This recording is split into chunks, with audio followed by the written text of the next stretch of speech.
In Grimm's version of the fairy tale, apparently my sister and I weren't even worth naming. But at least we were rightly described as beautiful. In Disney's version, our names are mentioned, but can you recall them? No. I bet all you can remember are two pug-nosed sisters with terrible hair, the nasolabial fold of a 70-year-old, annoying voices, and very big feet. The thing is, we really weren't ugly, especially me. Honestly, I was kind of a looker from the right angle. No, move to the left. That side is prettier. Like, sure, I could have benefited from a nose job if it was a thing back then, but I've got great hair, a bangin' body, and deep eyes that look like dark pools you could drown in. Or so I've been told. No, the problem wasn't us. The problem was her. Because next to her, anyone would look like a gnarly potato. You know how one day you feel you're looking really good? The skin is skinning, the hair is hairing, the outfit's outfitting. And then you see some celebrity on Instagram and feel like you two can't even be creatures from the same planet? Yeah, that's what the Cinderella effect was. Making everyone around her look like E.T. And you know what the biggest joke is? She was never a victim or forced to be our maid. She was very OCD, so scrubbing everything like a maniac all the time is entirely on her. No one asked her to do that. I guess she didn't love being a nobody, because slowly, very slowly, she started spinning her story. And before we knew it, we were the villains. She was the poor, mistreated servant girl, and I was the bitter hag trying to steal her man. But he was my man first. My name is Drizella, and I'm here from the dead to tell you the true story of how Cinderella pulled off one of the greatest cons in history. She got the name, the ball, the prince, the animated pigeons, the march, the eternal adoration.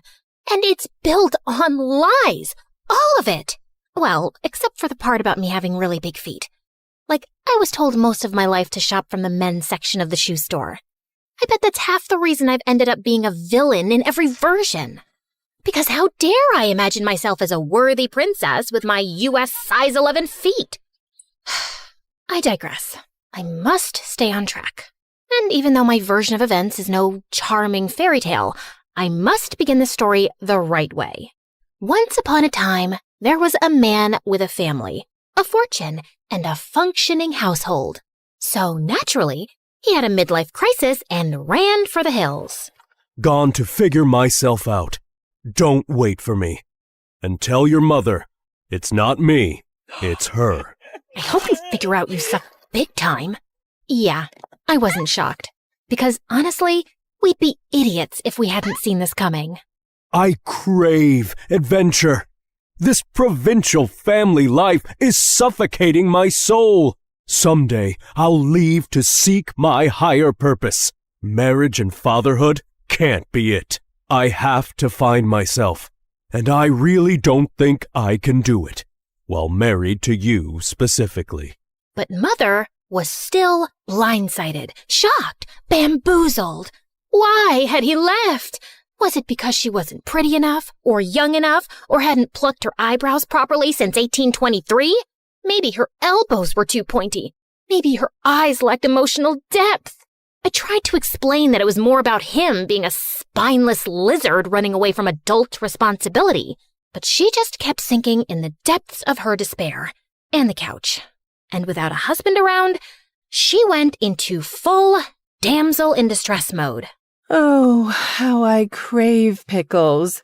If only I had a man with strong arms to open this jar for me. Never mind that she had servants to open all the jars in the world and two perfectly decent daughters. Okay, fine. She had one decent daughter, because the other one was Anastasia. Let's just say that we didn't know back then that excessive glue sniffing causes brain damage. And that kid always had her head stuck in a pot of glue. Anastasia, focus!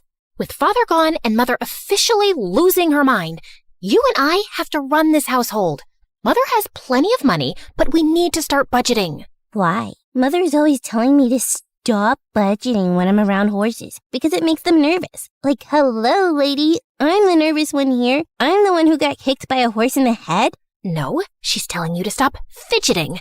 Those are two completely unrelated things. Are you sure? They sound a little related. They're not. Look, budgeting just means that we need to keep track of our expenses. For instance, how much do we spend on candles per week? Oh, candles? At least 11. 11 what? Candles. I meant money. What about it? How much money do we spend on candles? We spend money on them? No, Anastasia. They just grow on trees and we pluck them like fruit. Yeah, that's what I'm saying. Candles are free. What's the next item on your fidgeting list? Yep. This was my partner in responsibility. Her loyalty was unwavering, as was her misunderstanding of absolutely everything. She had a heart of gold and the usefulness of a fork in a soup bowl. Okay. I'll stop roasting my poor sister now. Despite all her flaws, she was my rock. Heavy, useless, and mostly in the way.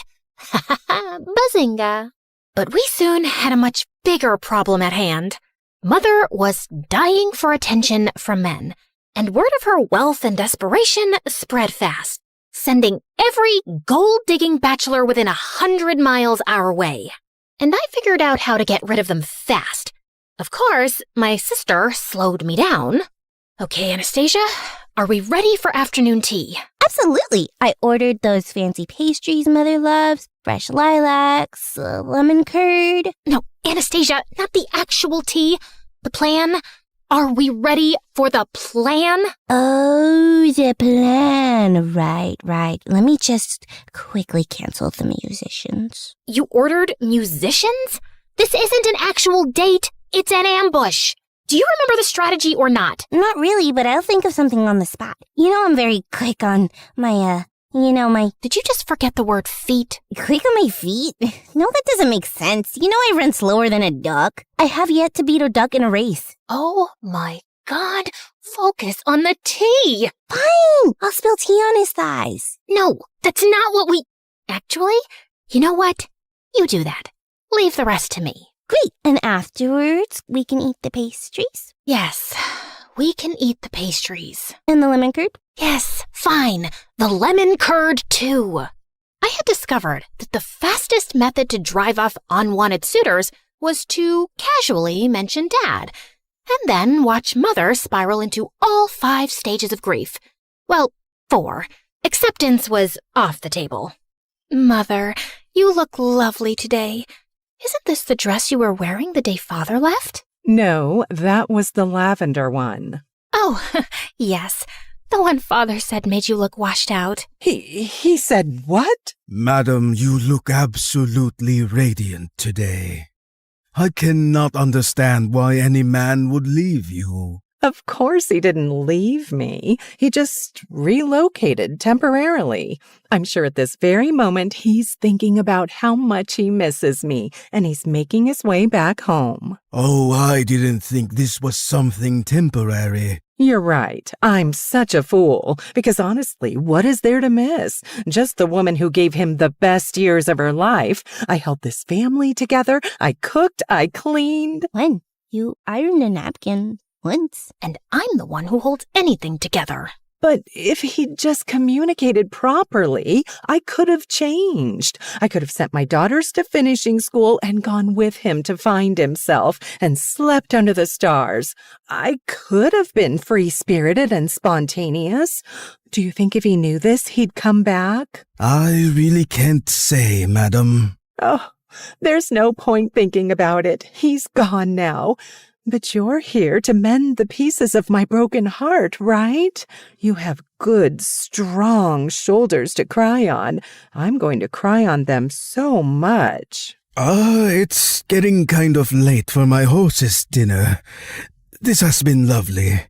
Are you running away from me too? No, I mean, yes, but it's not you, it's me. Oh! He was leaving anyway, genius. Tea is expensive. You're all crazy. As he ran off and Mother sobbed into the tablecloth, we high-fived.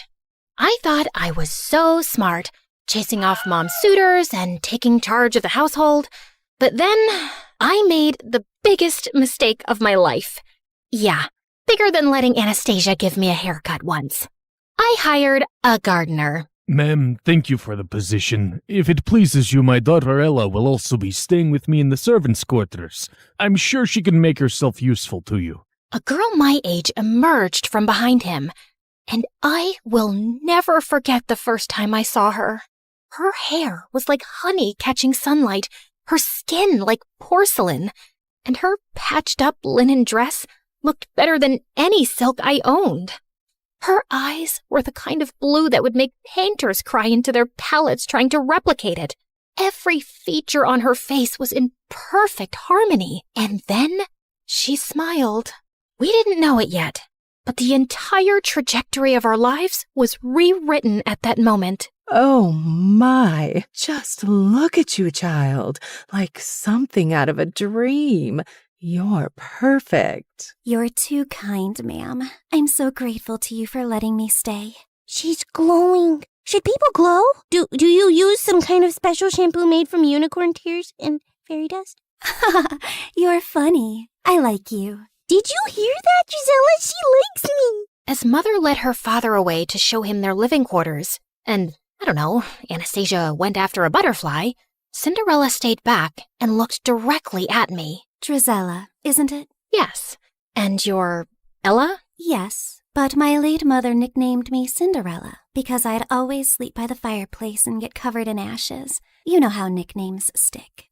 You don't have one? No, but you can call me Miss. You hired my father, Miss. That means you changed my life, and I'll be sure to return the favor. I felt a chill down my spine that had nothing to do with the weather.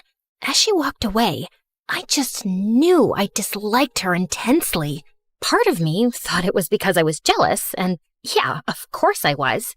But I just had a feeling that beneath that flawless facade was someone calculating and dangerous. And oh, how I wish I wasn't right for once. At first, she just helped.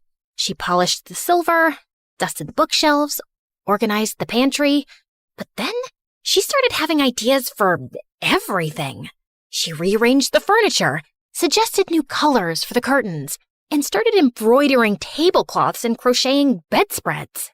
It's like watching angels knit. Even I couldn't deny her taste was impeccable. And soon, Mother wanted her opinion on everything. And then she was suddenly instructing all the maids, the butlers, and even the cook. The cook! That toad never listened to anything I said. The house sparkled, the cutlery gleamed, the food actually had flavor, and I could see my reflection in the floors now. How could I complain about that? But I couldn't help being bothered by how she had Mother and Anastasia wrapped around her little finger. She would make them face masks and hair oils, play the piano for them like she was Mozart's daughter, and sing like a nightingale. And then there was the dancing. There was a celebration, as always, at the end of the harvest season. And as the servants gathered to dance, Cinderella joined them. She didn't dance like a girl raised in servant quarters. She danced like the air was conspiring to hold her up, like the music was written just for her, like she'd spent her whole life rehearsing her steps to perfection. Everyone was mesmerized. She's so graceful. Not like my girls. That was the first time I heard her say it. Not like my girls. But it wasn't the last. Soon, Mother was drawing comparisons between her and us all the time, telling us how we could try to be more like her. And I swear I would have given up and accepted her perfection and superiority if it wasn't for the bird incident. Come here, Gisela, look! A robin's nest right outside Ella's window. Isn't it sweet? It's going to have babies soon. Yes, lovely. But I bet it won't be so sweet when they're all screeching at dawn. The two of them continued to look utterly enchanted, and I lost interest soon and left. But the next morning, I ran outside to Anastasia screaming. I found her standing under the tree, and the nest lay on the ground, completely destroyed. The eggs and the robin were gone. Anastasia cried half the day, wondering if it was the work of an evil squirrel, or an evil raccoon, or an evil eagle. Later that evening, Cinderella walked into the living room, holding something behind her back. Mother, I made you a gift. Mother? Since when did she... Then I saw the gift, and my blood ran cold. It was a delicate comb, woven with tiny blue-gray feathers twisted through gold thread. Oh, my dear, it's exquisite. Mother kissed her on the cheek. Anastasia clapped, while I just stared, stunned. This couldn't just be my imagination running away with me, right? Still feeling uneasy, I was going up to my room for the night when I found Cinderella polishing the stairs banister vigorously. Still cleaning? You really love it, don't you? Oh, yes. It really helps me think. And all the work makes me sleep soundly at night. You should be sleeping well tonight anyway. You know, without all that chirping right outside your window. Yes, such a noisy little thing that robin was. I wonder what happened to it. And we both know it wasn't an evil squirrel. Cinderella straightened and met my gaze, smiling. Please, Drizella, do I look like the kind of girl who murders birds? No, but looks can be very deceiving. People only see what they want to see. Luckily for me, they always want to see an angel. Without a shadow of a doubt then, I knew this girl was a psychopath. I just stayed away from her as much as possible. I was also glad that Mother was spending less time with her since she'd recently found gardening and spent hours outside taking interest in dirt and compost. I was happy she had a healthy hobby, until I walked into the living room one afternoon to find her and Cinderella's father sipping tea and holding hands. What's going on here? What does it look like? I'm hoping he's about to flip your palm over and read your future because no other explanation will make much sense. Drizella, I know it's been hard on you since your father left and you miss him. Nope, not even a little, not even at all. Speak for yourself. Honey, a woman needs a man in her life. His companionship, his strong hands, his opinions. What I'm trying to say is, Mr. Rivers and I, we're... No. If your next words are in love, I'm throwing myself out the window. Will you just let me finish? Fine. In love. Great. Fantastic. Open the window with your strong hands, Mr. Rivers, so I can throw myself out. Why would you be so upset, Drizella? And then, to always make things worse, Cinderella walked in. It's a beautiful thing for two lonely widowers to find love again. My father isn't dead. We don't know that. Oh my God. Had she found a way to get rid of him too? No, she was just saying things to irk me. Cinderella put her hand on my arm. We're like family already. This just feels like it was meant to be. I really thought I might gouge Cinderella's blue eyes out with a fork. So I stormed off, grabbed a horse, and rode furiously, not even sure where I was headed. I just had to get away. I remembered an old estate on the hill that had burned down decades ago. It had never been rebuilt, but the library had survived. I'd sneaked in there a few times before, and I definitely needed abandoned ruins to rage in right now. I pushed open the creaky library door, grabbed a book randomly from the shelves, and plopped myself onto the couch next to a pile of dusty blankets. But then, the pile moved. I turned around, terrified, to see a boy emerge from under the blankets. Oh, wow, it's just one girl. I thought an army of banshees had descended upon me. Are you a ghost? No, but that scream should have woken all dead people within a 5-mile radius. Ow! What was that for? If it had passed through you, it would have meant you're a ghost. I was just checking. Did you miss the part where I specifically said no to that question? Why would I expect a ghost to tell the truth? Then why even ask? Okay, fair point. What are you doing here, blending into the furniture? Exactly that. I just wanted to disappear for a while. What about yourself? This isn't the most obvious hangout spot for a girl like you. A girl like me? Well, you don't look homeless in your silk gown. You're not exactly some local goat farmer yourself. How dare you? I'll have you know I milked a goat. Once. It ran away crying, but still. My name's Henry. Henry what? Just Henry. First name Just. Okay then. Just Henry? Countess Dracula. Charmed to make your acquaintance. Now, is there any chance we could both disappear here together for a while? We don't have to talk about what we're running away from. I like the sound of that. And somehow, after that, Henry and I started meeting at the old estate. Not often, maybe once every week. We didn't ask why the other was there. We didn't even ask real names. Of course, a part of me was growing curious, but not knowing also felt weirdly nice. Like we were two fugitives, hiding out here and talking about books, ideas, the world, anything but ourselves. But one afternoon, as I rode back home after meeting him, I came upon a scene of chaos. Mother was wailing like someone had died. Anastasia was blocking out the sound with pastries, and Cinderella was on the floor at Mother's feet, a picture of despair. It turned out that Mr. Rivers was a greasy rat who had run off with Mother's jewels, and he'd left Cinderella behind. Man, I would have given him the jewels myself if he'd just taken her. He took advantage of me. He played with my heart and threw dirt in my eyes. I will never forgive him. I will tear out every flower he planted with my bare hands. For a moment, I felt hope. Surely Mother would toss Cinderella out after this. She would be a constant reminder of his betrayal. Please don't send me away. Please don't send me away. This is the only place I've ever felt safe. I will do whatever you ask of me. Please, I love you. I love our home, Mother. Ugh.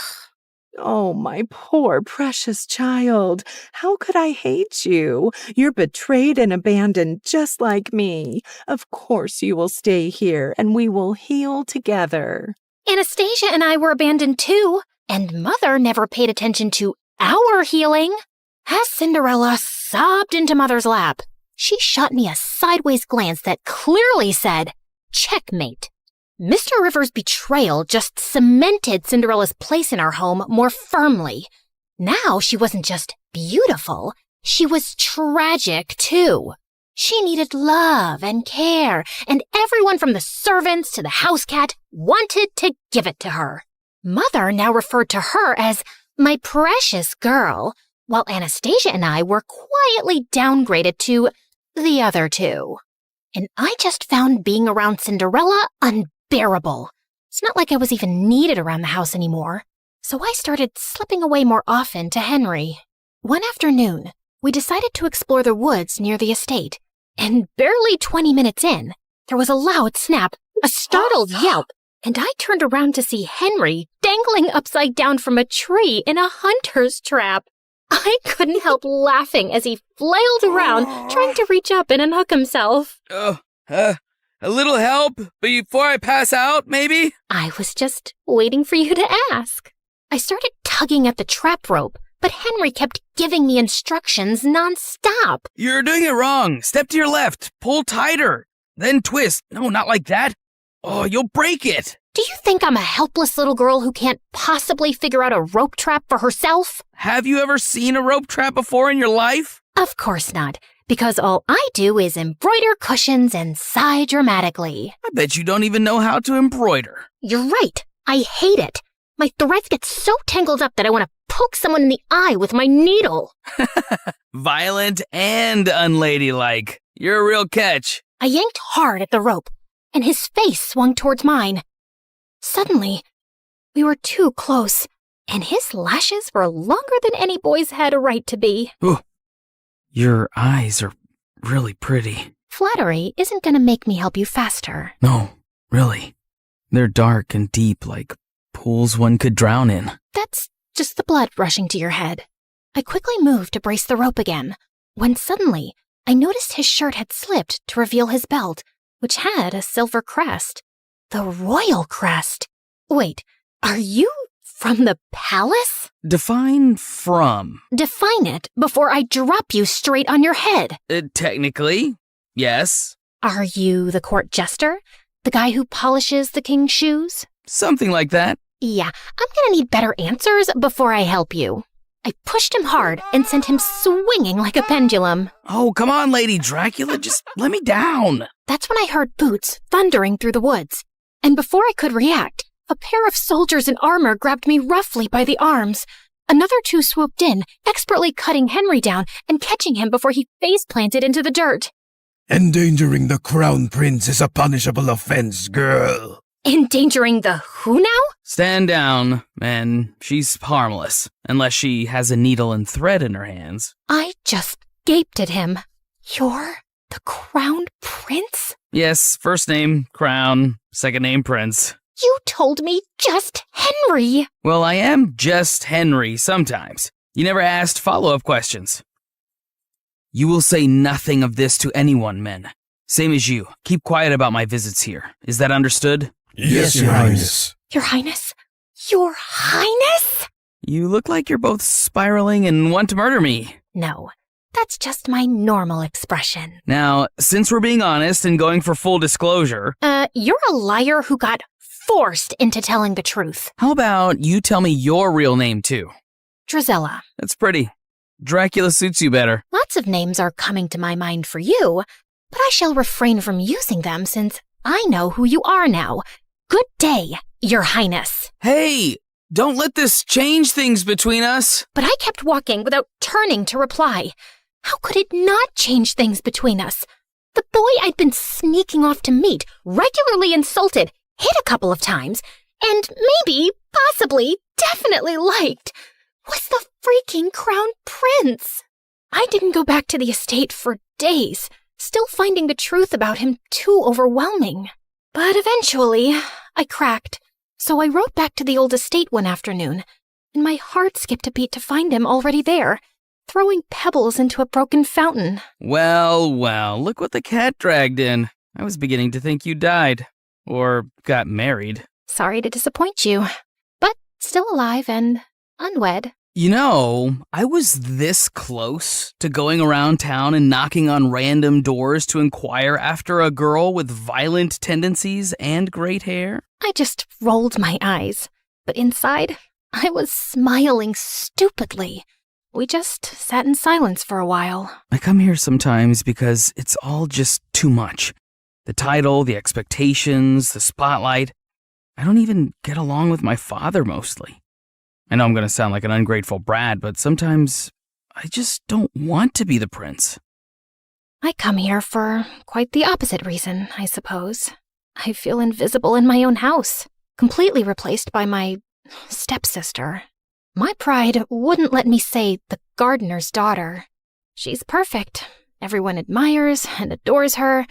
It's not hard to see why. Come on, no one's perfect. Oh no, she really is. I'm sure this sounds like some petty sister jealousy, and it doesn't compare to your royal problems. But honestly, they don't sound so bad. No one expects anything from me. Well, except maybe being more ladylike so I can marry some stuffy lord one day. But you could do so much with your life, Henry. And people expect things from you because you're important. Because you matter. Henry reached across the space between us and slipped his fingers through mine. You matter to me. As my heart tripped over itself, he leaned in and kissed me. It was clumsy at first. Our noses bumped, my hair got stuck in his stupid jacket, and we started laughing. But it was so sweet and real. And for a while, I forgot Cinderella. I forgot he was royalty. I forgot about everything. It was just me and Henry. I floated through the next few weeks like some lovesick idiot. Of course, like any self-respecting lady, I didn't show it. You're grinning like you've got a clothes hanger stuck in your mouth. What is so funny about my art? I wasn't grinning. And what art? The one you're staring at, my masterpiece. I made this cat sculpture from old socks and glue. Ah, that art. The one cleverly disguised as garbage. It's the loveliest duck I've ever seen. Cat. It's a cat. Yes, that's what I said.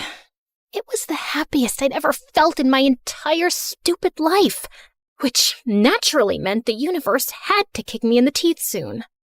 One afternoon at the estate, Henry sat me down with a serious look I didn't like one bit. I have to leave for a while. What, running away to join the circus? No. Father's sending me across the sea for an official royal delegation. It could be months, even a year, maybe. I forgot how to breathe for a few seconds. Drizella, you made me realize that I need to take my position and privilege more seriously instead of whining about it. So, yeah, I'm really trying. I'm really proud of you, Henry, and I just know you're gonna be brilliant. But a small, selfish part of me wanted to scream, "Don't go. Just stay." We promised to write regularly, no matter what, and for a while, his letters were the only thing keeping me sane. Of course, I always picked them up from the post office. I didn't want to draw anyone's attention to our correspondence. Dearest Countess Dracula, you will be thrilled to know that the local delicacy here is fermented fish eyeballs. Guess who had to eat 3? Smiling all the while.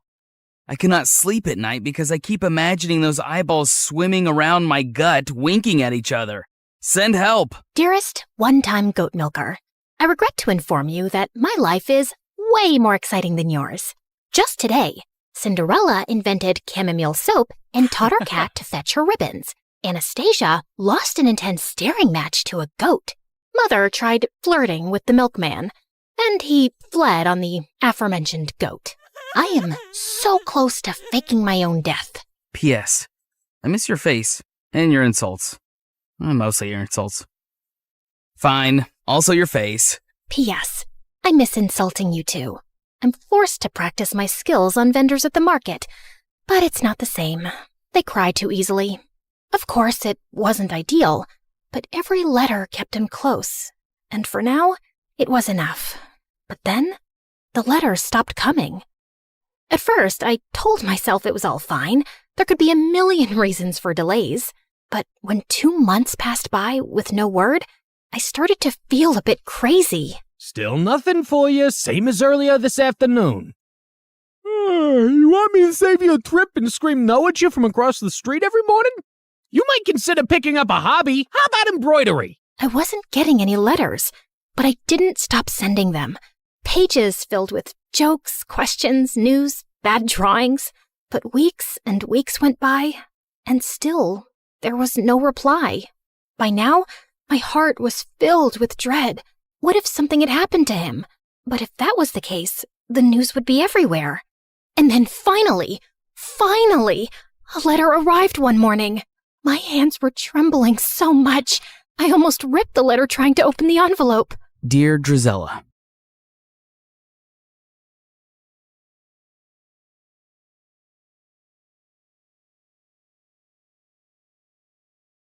I used to think silence was peaceful. Then my mom fell into a coma, and silence became the loudest sound in the world.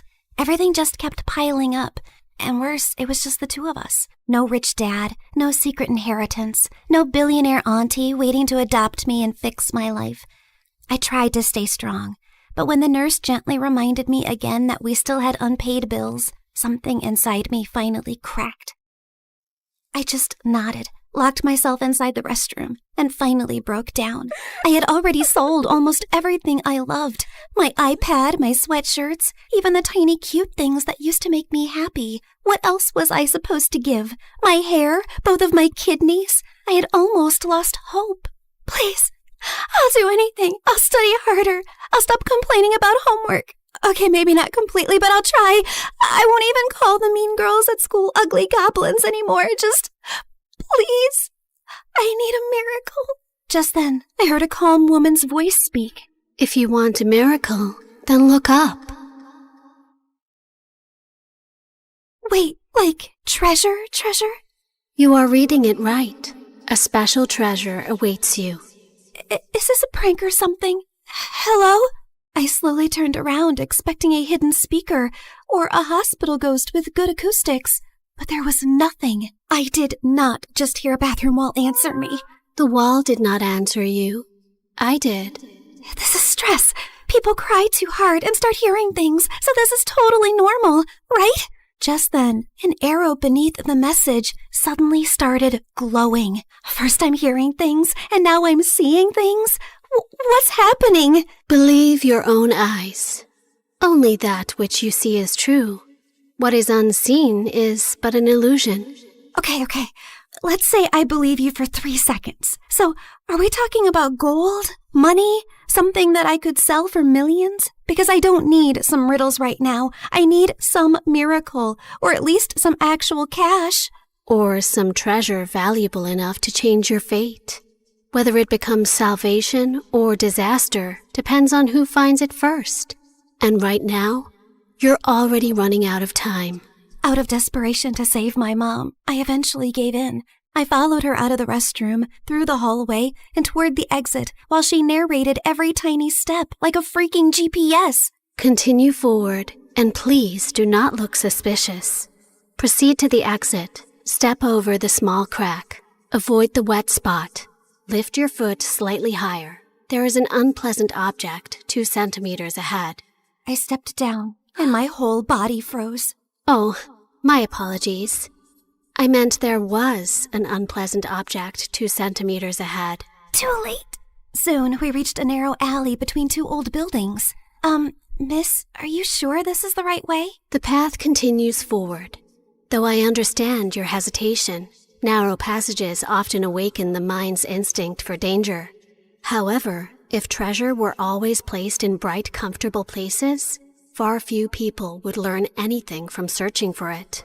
So, that's a yes? Oh, that pretty summarizes what I've said. So, yes. I finally stepped into the alley, and thankfully it was only normal scary and not dangerous and life-threatening scary. Just then, everything went silent all at once. Even the dramatic pigeon on the street shut up. Miss Lady Voice? Hello? Are you still here with me? Don't worry.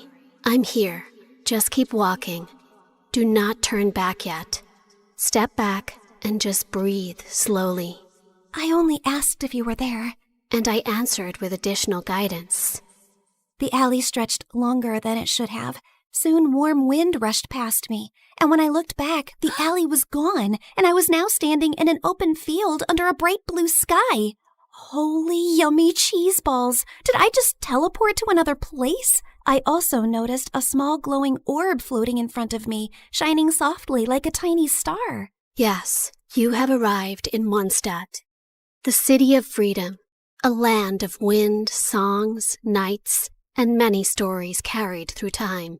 I realized that the glowing orb pulsed when the voice lady continued yapping. So that meant her voice now had some sort of a body? So you mean I'm not somewhere in Europe and not dreaming? Yes. This is not Europe, nor is it a dream. A world with its own laws, gods, stories, wounds, and miracles. Why am I exactly in this unfamiliar land? I just want my mom to wake up. Then keep walking, Sabrina. The treasure hunt begins here. Fine. If this treasure can really give me a miracle, then lead the way. Watch out! Explosive encounter highly likely nearby. Explosive what? Just then, a loud boom suddenly echoed from somewhere near the trees, and a tiny red figure then burst out from behind a bush. Ta-da! Clee is here! Spark Knight of the Knights of Favonius. She is known throughout for her enthusiasm, remarkable explosive talent, and a long history of incidents that are best described as energetic. Sorry about that. Clee was only doing a little fish blasting. Well, maybe not a little, but the fish tastes so good, so Clee thinks being grounded for a day is worth it. Anyway, are you here for the treasure hunt? You know about that? Uh-huh. Miss Nicole told Clee. She said a dear traveler named Sabrina would arrive. Wait, you can hear her too? And she actually has a name? Of course, Miss Nicole is the best. And she talks inside heads because she can't talk with her mouth. Mom says she's very smart and very nice, but also talks a lot. Alice said that? Yep. I see. Clee skipped closer and grabbed my hand like we'd been friends for 10 years. Can Clee come play with her today, Miss Nicole? Please? Yes, you are allowed. As far as Alice is concerned, Nothing is more important than a request from her beloved daughter. Yay! But why does Sabrina look so sad? Did someone make you cry? Was it a bad guy? Klee can blow them up! Only a little. Well, maybe not a little, but Klee will try. I'm not sad. You are.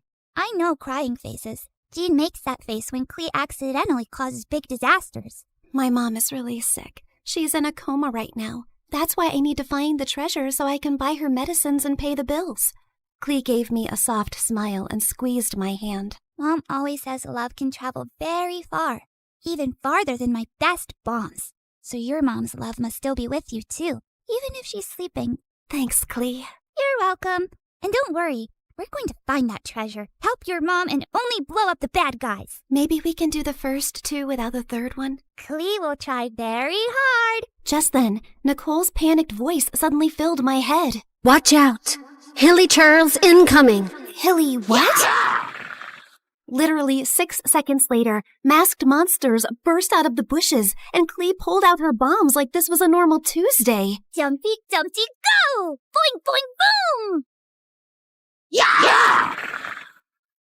Oh my god, am I gonna die? Stay calm. Step back. Duck! Now! Before I could fully lose it, golden light bloomed beneath us. Moment of first. A glowing flower platform rose from the ground, blocking the monsters just in time. Then a calm boy appeared above us and landed lightly. Mr. Albedo, you came! Klee knew you would. I heard explosions nearby and thought it would be wise to investigate. Finding Klee here confirms my hypothesis. Sabrina, this is Mr. Albedo. He's like my big brother, and he's super smart. Nicole quickly explained that Albedo was the chief alchemist of the Knights of Favonius, and that his knowledge of ancient mechanisms would be very useful for our treasure hunt. Klee is my little spark knight. I need to keep her safe and sound. Besides, investigating the unknown is certainly my thing, so count me in. Well, I guess the more the merrier.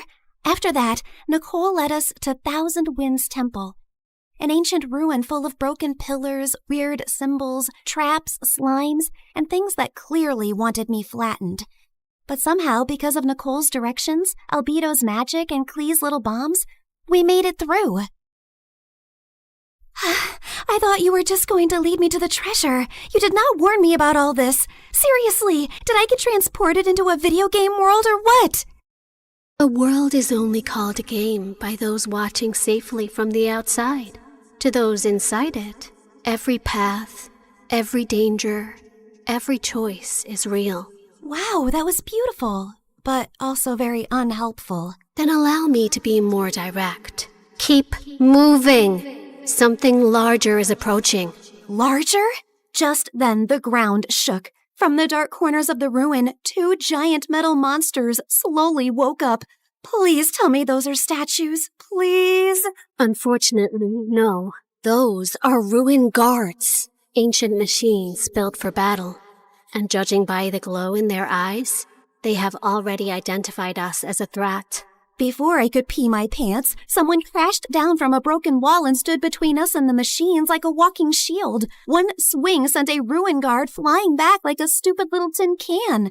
Whoa, this guy looked like he could punch a mountain and the mountain would apologize. Uncle Varka, you came! Klee knew you would. Now the big metal meanies are in trouble. Ah, the almighty Knight of Favonius to the rescue. How timely. Ha! Miss Nicole! Didn't expect to find you leading children into ancient ruins. And I didn't expect you to enter by jumping from a wall. Yet, here you are. Fair enough. When the coast was finally clear, Albedo calmly stepped toward the broken machines and found a small glowing fragment inside them. The moment he lifted it, the air around us shimmered. The first clue has awakened. First clue? Nicole's glowing orb rose into the air, stretched like a flower opening, and became a beautiful woman. Well, there you are. I was wondering how long you planned to stay as a floating light. Wait, you're Miss Voice Lady? You actually had a physical form this whole time? Nicole looked at me, and even though her lips did not move, her voice gently entered my head again. My apologies. Until the first clue awakened, I could only guide you through a small projection of my presence. Now that the path has opened, I can take this form before you. However, for certain reasons, I am unable to speak. This is the only way I can communicate with you. Now then. She continued yapping for 8 more minutes straight. And from what I understood, she was an angel called N from the Hexen Circle, a circle of powerful witches. She then explained that the glowing fragment was a piece of the treasure's scattered light and could lead us to the traces left across Tivat. The treasure you seek was broken long ago. Its light scattered across Tevat, leaving traces behind. This fragment will reach those traces. The brighter it shines, the closer we are to the treasure. Across Tivat? As in, this whole world of yours? Several regions, yes. That means a long trip, but don't worry. With Miss Nicole's incredible sense of direction, we'd never have to worry about getting lost. Yay! More big adventures! Wait, no, not yay. I need to go back. I have classes tomorrow and a sick mom in the hospital. Nobody told me this treasure hunt came with a lot of obstacles and a whole world tour. I understand. Your fear is not unreasonable, but the treasure you seek cannot be reached by standing still. Each clue will bring us closer, and each step will return you to the wish that brought you here. Fine. For Mom, I would continue this crazy mission. After that, everything turned into the fastest, weirdest world tour of my life. The mute angel continued her directions like an unmutable treasure hunt navigation guide, dragging us across a giant magical map, jumping from one region to another, while I tried my best to stay alive and understand what was actually happening. In Inazuma, the sea was angry, the sky was angrier, and my stomach was fighting for its life. Storms often remind mortals that control is an illusion, and yet... Miss Nicole, respectfully, I'm about to throw up into the ocean. I suggest you give the kid the short version, Miss Nicole. Very well. Storms pass. Thank you. That one helped. In Sumeru, we finally got one peaceful break near a waterfall. Albedo sketched the view. Klee showed me Dodoko, and when she said her mom gave it to her so she would never feel lonely, my chest hurt in the softest way. After our little break, Nicole led us to Natlan, where we were nearly roasted alive. Fiery creatures chased us through rocky paths while she calmly yelled directions. And at one point, Varka carried Klee and me like luggage. This is fun! Uncle Varka is the best! Hold on tighter! Every trace we followed made the fragment shine brighter. And by the time we reached Fontaine, it was full-on glowing, like it had finally remembered where the real treasure was hidden. Nicole led us beneath the water to hidden ruins, where the fragment pointed us toward the final trace, the one hiding the real treasure. Freaking finally! Soon, we found a mysterious sealed door, and Albedo figured it out like a puzzle in minutes, using one of Fontaine's underwater mechanisms like it was nothing. The sealed door opened, and I thought we had finally reached the treasure. Behind it were more passages, hidden compartments, and even more puzzles. I swear to God, is the treasure shy or what? Ancient civilizations valued protection. Finally, we reached a chamber where a small chest waited on a pedestal.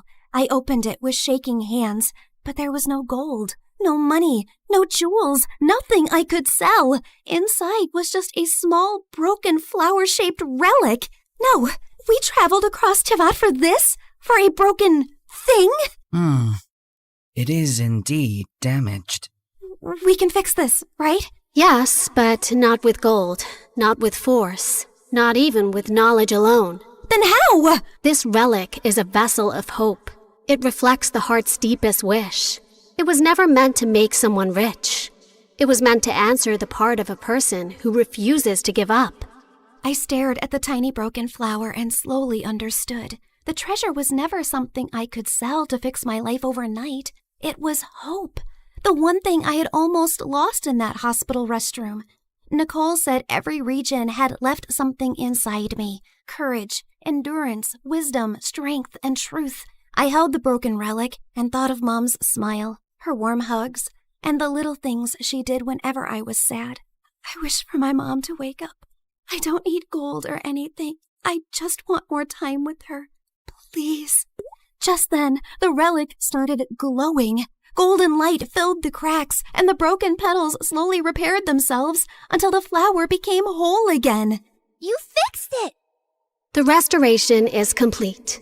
The way home can now be opened. A portal appeared behind us, and my chest hurt when I realized I was really leaving them. They were supposed to be just my treasure hunting team, but somehow they had become my friends. Klee hugged me first and gave me a tiny Dodoko charm. So you won't forget Klee.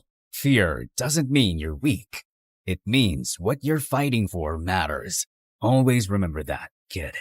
If fate allows us to meet again, perhaps we could continue this conversation over dessert. You asked for a miracle, but you were the one who kept walking toward it. Remember that, too. After a tearful goodbye with them, I finally stepped into the light. When I opened my eyes again, I was back in the hospital restroom. I thought it had all been a dream until I felt Klee's Dodoku charm in my pocket. So it was real. Everything was real. I ran back to Mom's room. The bills were still there. Mom was still sleeping. But I felt different.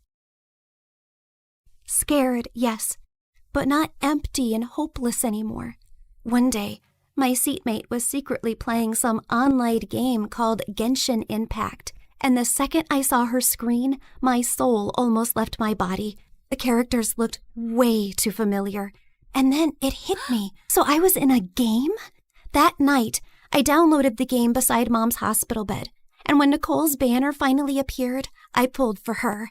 Not gonna lie, I really miss her voice and her endless yapping about lore and random facts. Step into the world of Genshin Impact, the open-world action RPG where you explore, battle, and uncover the secrets of Tivat across PC, mobile, and console, all seamlessly connected. Experience exciting new adventures in Luna 7 Truth Amongst the Pages of Piranha, featuring powerful new weapons, fun minigames, and exciting rewards to enjoy. Uncover a brand new story chapter in Sumeru. Meet new Wish Banner characters like Nicole, Prune, and Lowen. One afternoon while I was studying beside Mom, her fingers finally moved. Mom? Hey, sweetie. Mommy, you're awake. You're really awake. I missed you so much. And for the first time in a long time, the silence in the room did not feel scary. It felt peaceful at last.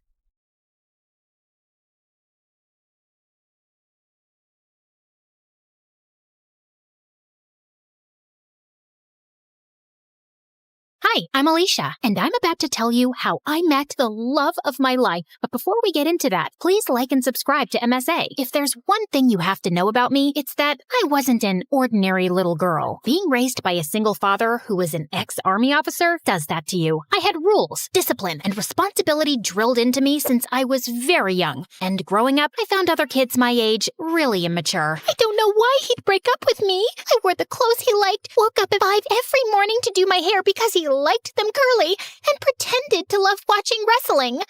Excuse me, but I need to get that muffin. Can't you see that I'm crying? My boyfriend just broke up with me. Aw, I'm so sorry. You know, it reminds me of the time my dad took me for this obstacle course, and I twisted my ankle so badly, the doctors told me I'd never be able to walk again. But I didn't lose hope, and here I am. How is that the same thing? It's not, because that was an actual problem, but yours is just a bunch of high school nonsense. Now move your butt, please. Needless to say, I didn't have a lot of friends, and I didn't care either. My life was all sorted out. Graduate school, get into a good college, work, and retire. But then I turned 18 and met Arthur. He was a transfer student from Greece, and boy, was he dreamy. The first time I met him was in gym class. We were playing catch, and I was so lost in looking at him. I totally missed the ball, and it hit me right in the face. I fell on my butt, and Arthur came running. Are you okay? You're bleeding. It's nothing. I'm used to much worse. On second thoughts, I might need a doctor. Arthur smiled and carried me to the nurse's office. The entire time I was there, he sat next to me, and later he dropped me home. We became friends after that, and slowly I fell for him. He was smart, mature, and sweet. If there was one guy I wanted to date, it was him. So I decided to ask him out, except I didn't know how. So I turned to MSA for help, and it did not disappoint. Rule number 1, never let your crush know you're interested in him. Avoid eye contact and do not speak at all. The next day, when Arthur waved at me in the hallway, I wrinkled my nose and turned away. He sat next to me in class, but I didn't pay any attention. But then in the cafeteria, he caught up with me. Are you avoiding me? Me? Avoiding you?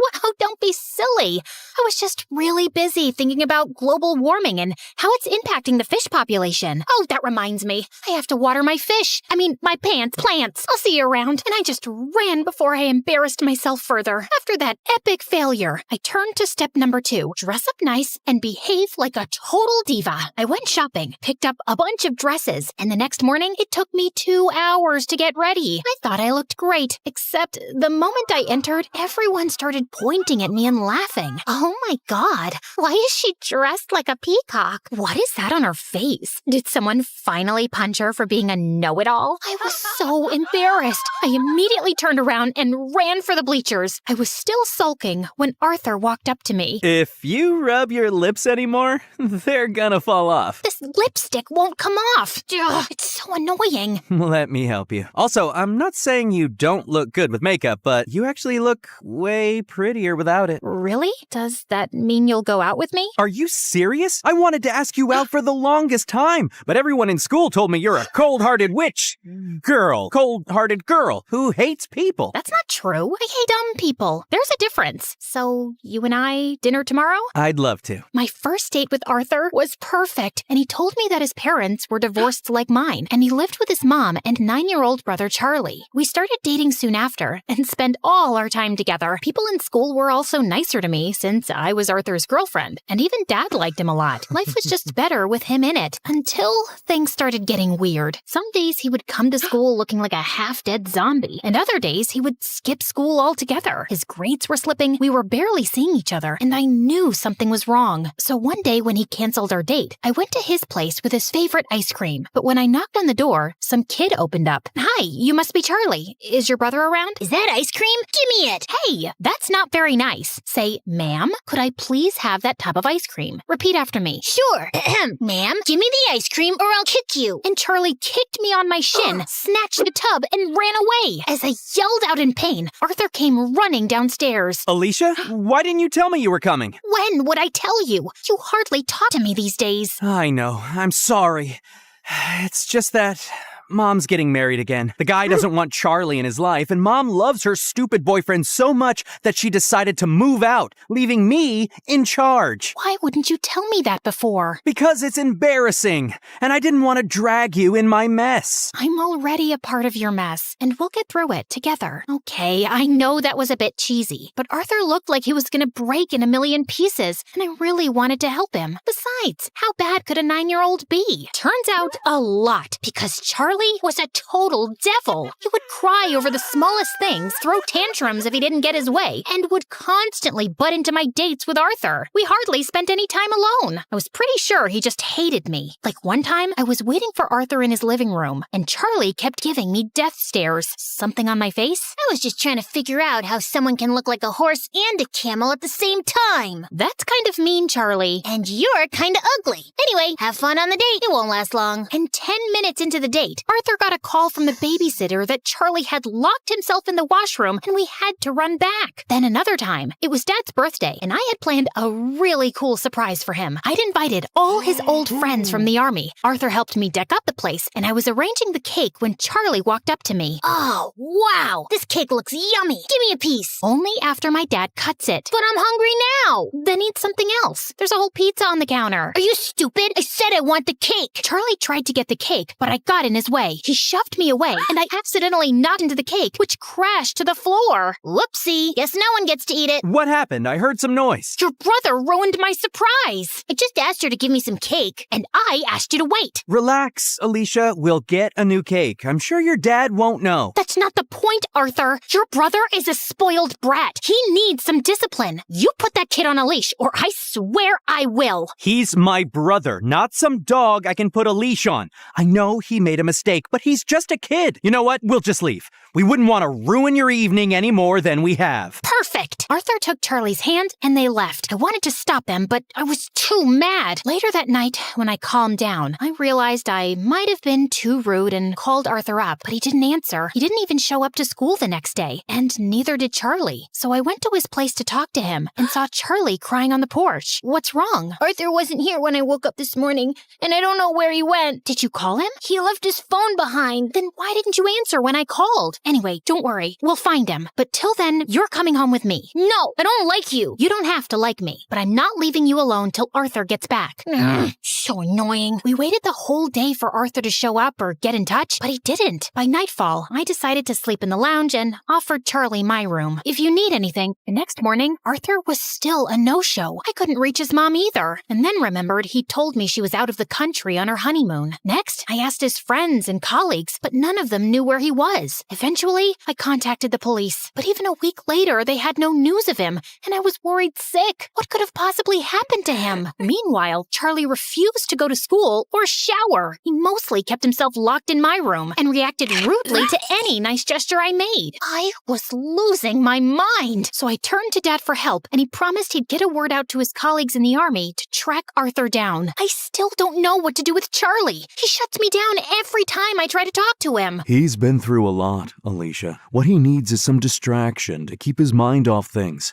After your mom left, you were all over the place. That's why I built such a strict routine for you, so you wouldn't have time to think about her. Maybe you should do something similar. I decided to give Dad's advice a shot, and the next morning, I walked to Charlie's room and woke him up. Get up. We're going out. Is Arthur back? No. Then let me sleep and go away. Nope. You're getting up right now. Charlie resisted, but I dragged him out of bed, and somehow we made it to the bus stop. He kept cursing me the whole way, but I didn't care. And minutes later, we were at our destination, the paintball arena. I'm not going in there. Why? Too chicken to lose? As if you're on. Charlie and I had a great time at the paintball game, and it was the first time I actually heard him laugh. Afterwards, we went to a trampoline park and jumped our hearts out. By the end, he was so tired he could barely walk, so I called a cab and took him to my favorite burger joint, but he just stood at the entrance and stared. What, you don't like burgers? No, it's just that this was my favorite place to come with my mom. Every weekend, we'd come here and play our favorite songs on the jukebox machine. And now, she doesn't even call me, and Arthur's left me too. Arthur will be back in no time, I promise you. He loves you a lot, Charlie, and no matter what, we'll always be here for you. You too? Yes, me too. Charlie cried and hugged me tight. For the first time, I saw him as a heartbroken kid who just wanted his family back. Since then, Charlie warmed up to me. We'd have breakfast together,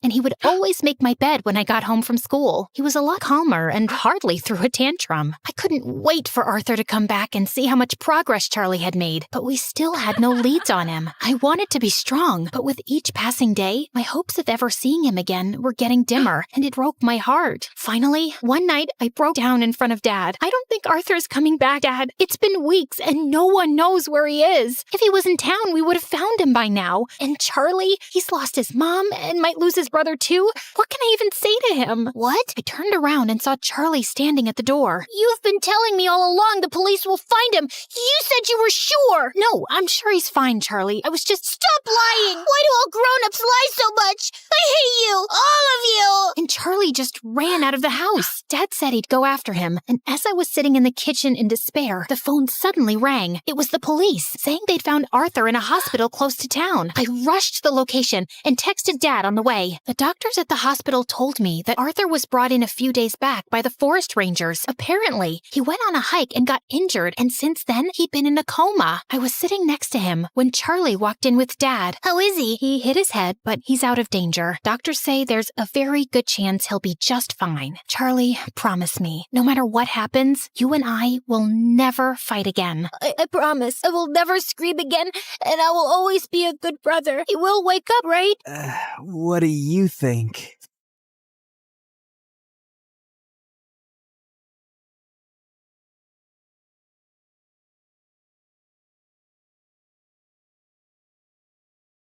Contestant 9, please state your name. Sierra? Looks like a nightmare, right? Hi, I'm Sierra, and ever since I could talk, I've had a stutter. I didn't think much of it until I moved to a new town when I was 6. Welcome to the neighborhood. I'm Dean. This is my daughter, Kelsey. What's your name, sweetheart? Sierra. Why do you talk like that? It was the first time anyone had asked me that. It wouldn't be the last. My stutter happened frequently, but it got worse when I was nervous. My mom barely noticed or cared that I had a stutter, or that I really existed. She was always working. And my dad? Well, he left the picture a while ago. Most days, Mr. Dean would watch me after school, and Kelsey and I became fast friends. We did everything together. Played at the park, put on fashion shows, grabbed ice cream at Scoopy's. When we went out as a trio, I'd secretly pretend that Mr. Dean was my dad, and Kelsey was my older sister. In those moments, it felt like the family I'd always wanted. But things started to change when Kelsey's mom announced she wanted a divorce and moved out of state. After that, Kelsey started to change. She wasn't just upset. She was furious. She yelled at everyone, and once even smashed the living room furniture in a fit of rage. She lashed out in class and got held back a grade. And if her dad hadn't been the superintendent, she probably would have been expelled. By middle school, we ended up in the same class, and Mr. Dean dropped us off on the first day. Wow, your daughters are so beautiful. Aren't they? I'm a lucky dad. Kelsey looked like she was about to explode. I'm Kelsey. I'm his only daughter. My mistake. And what's your name? Sierra. Sierra? Why do you talk like that? Yeah, can you not speak properly? Or are you stupid? The class erupted into laughter, and I could feel my face burn. Since then, Kelsey wasn't my friend anymore. A real friend wouldn't do that. Through the years, Kelsey's hatred only grew. Anytime I had an accomplishment, she had to ruin it. Opening night of the school play, she stuffed worms in my costume. She threw her birthday party on the same day as mine every year and literally paid people to skip mine. At the science fair, she unplugged my volcano as the judges walked by, so it just looked like a sad pile of paper mache. And during my middle school graduation speech, she just had to make a scene. And so, I want to say how proud I am of our class. We did... What the glitch here is trying to say is we did it. Congratulations, grads. Party at my house tonight. Everyone's technically invited, but only cool people should show up. If it weren't for being her neighbor and still being close with Mr. Dean, I would have liked to never see Kelsey again. I'm sorry about my daughter. Ever since her mom left, she's been a different person. I just wish she wasn't so mean. You shouldn't be ashamed of something you can't control. At the end of the day, your stutter is something that makes you unique. I held on to that going into high school. My stutter didn't bother me much anymore. In fact, it was getting better with age. He was right. It did make me different.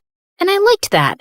One Friday in English, we were doing a vocabulary spelling exercise, and I was totally killing it.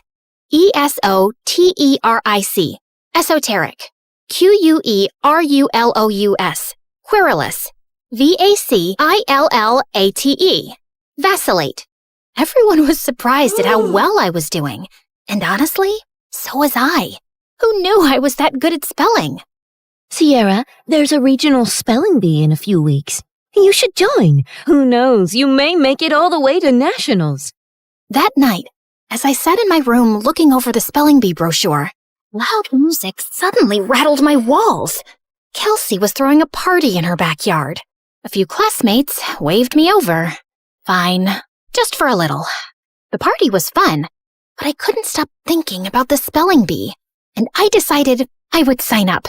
I was about to leave when... What's this? She snatched the brochure out of my hand. A spelling bee? Oh, please. Like you could ever win one of these. In case you didn't know, you trip over your words. Give that back. Not so fast. I'll help you practice for your big day. She pulled out her phone and turned the flashlight on as if it were a spotlight. Some other people gathered around and did the same. I felt blinded by all the lights in my face. Why don't you show us what you got? Nothing screams fun like watching you butcher the alphabet live on stage. Your word is quiberate. That's not even a word. Okay then, your word is pathetic. I'm sure you're quite familiar with that. IRRELEVANT. Irrelevant. I'll use it in a sentence. Kelsey is irrelevant. Now give me back my brochure. But she ripped it into pieces and threw it up like confetti. I took a small step in her direction. Kelsey took a step back and fell into the pool. Ugh! You pushed me! Yeah, right. I didn't push you. Your attitude just slipped. She climbed out and stormed over to me, and I bolted. As I ran, I saw her shoving people in her way into the pool. I made it home and locked the door just as she started kicking and clawing at it. My heart was racing. By Monday, the whole school was talking about it. Someone had filmed everything, and she looked completely unhinged. I avoided her all day. After class, I asked my teacher if she would sign off on my spelling bee application, and she wrote a letter of recommendation. That night, I was recording myself practicing when I heard Mom come home early. I rushed downstairs to tell her about the bee, but she really wasn't listening, as usual. Sierra, that's great and all, but I'm working and I don't need any distractions tonight. And the Mother of the Year award goes to... Feeling annoyed, I went back upstairs and found Kelsey sneaking through my bedroom window. What are you doing here? Get out! Relax, Miss Broken Record. I'm just here to apologize. Apologize? Yeah. I saw the video from the party over the weekend. I looked crazy. It wasn't okay how I was treating you, so I'm sorry, okay? Thanks? I'm not really sure what to make of this. Yeah, well, we used to be friends or whatever. I think it's time to put the bad blood between us to bed, right? Trust doesn't just snap back into place, not after everything that's happened between us. I understand. I intend to prove it to you. Do you mind getting me some water? Climbing up the vines was harder than I thought. Uh-huh. Sure. This certainly wasn't on my bingo card for how the night would go. I brought her water, which she downed in one gulp. Thanks. I'll see you tomorrow. Maybe we can sit together at lunch? Maybe. Also, never sneak into my room again. Then she climbed out the window. What a strange interaction. But maybe we really were turning over a new leaf. The next day, I walked into class feeling good about the new era I was in, where I tried new things and made up with old friends. But that confidence vanished when I found my teacher waiting for me, looking pissed. Sierra, you will not be attending class today. I've contacted the spelling bee and pulled my recommendation for your application. What? What did I do? You should be ashamed of yourself. The principal is waiting for you in his office. What was going on? It has come to our attention that the English exam answers were sent to your entire English class yesterday. I'm sorry. I have no idea what you're talking about. That's strange. Given the exam answers were sent from your email address, you'll be suspended for 3 days. Your mom is on her way here to come get you. What? This wasn't possible. I didn't do it. When Mom showed up, the veins in her forehead were practically bursting. I begged her to believe me the whole way home, but she didn't say a thing. When we pulled up to the front of the house, she told me to get out of the car. I can't believe I missed an hour of work for this. You're grounded. Then she just drove off, and I burst into tears. I was wrongly accused, suspended, banned from the spelling bee, and all my mom cared about was missing work. Over the next few days, I stayed home and studied, and I kept practicing spelling words anyway. Failure. Failure. Dismay. Dismay. Okay, maybe I was leaning into the drama a little. When I finally got back to school, everyone basically hated me. A bunch of students had used the answers sent from my email, so the teacher failed the entire class, and now everyone was blaming me. Next few weeks were so lonely. I walked straight out of school one day and went to get an ice cream cone from Scoopy's, and Mr. Dean happened to be passing by. I told him everything that happened. Let's go talk to the principal right now. It was nice to have one person who actually listened and seemed to care. Back in the office, Mr. Dean demanded answers. It was sent from her email account. My hands were tied. Steve, you're talking like you weren't the biggest troublemaker back in school. Honestly, I'm shocked you became a principal. Mr. Dean insisted on seeing the email with the timestamp. It was around the time I was practicing spelling. Wait, I had recorded myself doing that. I pulled out my phone to prove it. We watched me spelling, then leaving when Mom got home. Then Kelsey climbed through my window and went for the laptop, but I walked in. Once she sent me away for water, she sat down and typed out the email. She did this. They called her into the office. Dad, what are you doing here? You framed Sierra for stealing exam answers when she's completely innocent. I did not. He showed her the video. Of course you go to defend her. She's never been completely innocent, Dad. What had I ever done to her? The principal and I had front row seats to their screaming match. Kelsey got suspended for a week, and the principal and teacher apologized to me and reinstated me in the spelling bee. That night, I heard a commotion outside. I looked out my window and saw Kelsey stuffing suitcases into her car. I'm over you, Dad, just like Mom was.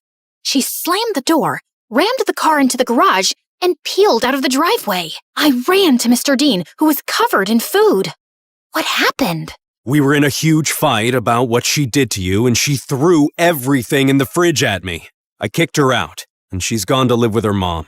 As much as I wanted to jump with joy at the thought of never seeing Kelsey again, I didn't want things to be like this. Mr. Dean looked crushed as he walked back inside, and I followed him to help clean up the mess. At school, word got out about what Kelsey did, and people started being nice again. Things weren't just back to normal, they were better. I gave an incredible anti-bullying speech at a school assembly that got a standing ovation.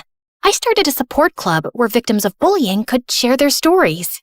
And at every free moment, I was practicing for the spelling bee, often with Mr. Dean's help. He still seemed down about being alone, but when I was around, he cheered up. He drilled practice words with me every day until regionals. And on that day, he was there in the audience. My mom wasn't. I got second place and was qualified for nationals in a month. Afterward, the top contestants did a group photo shoot. I was smiling for the camera when someone put an arm around my shoulder. I looked up. It was the guy who won first. You were a great competitor out there today. Congratulations. His accent, his eyes. Suddenly, I forgot how to breathe. Thanks. Where do you come from? Where do you come from? Sierra, are you kidding me? Is that how you speak, or did I just fluster you? Oh, no. I just have a stutter. It's adorable. I'm Leon, and I'd love to get your number. We should talk more, since we'll be seeing one another for nationals next month. Yes, please. We exchanged numbers, and I practically floated back to Mr. Dean. It felt like the best day of my life. When we got home, Mom was on the porch, arms crossed. She rolled her eyes when she saw us together. And where have you two been? The spelling bee, Mom. Remember? I won second place. She did amazing. You should have seen her. I'm sure, but I was too busy with the logistics of moving. Moving? Work wants me to relocate to California within the next couple of weeks. Mom, no! I have nationals next month. Well, that's too bad. Work comes first. You know that. Work always comes first for you, Mom. It's never me. Oh, stop being so dramatic. What if she stays with me until the end of the school year? What? I have Kelsey's empty bedroom. She can compete in nationals, finish out the year, and then move out to California. Please, Mom? Fine. Within a week, Mom was gone, and I had moved into Kelsey's old room. Mr. Dean cared in a way my mom never had, and this new life felt good. And to top it off, Leon reached out. He was a foreign exchange student from Spain living in New York, and we hit it off instantly, texting all night, every night. We had so much in common, and he was so easy to talk to. I had a major crush. One night, I even felt bold enough to tell him. I was losing sleep, slipping in school, and didn't care. I had never felt like this about someone in my life. Leon and I even planned our first date the night before nationals. That weekend, I was behind on prep, but I was more excited to see Leon than I was to compete. We planned to meet at a park, and I spent hours getting ready. I waited for him at the park. He was 5 minutes late, then 15, then 30. After 2 hours, unanswered calls, and 20 unread texts, I gave up and walked home. I got in bed and cried. Had something happened? Had I been stood up? I barely slept that night. The next morning, I was exhausted. Mr. Dean and I headed to the B. I checked in and looked for Leon. Nothing. When it was time to go on stage, I scanned the crowd. No Leon. But then backstage, I heard whispered voices. I turned and saw Leon talking to someone behind him. No, I can't keep doing this. Leon, come on! It's not that hard. He pulled away, and I gasped. Their heads snapped towards me. Kelsey laughed, while Leon froze like a deer in headlights. Was this all just a setup to mess with me? Sierra, wait! My ears started ringing, and I don't remember anything else that happened until... Contestant 9? Contestant 9, please step forward! A contestant sitting next to me tapped on my shoulder, and I walked up to the mic, trying to steady myself. Sierra? Why do you talk like that? Yeah, can you not speak? Are you stupid? You should be ashamed of yourself. Like you could ever win one of these. In case you didn't know, you trip over your words. Contestant 9, please state your name. Sierra? Your word is vicissitude. Vicissitude. VICISSITUDE. That is correct. And just like that, my first round was over. With every ring of the bell that told me I got the word correct, my confidence rose. I shut Kelsey and Leon out of my mind. Contestants were dropping like flies, but I stayed strong. Until it was just Leon and I. Your word is appoggiatura. Appoggiatura. APPOGIATURA.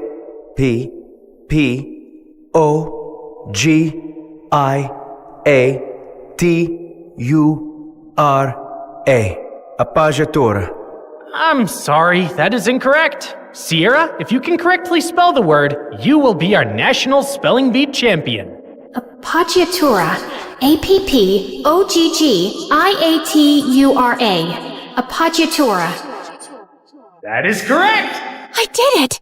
The audience went wild. I got my huge new trophy and went to the lobby to find Mr. Dean. But I heard Leon's voice behind me. Wait, Sierra, please! Leave me alone! Sierra, please, let me explain. It was all Kelsey. She put me up to this. She wanted to get in your head so you'd lose. Wait, don't go to the lobby. I walked through the doors, but Leon lunged at me and pushed me out of the way. The doors had buckets of slime and feathers on them, which all fell on Leon. Why did you push me away? I was trying to save you from this. Listen, Kelsey moved to my school and found out I was going to regionals for the spelling bee. She said she'd pay me to flirt with you and distract you from studying. I'm so sorry. I was just a game to you? I only agreed because I really needed the money for my mom's treatments. That's why I'm even competing in the bee. I didn't expect to end up having real feelings for you. When Kelsey found out, she stole my phone and smashed it. She even threatened to get me kicked out of school. Just then, my mom and Mr. Dean walked up. Mom, what are you doing here? Mr. Dean convinced me to attend, and I had no idea you were so talented at this. We're so proud of you, Sierra. And then Kelsey walked in. Of course my dad is here to support perfect little Sierra. And Leon, I see you've betrayed me too.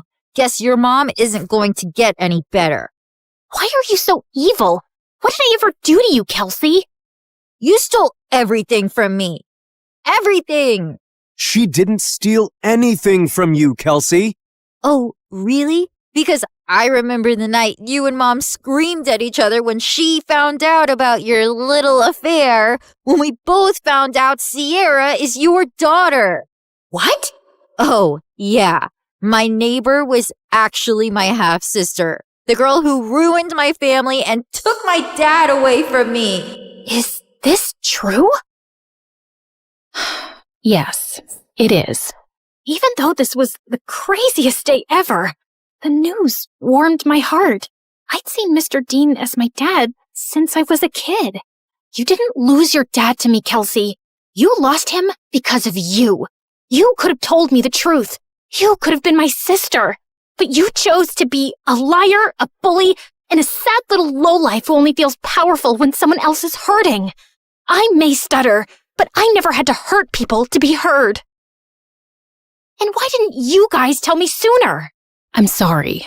He didn't know until I told him once we moved in next door. I wanted to tell you right away, but then my wife left me and Kelsey took the news really hard and started lashing out. We thought it would be best for you to not know. For your sake, and Kelsey's. I was planning on telling you. I figured since we live together now, it was the right time. You live together now? She screamed, grabbed my trophy, and hurled it through the convention center's windows. She got arrested for property damage and spent some time in juvie before going to live with her mom. I told my mom I wanted to stay with Mr. Dean for the rest of high school, and thankfully, she allowed it. I gave the prize money to Leon to help his sick mom, but I refused to date him even after all his apologies. My self-worth wouldn't allow me to be with someone who thought it was okay to play with my feelings for any reason. I'm so proud of you, Sierra. Thanks, Dad.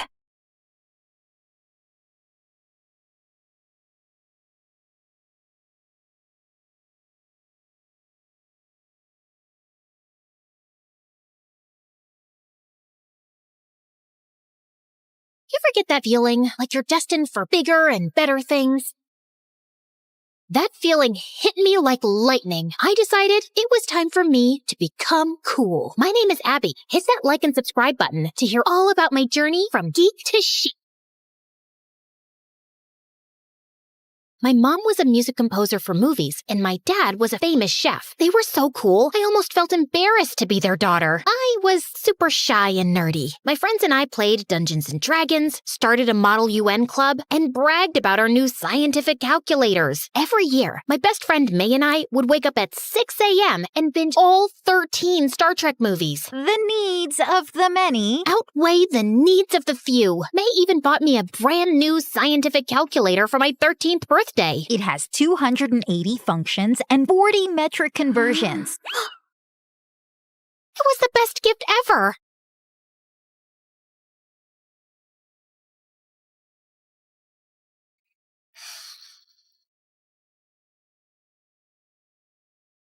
How would you feel about, going to the mall?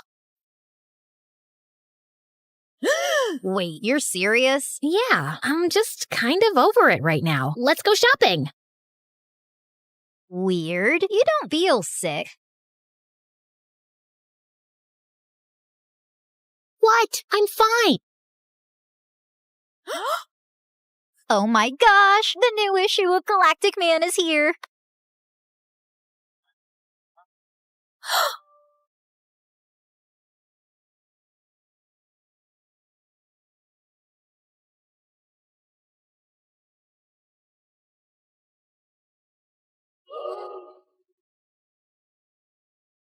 You ever get the feeling like you want to be cool? I am cool. What do you mean? I mean, you have Orange Julius on your face. Yeah, so do you. All the cool kids do.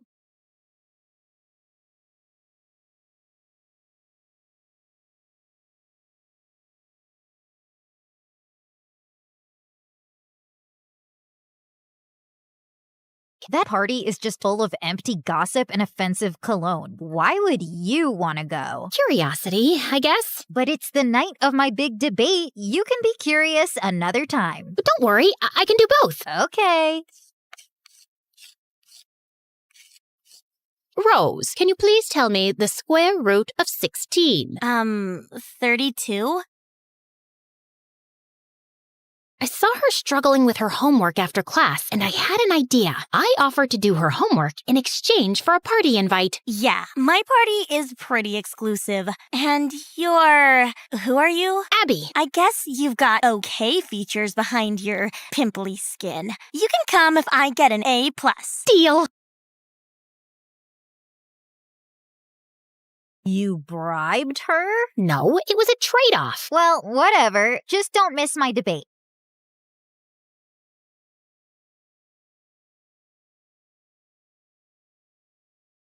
I'm so excited for you, honey. Call me if you need me to save you.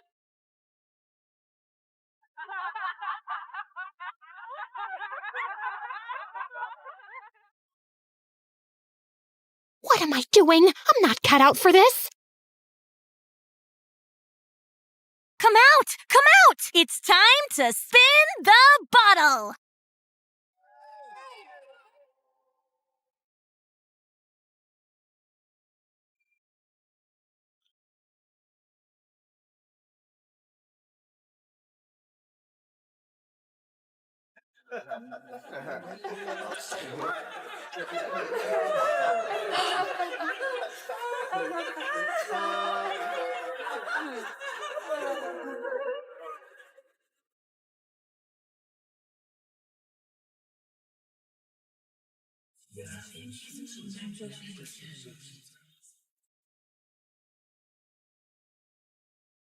Don't you want to sit with your new popular friends? It didn't go well. Well, I hope it was worth missing my debate over.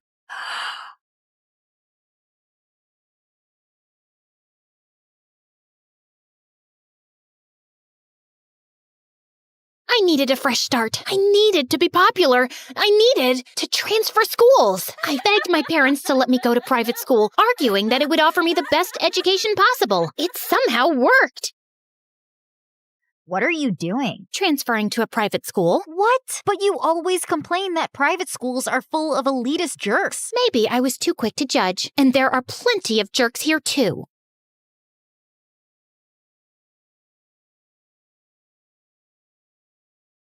I wanted to look classy, sassy, and confident, but I didn't expect the popular girls in my new school to be edgy and dark. They rode motorcycles, had piercings, dyed hair, and tattoos. They wore baggy pants and tiny little shirts. I stood out like a sore thumb with my blonde hair and white tennis dress. It was time for me to rebrand.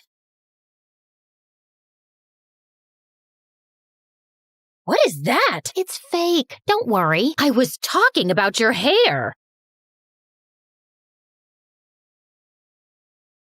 I love your dragon tattoo. Yeah, it's super rad. My parents won't let me get a tattoo till I'm out of the house. Oh, my parents have no clue I have a tattoo, and they never will. You must have gone to some underground tattoo artist then. You have to tell us where you got it done. I had won the popular girls over.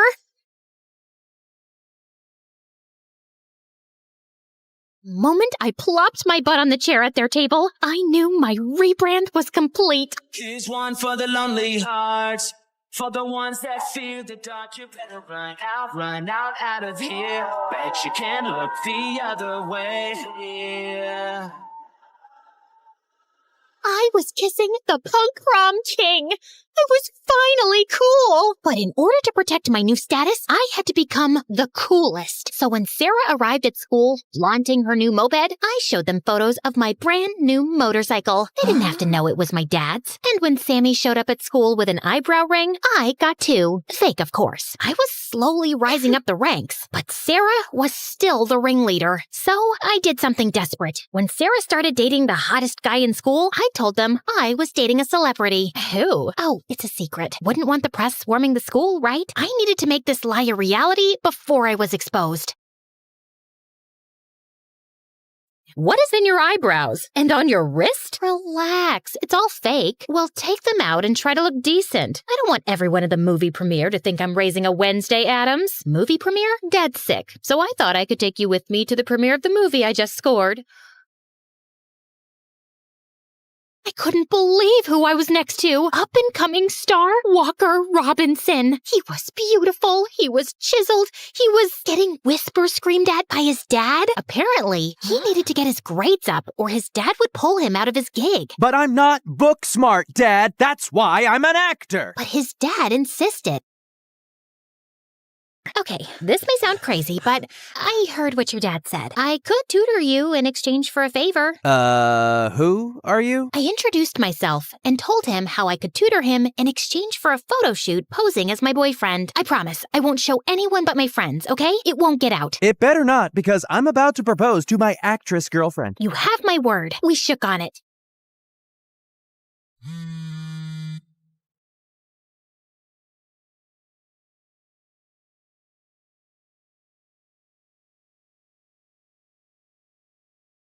I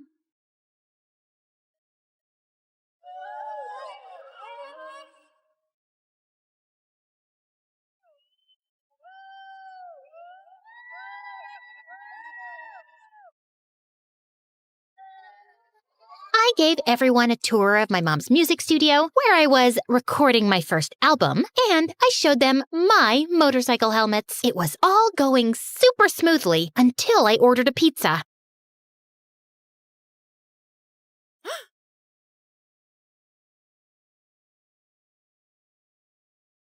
May? May you what? She was totally pretending not to know me. Can we talk? About what? It was like we were in a Western standoff. Oh my gosh, your little outfit. Guys, come look at this girl's getup. It's so chic.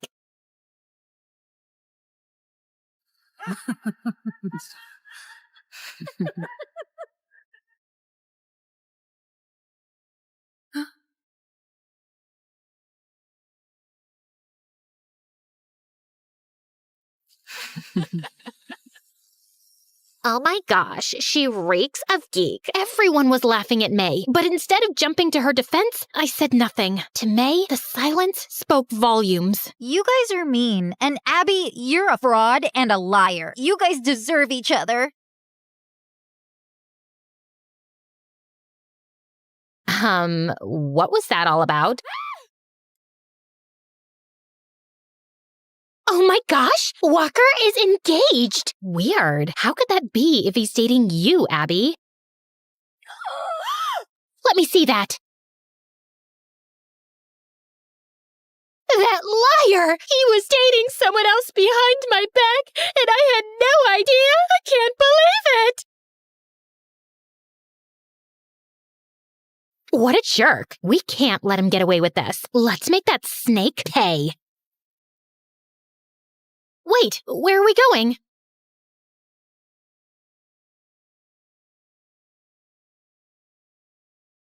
Go ahead, expose him.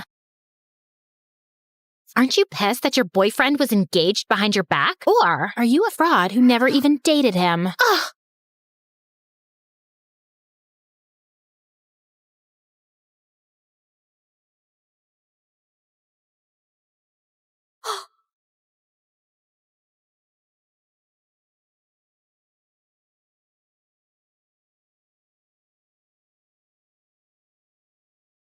Abby, what are you doing?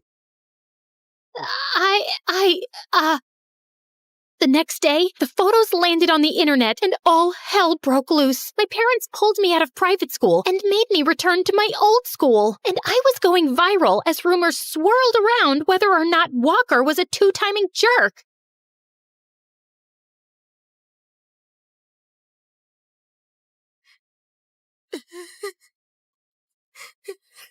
Honey, I found this lying by the front door.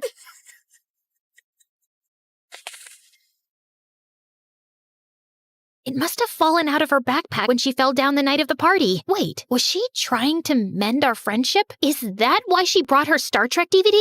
Ugh, how did I not see that? I went on my phone to see that Walker and his fiancée had ended their engagement. My quest for popularity had seriously blinded me and ruined everything. I had to make amends. I visited Walker on the set of his show. Who let you in? I told them I was your girlfriend. Haven't you done enough damage? That's kind of why I'm here. Sure, I can help you get your fiancé back, but I need a tiny favor in exchange. I don't want to talk to you. Flip it over.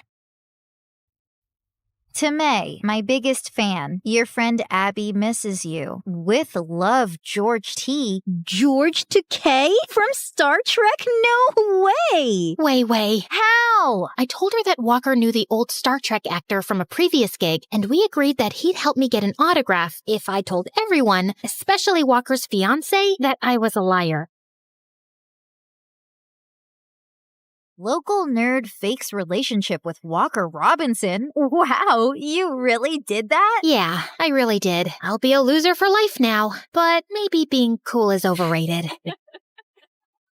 I grew up with my grandfather, who was the coolest person ever. He worked at a planetarium nearby, and often after school, I'd help him there. You see that star? You know, it isn't a star, but a planet. A planet? It's so shiny. Wow. Growing up, I loved everything about the stars, planets, and space. Pops and I would look at the stars from the big telescope. It was so fun. By the time I was 17, I was the brightest in my class and ready to graduate a year early. One time when I returned from school, I saw Pops talking to some construction workers, and he looked mad. What's happening? These people are trying to tear down the planetarium to build a mall here. No way! Not on my watch. This place was too close to my heart. My best childhood memories were about this place. Just then, I noticed a bulldozer driving toward the building, so I climbed up the huge oak tree in between, and people frantically yelled for the machines to stop. Yo, stop! There's a crazy girl up there. Rose, what are you doing? Get down from there. Nope. If they want to take this tree down, they'll have to do it with me on it. One of the workers called the boss, and exactly 30 minutes later, I saw a helicopter land. Several men in black suits jumped out, surrounding a handsome guy who didn't look much older than me. You, girl, what's the problem? Call me Rose. And the problem is that you need to ask your men to back off. This is our property. I bought this dump, so it's my property. So you'll just destroy it because you own it? Over my cute body? Do you have any idea who I am? Does it look like I care?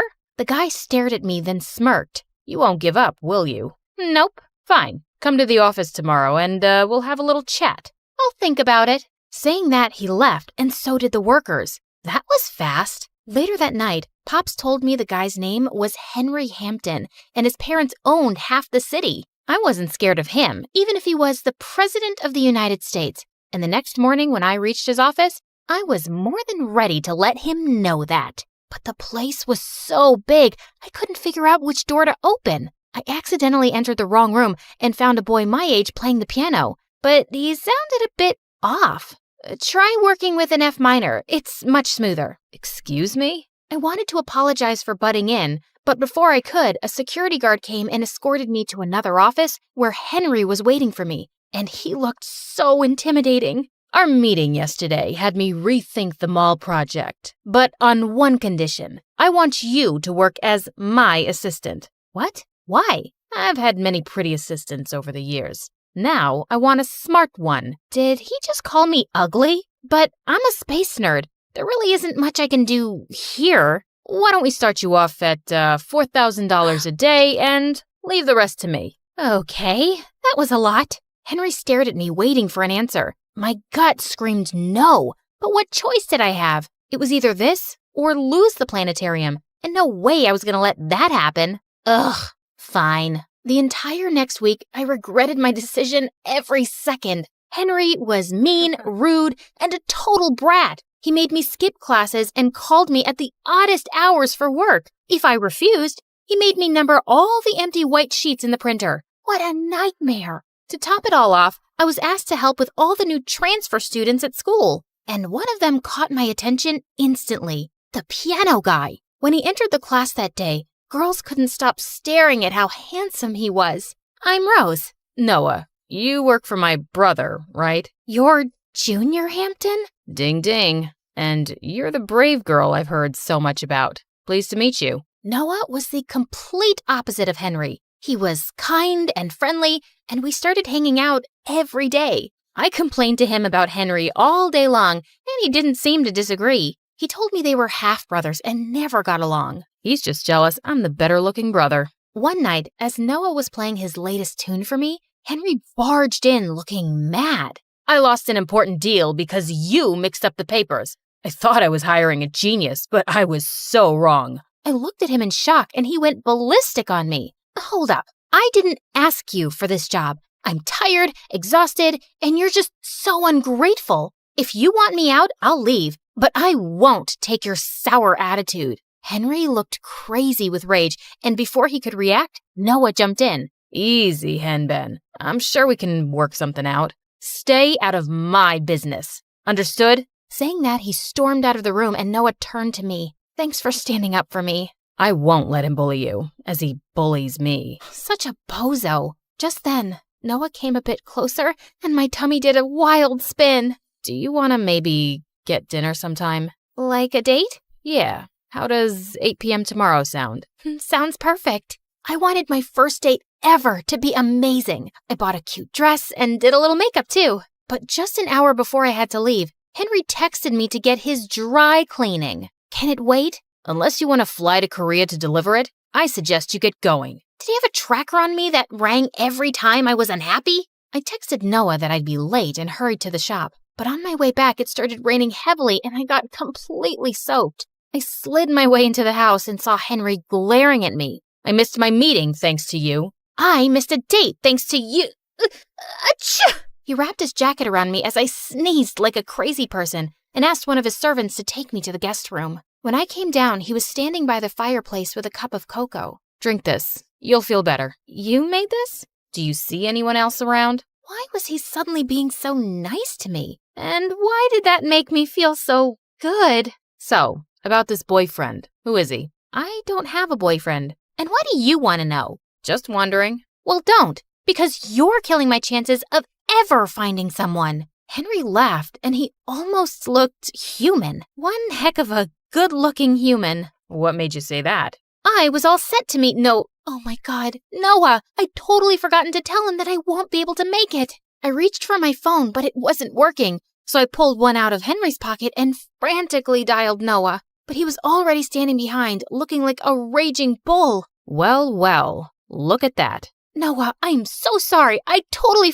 Save it, Rose. It's not the first time Henry's had eyes on my girl. Henry looked at me in surprise. He was your date? Well, that's disappointing. Before I could say anything, Noah took the vase lying on the table next to him and flung it at Henry, who missed it by inches. That was totally uncalled for. Work on your aim, little guy. But Noah left without saying a word. When I turned to Henry, he was smiling.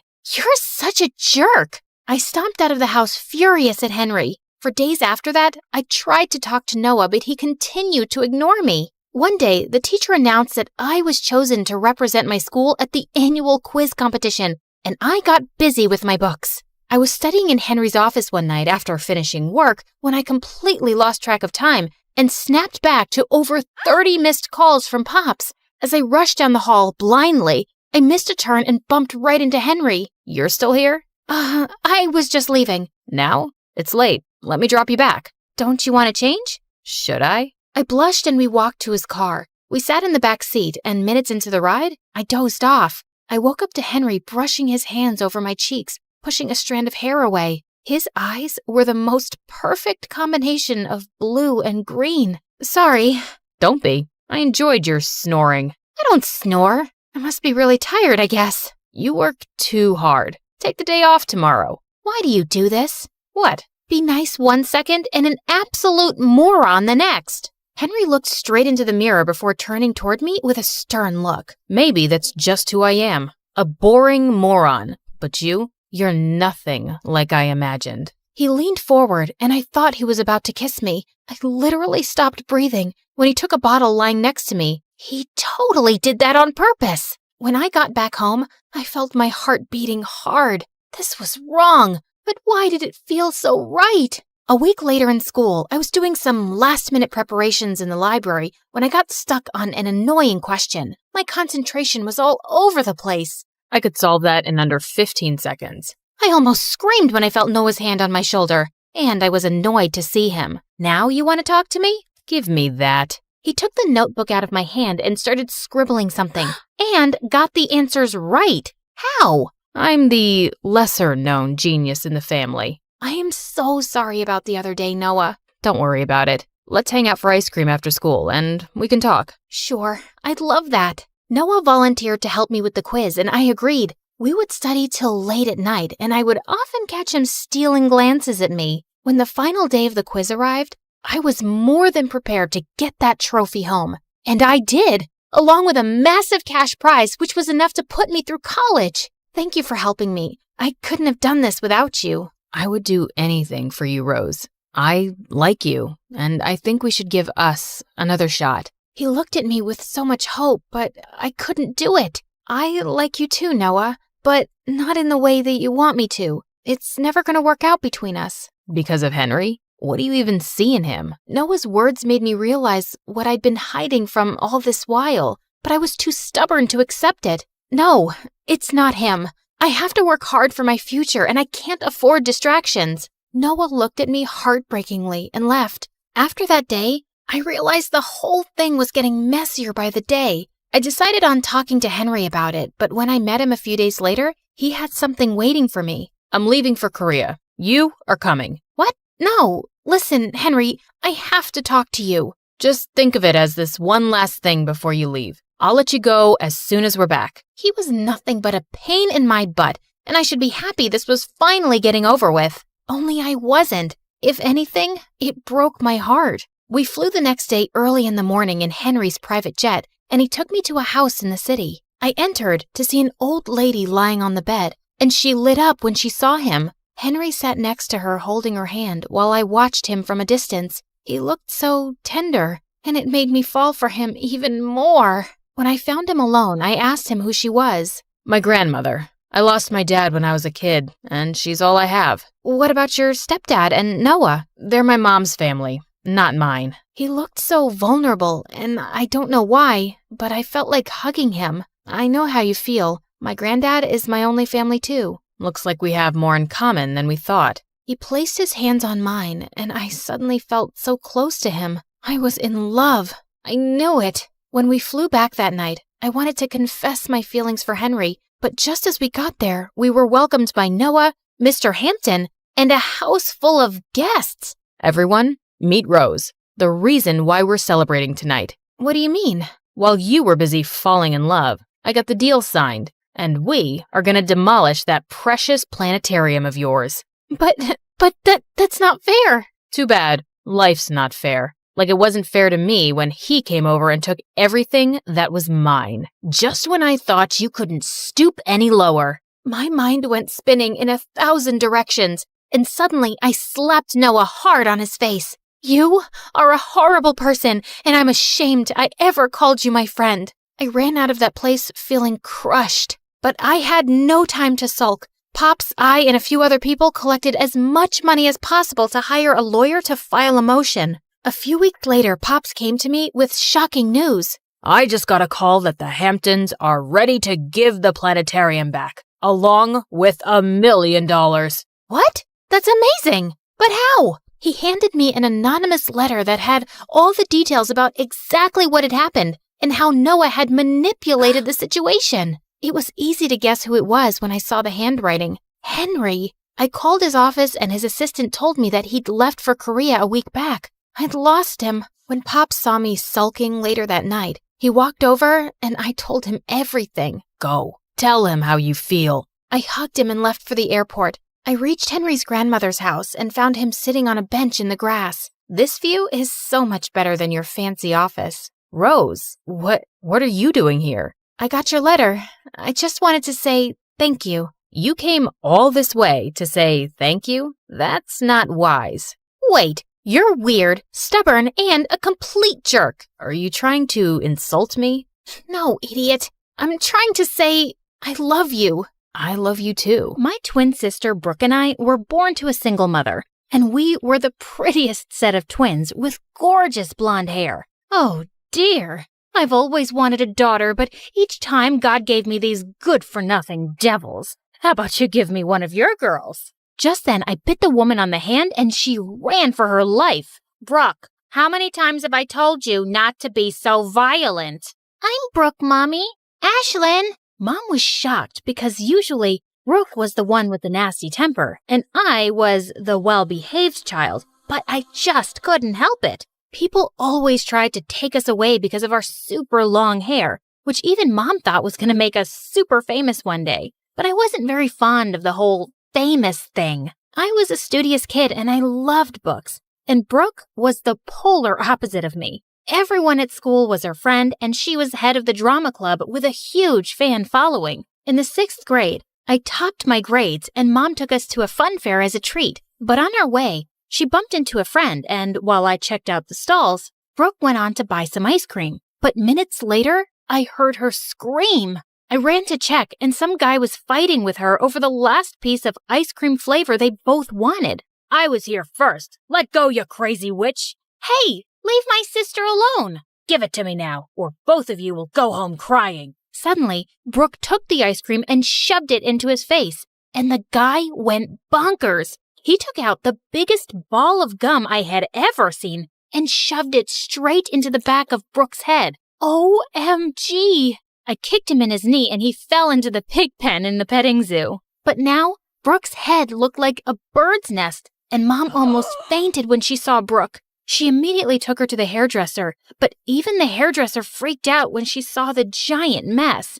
There is no way we can remove this. We'll have to cut it all. What? No! But since there was no other option, they gave Brooke a buzz cut, and she looked devastated. The entire way home, I tried to cheer her up. It's just hair, Brooke. It'll grow back in no time. But she didn't say a word, and when we reached home, she ran up to her room and locked herself in. So I tried different ways to cheer her up this time. I baked your favorite cookies, Brooke. Open up. I asked Mom to buy tickets for the BTS concert, and she agreed. I'm gonna be a mom, Brooke. And that's when she finally opened up. God, you're so dramatic. So are you. Could it be we're related? Days later, when the school reopened for the new session, I made Brooke wear a wig. But since it was summer, Brooke kept scratching her head like crazy the entire time. Oh, God, please stay away from me. I think she has lice. How dare you even say that? She does not have lice. Right then, the boy sitting behind Brooke noticed her wig coming off, and he pulled it off. Oh, God, she's a baldy. Wow, we can finally tell Brooke and Ashlyn apart. The pretty-haired one is Ashlyn, and the bald one is Brooke. All the kids burst out laughing, and Brooke looked furious. She jumped on the kid who pulled her wig and grabbed his hair until he let out screams. The teacher pulled her away and was about to send her to the principal when I begged her to let it go. And thankfully, Brooke got away with a warning. But the next morning when Brooke came down, Mom and I were shocked. Did you forget your wig, sweetie? Everyone knows what I look like now, Mom. And it makes me itch. Come on, honey. You wouldn't want to go out of the house looking like an egg. Mom, I think you look cool, Brooke. Whatever. I don't need your approval. Huh? What was that about? At school, I warned all the kids to not mess with my sister, but it seems like Brooke didn't care about it anyway. Then one time, I was in the school's hallway when Brooke's drama club members came up to me. Ashlyn, Brooke left the club, but we really need a pretty girl lead for the play. Can you take the role, please? Please? They kept begging me to replace Brooke and didn't leave until I said yes. But just then, a boy walked past me and I dropped all my books. Hey, watch it, dude. But when he turned around, I was shocked to see it was Brooke. Oh, I'm sorry. I thought I didn't see it was you. Yeah, that's the thing, Ash. Saying that, she just turned around angrily and walked away. And I felt so stupid for not recognizing her. After that day, something changed in Brooke, and she started to talk to me less and less. And Mom only made things worse. Every time we'd go out, she'd made Brooke wear a cap. A few weeks later, when we got home from school, Mom was screaming with joy. Oh, honey, I have great news. Some weeks back, I had sent Brooke's photos to a company that was looking for a new model, and guess what? They selected her. For the first time in ages, I saw a huge smile on Brooke's face, and then Mom said, But now, Ashlyn will have to play the part. What? What are you saying, Mom? Mom told us that the company wanted to use a model for their new hair products, and since Brooke had lost her hair, my natural hip-length blonde hair made me perfect for the part.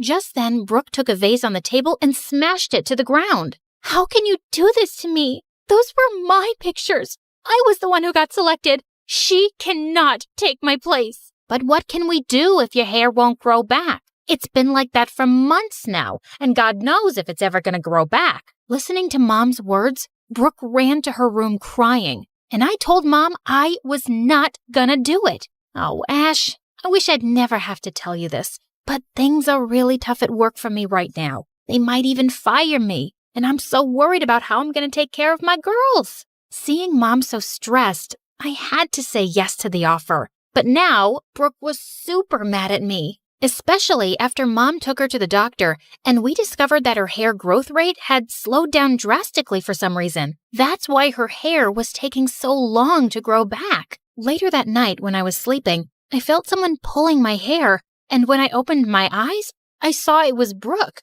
trying to cut it off. OMG, Brooke, are you crazy? Yeah, I'm crazy, and now I'm gonna turn you into me. Luckily, Mom came in just then and pulled her away. She scolded Brooke real hard, and after that day, Brooke stopped talking to me. The next week, Mom took me to the audition, and when I got the part, we had to fly to Los Angeles for the whole year. But Brooke was not happy about moving at all. I don't understand why we have to leave everything behind just because of her. Why can't you be happy for your sister, Brooke? This is a huge deal. And honestly, it's not like you have a lot of friends here. You could use a fresh start too. Despite Brooke's protests, we moved to LA. The campaign I did became a huge success in no time, and my ads were everywhere, on buses, on billboards, and on TV. By the time I turned 15, I had a huge portfolio of modeling work, and Mom had become my manager. And she decided to enroll me into a private school. Honey, you're a celebrity now. Your safety and education has to come first.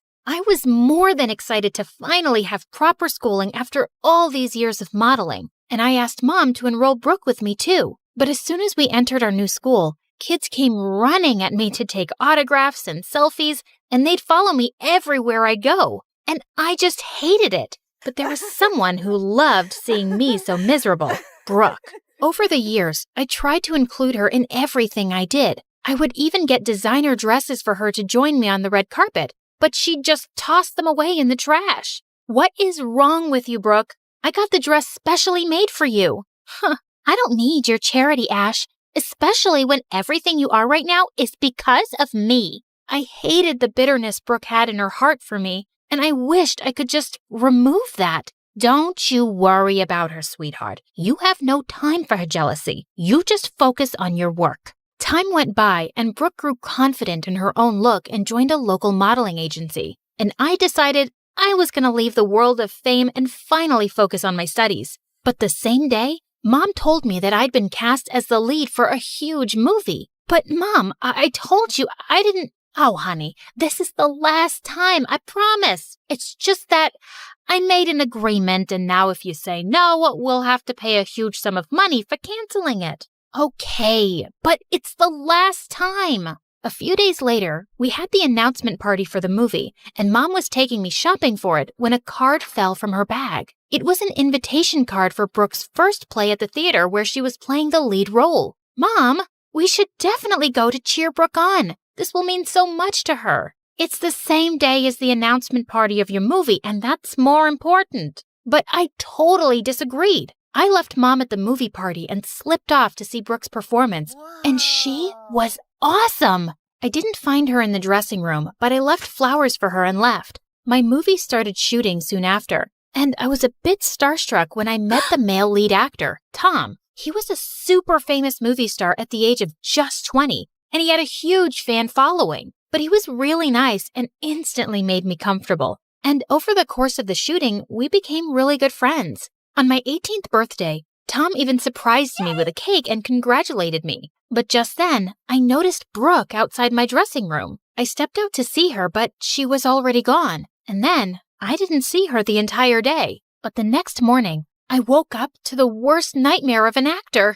My phone was buzzing like crazy, and pictures of me hugging Tom and rumors of our link-up were all over the news. But there was no way anyone from the set could have leaked those pictures. And that's when I remembered seeing Brooke on the set the day before. Holy freaks! I couldn't believe she'd stooped so low. Later, when I came out of the house, there were paparazzi everywhere, and I had to disguise myself to go for the shoot. When I reached the set, we were about to start shooting when Tom's girlfriend came on set and threw the newspapers in my face. You homewrecker. How dare you try to steal my boyfriend, you ugly-faced lizard. I didn't steal anyone. It's all fake news. Babe, can you please calm down? But she didn't calm down and tried to attack me. Just then, Brooke came from behind and dumped a slushie on that witch's head, and security pulled her away for trying to create chaos on the set. Brooke, what are you doing here after ruining my reputation? What? What are you talking about? Oh, stop it. I saw you at the set yesterday, and I know you're the one who sent my pictures with Tom to the media. Have you completely lost it? I wasn't the one who did it. It was Mom. What the freaking Funyuns? Mom was the one who sent your pictures to the media. I heard her talking on the phone this morning. That's what I just came here to tell you. But I saw you on the set last night. 'Cause it was our birthday, dummy. You came to see my play even when you had a huge movie party, and it meant a lot to me. So I thought I'd repay the favor by visiting you, but as soon as I reached here, I received an important call and I had to go back. But that wasn't all. Brooke told me she had doubts that Mom had been up to no good, and when we investigated it, we found out that Mom had been stealing from me and filling her bank accounts. Holy freak! She was a blood-sucking mosquito. The next day, Mom came screaming with joy at us. I've got the best news, Ash. I signed you up for 3 more movies, and we're gonna be super rich now. So, that's why you sent my pictures to the media? What? Who told you that? And even if I did, look at the bright side. All that publicity and dating rumors with the superstar have got you 3 more movies. But you sold your own daughter for money. Shut up, Brooke. Enough, Mom. We are not kids anymore whom you can manipulate so easily. Yeah, you broke our trust and stole from your own child. You're the worst lying butt manipulator that I've ever seen in my life. Oh, no, don't say that, Ash. I did everything for you guys. You're a liar, Mom. You did everything for yourself. And that's why I have canceled all your contracts and removed you from my manager's position. No, you can't do that. Guess what? We already did. Suddenly, Mom completely lost it and tried to attack me. But thankfully, Brooke had called security and the cops, and they took her away. I'm so sorry, Ash. I always thought you were a bad person and always blamed you for everything. But Mom was the real devil and played with us as she wished. It's all right, Brooke. You have nothing to apologize for. But yeah, I don't think I can continue to shoot this stupid movie. How about you take my place in it? Really? You mean it? Of course. I was only a newborn when my adoptive dad found me outside a Shaolin temple in China one night. He was a martial arts teacher and the owner of the Shaolin temple. He tried to find out who my parents were, but when nothing turned up, he decided to take me in and raise me like his own daughter. I knew nothing of my real family, but the only clue I had was a very unique-looking necklace they'd left with me. Growing up, I was weaker than the other kids, but Dad was always there to look after me and trained me hard so I'd become stronger. But the kids at the temple were the worst, and they always made fun of me. Their nasty comments would make me really upset. What happened, Gina? What's wrong? Everyone says you're not my father and I should go back to where I came from, Dad. Oh, honey, you should not let their words get to your heart. You are my daughter, and you're super strong. But I'm so small. No, you're not. Look at that ant. It may seem small, but see how she's lifting a sugar cube? The same way, your strength should come from your mind and not your body alone. Dad's words always encouraged me, and I started focusing on myself. By the time I turned 8,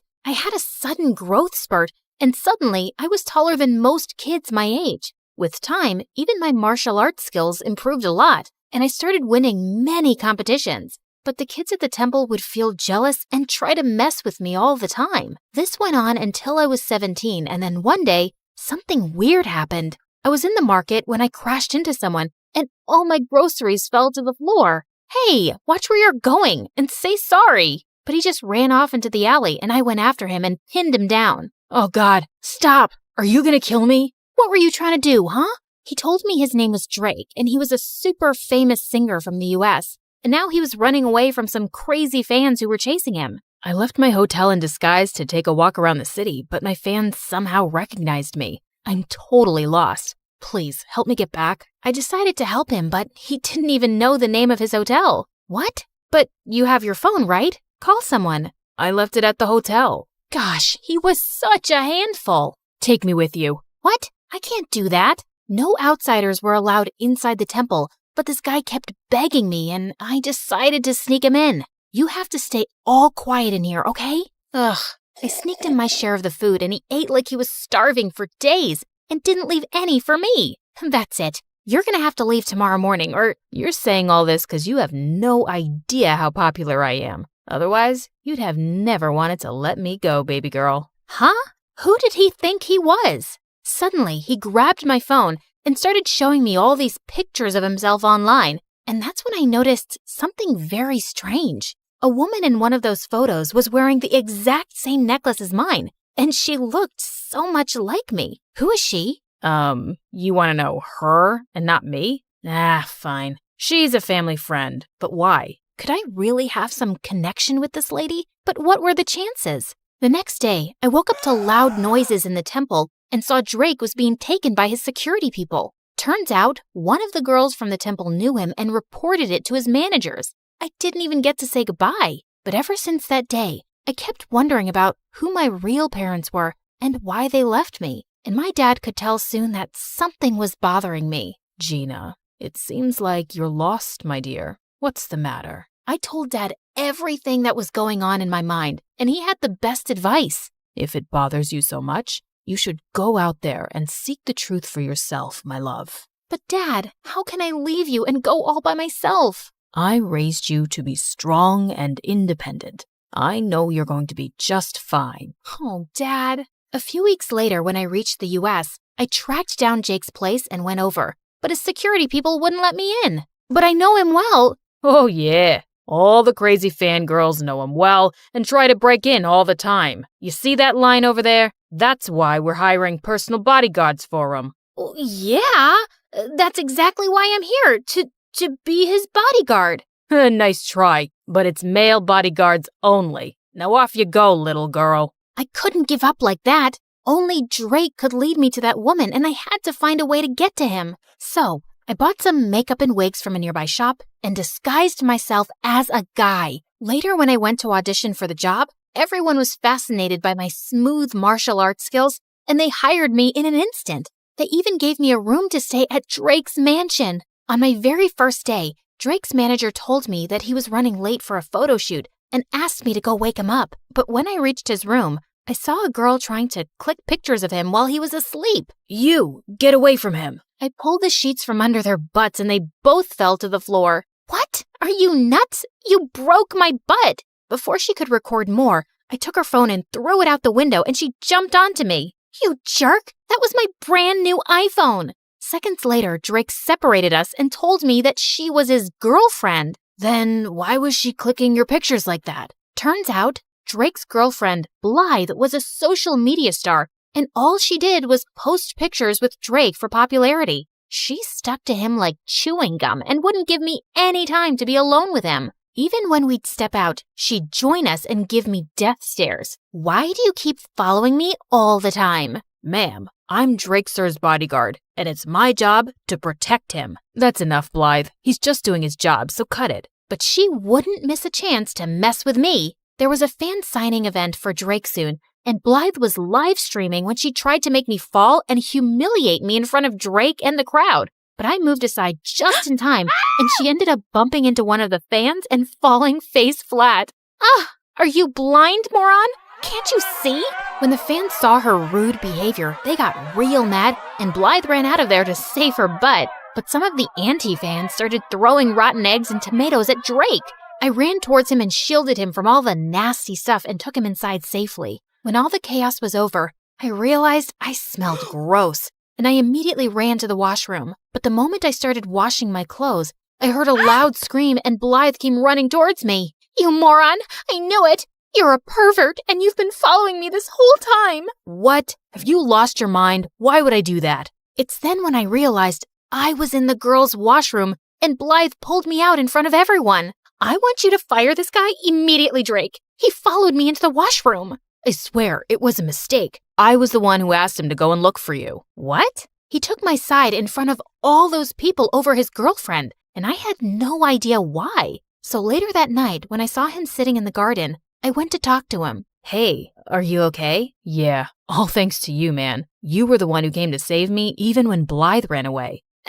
That's just my job. He then signaled me to sit down, and I did as he asked. Why did you take my side today? 'Cause I knew Blythe was lying. I've known her ever since we were kids, and I know when she doesn't like anyone, she makes a huge fuss about it. But still, she's your girlfriend. Sometimes, I wish she wasn't. I always saw her as a friend, but one day, she asked me out. I said no, but my mom and Blythe's mom are best friends, and Mom said I couldn't break Blythe's heart. But you should have told your mom you didn't love Blythe. I did, but she didn't listen. Like she never listens to me about wanting to quit music for a while. But I thought you loved creating music. I do love music, but I just want to do it at my own pace. But my mom keeps pushing me into advertisements and other projects all the time. Then you should tell her to stop. If you don't like something, you don't have to do it, Drake.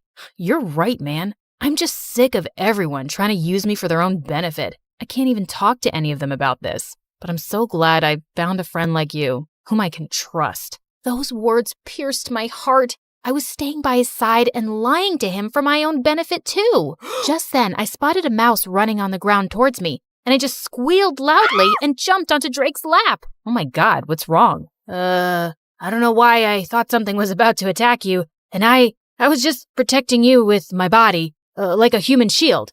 Just my training, you know? Okay. And is the girly scream part of the training too? Yeah, totally. It's like a war cry to scare the enemy. It's gotta be shrill. Makes sense. You want to get off my lap now, princess? I jumped off his lap, muttering something, and excused myself quickly. I'd acted like such a moron and almost given myself away. I just couldn't tell him who I was now. He trusted me and would feel so betrayed. So I started keeping an eye on all the women around him by myself, hoping I'd find the woman from the picture soon. And Drake learned to take a stand for himself with his mom and instead started doing things that he loved, like playing soccer. He also started ditching Blythe more often, and we'd sneak out to go on motorbike rides and eat the greasiest burgers across town. Come on, you can't finish a burger? Be a man. I'll finish it, dude. Not all of us inhale our food like you. Wait, you got mustard on your face. And without thinking, I leaned forward and wiped the mustard close to his mouth with my thumb. He just looked at me quietly, and I swear I had butterflies in my stomach. Luckily, just then, his phone started ringing and the moment passed. I was pretty sure he thought I was his gay bodyguard now. A few days later, Blythe followed us to the match and offered to take everyone out for drinks. I quickly sneaked into the shower room first so no one would know my real identity. But just as I was done taking off my makeup and wig, I turned around and saw Drake standing there, and I let out a loud scream. Suddenly, I could hear some footsteps approaching, and Drake pulled me into one of the shower stalls. What the? Stay quiet, or someone's gonna see you. He was so close to me, and my heart was racing. But seeing how Drake didn't look shocked one bit, I could tell he already knew who I was. How long have you known? Almost since the start. What do you think I am, an idiot? Why didn't you say something then? I wanted to see what you were really up to, or how long you'd keep up the act. It's been fun, liar. Drake, I'm sorry.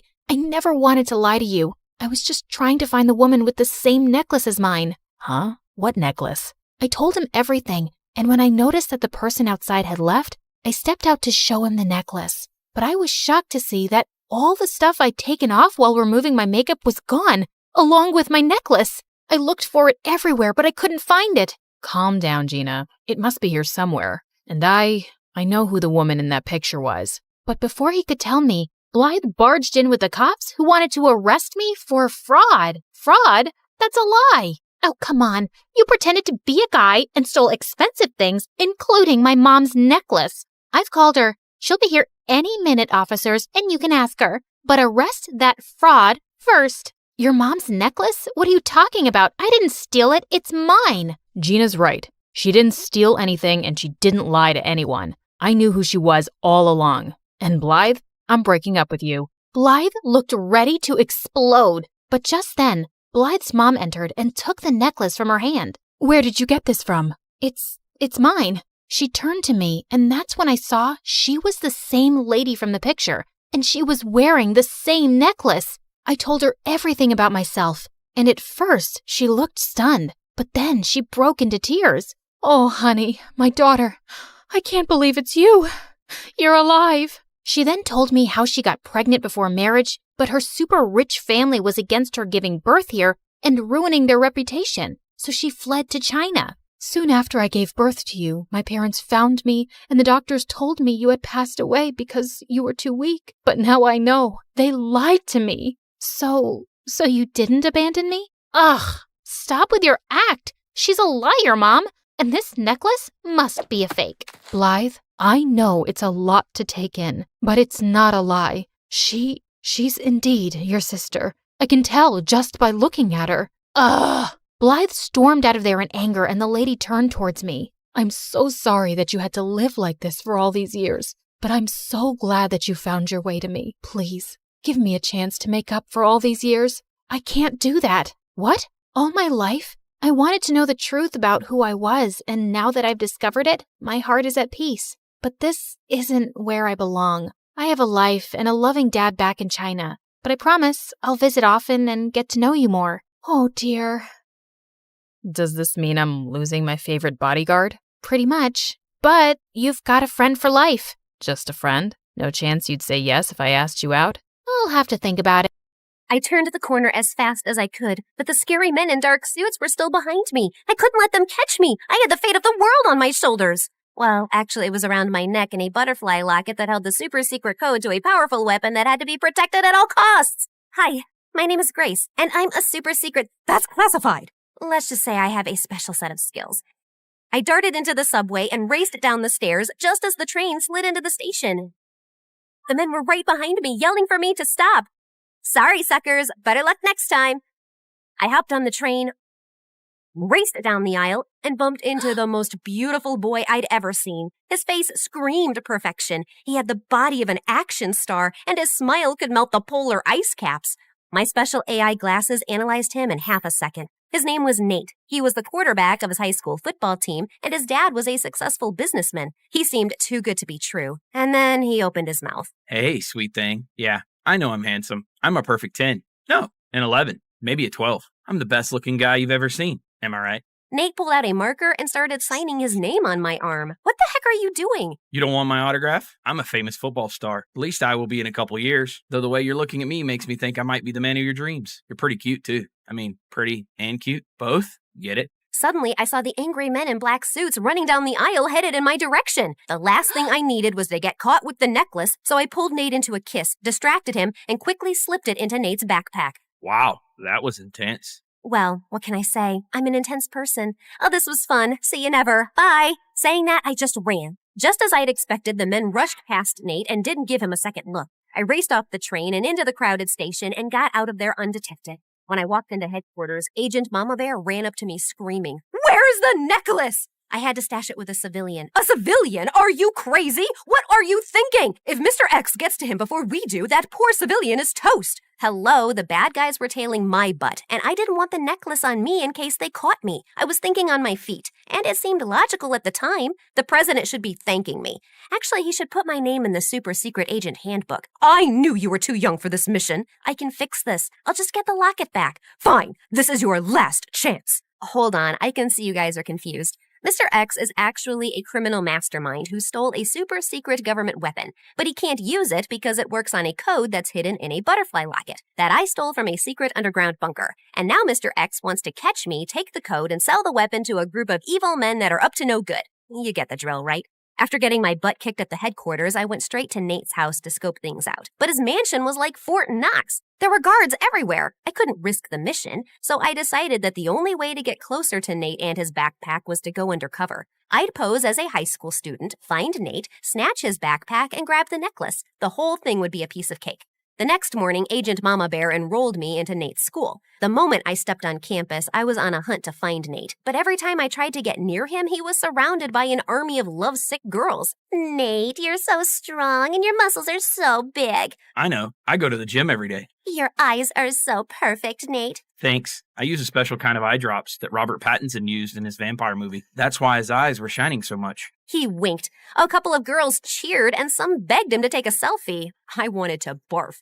A couple of hours later, I saw Nate alone at his locker. He had his backpack on, but it was zipped shut. So I crept over like a cat burglar and reached for the zipper. Just as I was about to open it, Nate turned around. Our faces were inches apart. He looked at me with his dreamy brown eyes, and I swear I heard angels singing. Then some kid ran by and bumped into me. I lost my balance, fell forward, and suddenly my lips were on Nate's. And then we were kissing. You really can't seem to get enough of me, do you? That was a mistake. I have to run. Not so soon. I'm not letting you get away this time. How about you be my girlfriend? We can kiss all the time, and you can stop playing this game. I don't have time for games. You have something of mine and I need it back. Did I steal your heart? Well, baby, you stole mine too. Enough of this. You're wasting my time. Just as I was about to snatch his backpack and grab the locket, this rich girl named Pam walked up with her minions and 2 burly bodyguards. She was the spoiled daughter of a rich politician. Pam shoved past me so hard I almost lost my balance. Hey, jerk, you pushed me. That's what I mostly do with garbage. Is this street rat bothering you, Nate? If she is, I can tell my guards to send her away. She's not a street rat. She's a nice girl. We met on the subway. The subway? Yeah, it's this thing underground. People use it for transportation. It's been around for over 100 years. Duh, I know that. It's just disgusting.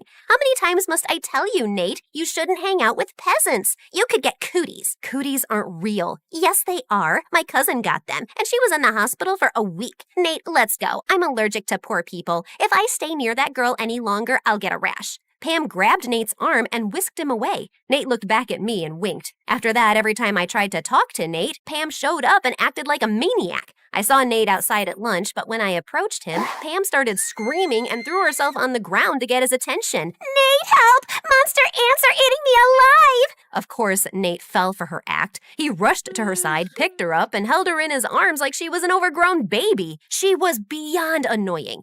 Later, Pam and her band of minions ambushed me in the bathroom. Hey, subway girl, I'm getting really sick of you chasing after Nate. He's mine. Back off or else. You're the one chasing him like a lovesick puppy, and honestly, it's pretty pathetic. Get some self-esteem, girl. Oh, you're gonna regret that. Pam started jumping around like she was a boxer. I really don't think you want to do this. Ha! You're ugly and stupid. Can't you count? It's 3 against 1. Pam charged at me like a raging bull. I stepped to the side, and she ran straight into her friend. The third minion ran up to me, and I threw water in her face. She slipped on her shoelace and fell on top of Pam. Pam and her minions ran to the principal's office and told the principal that I'd attacked them. But my AI glasses caught the whole thing on camera and sent the principal a video of the incident from an anonymous email account. Pam, your behavior is unacceptable, and I have no choice but to suspend you and your friends. Out of nowhere, one of Pam's bodyguards walked into the room, whispered in the principal's ear, erased the email, and left. On second thought, sorry, Pam. You and your friends did nothing wrong. Please enjoy the rest of your day. What the fudge?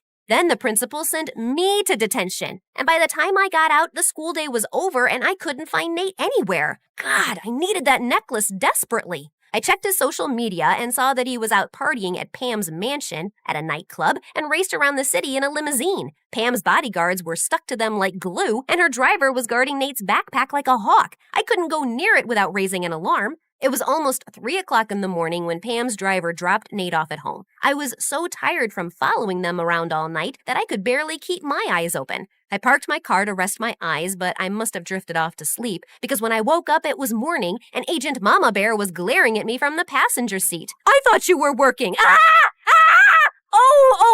Here you go. As fresh as a daisy. I was working. I just dozed off. We don't have time for naps. You can't let Mr. X get that locket before you do. Anyway, I've got some fresh information. Agent Mama Bear told me that Nate's dad was holding a fundraiser at his house tonight. The mission was for me to enter Nate's house dressed as a maid, grab the locket, and leave. And Agent Mama Bear was my backup. We changed into our disguises and walked right up to Nate's front door. The guards let us in without a hitch. When the time was right, I went around the house looking for Nate's room and finally found it. I slid inside like a fast ninja and immediately spotted Nate's backpack. I opened it, searched for the locket, but it was gone. I panicked. How could this moron lose the locket? I turned the room upside down, but couldn't find it anywhere. I glanced out the window. Nate was lounging near the pool, sunbathing his six-pack with a stupid smile on his face. Gosh, he's so cute. Nope. Get a grip, girl. I rushed down the stairs, and just as I was about to step outside, I saw a tired old woman scrubbing the floors, and then I saw Nate walk in. I immediately hid behind a pole to avoid getting spotted while Nate walked over to the old woman with an envelope of cash in his hand. Ma'am, please take this money and use it to go see the doctor. I can't, sir. I have to work to help your father with the party. If I leave, he'll be very upset. Don't worry about my dad. I'll talk to him. Come back when you're feeling better. The old woman thanked Nate and left. I was shocked. I'd never seen him act so selfless. I was about to say something, then Nate's father rushed past me. Have you lost your mind? No, it's where I left it this morning. This isn't funny. I saw what you did for that maid. You think money grows on trees? I swear you're as dim as a broken light bulb. Try not to embarrass me tonight in front of Pam's dad. And why haven't you asked Pam to be your girlfriend? By now, you should be engaged. Marrying that girl will make you filthy rich, and then you can invest a ton of money into my business. Dad, I don't want to marry Pam. She's a nice girl, but I'm not interested in her that way. I didn't ask you for your opinion. You're too simple to make good decisions. You just focus on throwing your football and staying in shape and getting that girl to fall in love with you. Nate's dad stormed off, and the look on Nate's face almost broke my heart. I felt so guilty for treating him so badly before. I walked over and put my hand on Nate's shoulder. I don't think you're stupid. What you did for that old woman was really sweet. You don't have to be nice to me. My dad will still pay you. It's me, Grace. Who? Grace. We met on the train. Geez, we've even kissed twice, once by mistake. Yeah, I know. Why are you dressed like a maid? I couldn't recognize you at all. That was the idea, dummy. And why do you act all self-absorbed at school when you're actually kind of sweet? Did you just give me a compliment? Must be my lucky day. Well, not really, because I'm about to kick your butt too. I need that butterfly locket I hid in your backpack when we met. It's really, really important. Where is it? What butterfly necklace? I didn't have a choice but to tell everything to Nate. He heard everything and then looked at me in shock. Why would you slip something that important in my bag? I'm literally the clumsiest person you'll meet. Yeah, I wasn't thinking straight then. Oh, did my good looks distract you from your mission? Yeah, maybe. Can we talk about that later? I really need to find that necklace or my boss will have my head. Wait. I think I saw Pam wear something like that a few days back. Nate showed me Pam's Instagram account, and I immediately spotted the picture where she was wearing that butterfly necklace. I asked Nate to call Pam and ask her to come for the fundraiser wearing that necklace. She should be here soon. Pam and her dad are the guests of honor. What do we do next? We get ready to pull off the heist of the century. Okay, that might be an exaggeration, but you know what I mean. Pam was really late, and we were beginning to think she wouldn't even come, but she finally arrived along with her dad and an entourage of guards. And thankfully, she was wearing the necklace. She immediately walked up to Nate, gave him a peck on his cheek, and my insides felt on fire. What the heck was this feeling? Nate, this necklace is divine. I found it in your backpack when I was going through your things. I just had a feeling you might have a present for me. Yeah, about that. That necklace is, dangerous. No, it's poisonous. It will make you break out in hives. You'll get pimples on your face. It will be totally disgusting and gross. You'll give nightmares to small children. Pam yanked off the necklace and threw it on the ground. Before I could get to it, Pam's dad sprang into action, but Agent Mama Bear got in his way. Not so soon, Mr. X. You're busted. Grace, quick, grab the necklace and run. I did exactly that, but a bunch of guards got in my way. I grabbed a vase and hurled it at a guard and then burst out my martial arts moves. I threw 5 spinning back kicks, an open fist punch, and a couple of elbows that laid the guards out cold. Agent Mama Bear called for reinforcements to haul Pam's dad off to jail. I had no idea what happened to Pam and her mom, except that they moved somewhere very far away. The president thanked me, Nate, and Agent Mama Bear for our spectacular service and even named a special holiday after us. Nate's dad cried at the ceremony and apologized to Nate for underestimating him. I was promoted to a first-class agent, and Nate was invited to join the super-secret agent training program. I delivered his invitation myself. So now that you've been a hero, what's next? I think I want to finish high school here. I knew it. You love me. You can't resist my pecs. Or is it that my brave heart or fearless spirit? If I was a 10 before, what does that make me now? 20? I'd give you a solid 4. What? I'm kidding. Sheesh, you had me worried. Then I pulled Nate close and kissed him. I was born in the Shoshone tribe. My father was the chief. The day I was born, a big eagle flew by near my mom. She had thought the eagle would hurt her, but it didn't. The people of the tribe saw it as an omen of me being special and gave me a name that meant bird woman. But in my tribe, I was called Sacagawea. Since I was born a little before I was meant to, The entire tribe was pretty disappointed seeing how small and fragile I was. Your child, she is destined to reach great heights, go places, be invincible. You really think so? But she is small and weak. Don't underestimate her, for when she is older, she will move mountains. Well, she was right. I don't know about moving mountains, but as I grew up, I wasn't weak and fragile anymore. Actually, I was kind of a wild child. I would spend hours playing in the forest, riding horses, and just exploring the outdoors. I was fearless and brave, and I knew one day I'd make my tribe proud of me. But there was one tiny problem. I was afraid of heights. All my friends would be climbing trees and rocks, and it would always scare me. I didn't really mind. I knew I could do so many other things. But a girl, Redfeather, who was from another tribe, always made it a point to tease me about it. I knew why. It was because she had a big fat crush on my best friend Miko and hated that he cared so much for me. What kind of bird woman are you if you can't even climb a tree? Look, Miko, I can climb so high. So what? Sacagawea can ride a horse. Backwards. She can catch a fish with just her hands, and she's not a show-off like you, Redfeather. Ugh, what do you even see in her? He just told you. Strength, ability, class. Now shoo off before I whoop your butt. You wouldn't dare. Oh, but I dared. In seconds, Redfeather and I were tangled like two wrestlers, but I instantly let her go when I saw my dad coming. He had told me so many times not to argue with Redfeather. Her tribe was always looking to get into a fight with ours.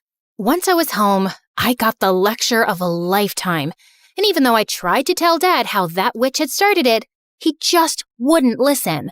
Frustrated, I left the tent and sat near the river. Angry at Dad? No, not at all. I'm angry at myself for not being brave enough to climb a tree. If I could, I would have proved, hey, you don't need to prove anything to anyone. Got it? And who said you aren't brave? My love, you are the bravest girl I know. You can definitely do anything you set your mind to. Here, it's time for you to have this. Mom, why are you giving this to me? It's the most precious thing you have. No, you are my most precious thing. Saying that, she hugged me tight. After that day, I tried to steer clear of Redfeather. The girl was nothing but trouble. But one day, as Miko and I were hanging out near the big waterfall, the witch came and yanked my necklace. Give it back. Now. Redfeather, I swear I'll... But before I could even finish my sentence, the witch gave me a smirk and dropped Mom's necklace down into the waterfall. I felt my blood run cold, and even though I was scared of heights, I did the unthinkable. I jumped. I felt like I was flying, and in the water, I managed to reach the necklace. When I got back up, Redfeather, Miko, and everyone else were in awe. Redfeather's dad came and made her apologize to me. From that day forward, I was known as the brave bird woman who could do anything. I had made my mark, and I was so proud of myself. A few years later, my dad announced Miko and my wedding, and I couldn't be happier. Our wedding was going to be the biggest event in the tribe, and everyone was preparing for it. Even Redfeather, who had been surprisingly friendly since the necklace incident, was helping out with the decorations. One night, Redfeather asked me to meet her by the waterfall. I was a little hesitant, but I thought maybe she wanted to apologize for her past behavior. I was wrong. As I approached the waterfall, I saw several men standing in the shadows. Redfeather stepped out of the darkness and smiled at me. What's happening? Who are these people? I can't let you marry Miko. Take her away. Before I could say anything else, the men dragged me away and everything went dark. When I finally opened my eyes, I was in a carriage. Where am I? Where are you taking me? I am the daughter of the Shoshone chief. When my dad finds out about you, he'll have you punished. And who's gonna tell him, princess? You are far away from home. You'll never get back home. Hearing his words made my heart sink, and I clutched onto Mom's necklace. It was the only thing I had from home. We had been on the road for 7 days when one night I heard noises. There were so many people fighting. The caravan was being attacked. I was so scared. I had no idea what was happening. But then I heard a voice that spoke in a different language. It was a Frenchman. He and his soldiers had attacked the caravan and freed me. They kept talking, but I didn't understand a word. And when I spoke, they didn't understand my language either. But even with the language barrier, I knew they meant well.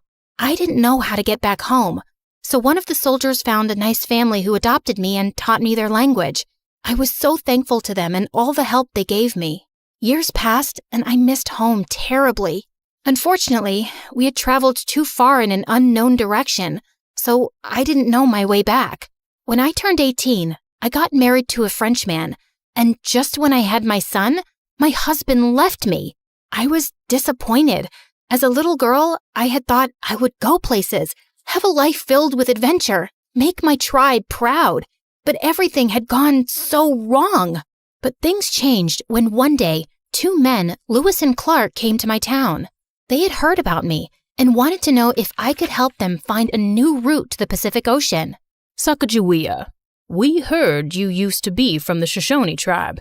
We need your help to find a new route to the Pacific Ocean. I'm not sure I can help you. I've been away from my home for many years. You don't need to worry. We have maps and guides to help you. We just need your help to navigate the terrain and communicate with the locals. That sounds like a lot of work. Why should I take up the offer? Because we're headed west. This might be your chance to get home. What? All right, I'll do it. I was so excited to be joining the expedition in April of 1805 with my newborn son tied to my back on a sling, ready to set off on the adventure of a lifetime. As we made our way along the river, I helped out in any way I could. I showed the men how to find edible roots and plants, and how to identify which ones were not safe to eat. Everyone was amazed at how much I knew, and some even joked about me being the team's official hunter.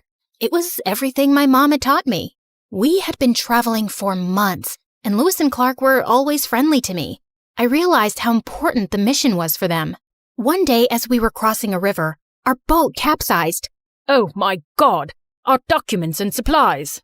All our hard work will be gone! Quickly, I jumped into action and was able to save most of the supplies and important documents. Sacagawea, that was amazing. Oh, thank you so much for saving these. I owe you for life. It's no big deal. I'm here to help, aren't I? That you are. But your bravery needs a reward. I had thought they'd give me some coins as a reward, but when they named the river after me, I was speechless. Wow, I am so honored. Just promise us you're gonna stick around with us till the end, because I know for sure we can't finish this journey without you. I promise, I will. Our journey continued for months, and when it was summer, we stepped into a land that was familiar. I ran into the forest, and when I saw the waterfall at the end, I felt like my heart stopped.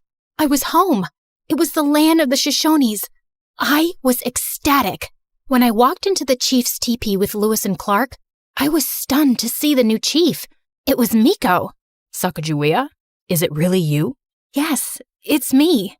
But how is this possible? We thought you were lost forever. I was taken away by some men and adopted by a nice family.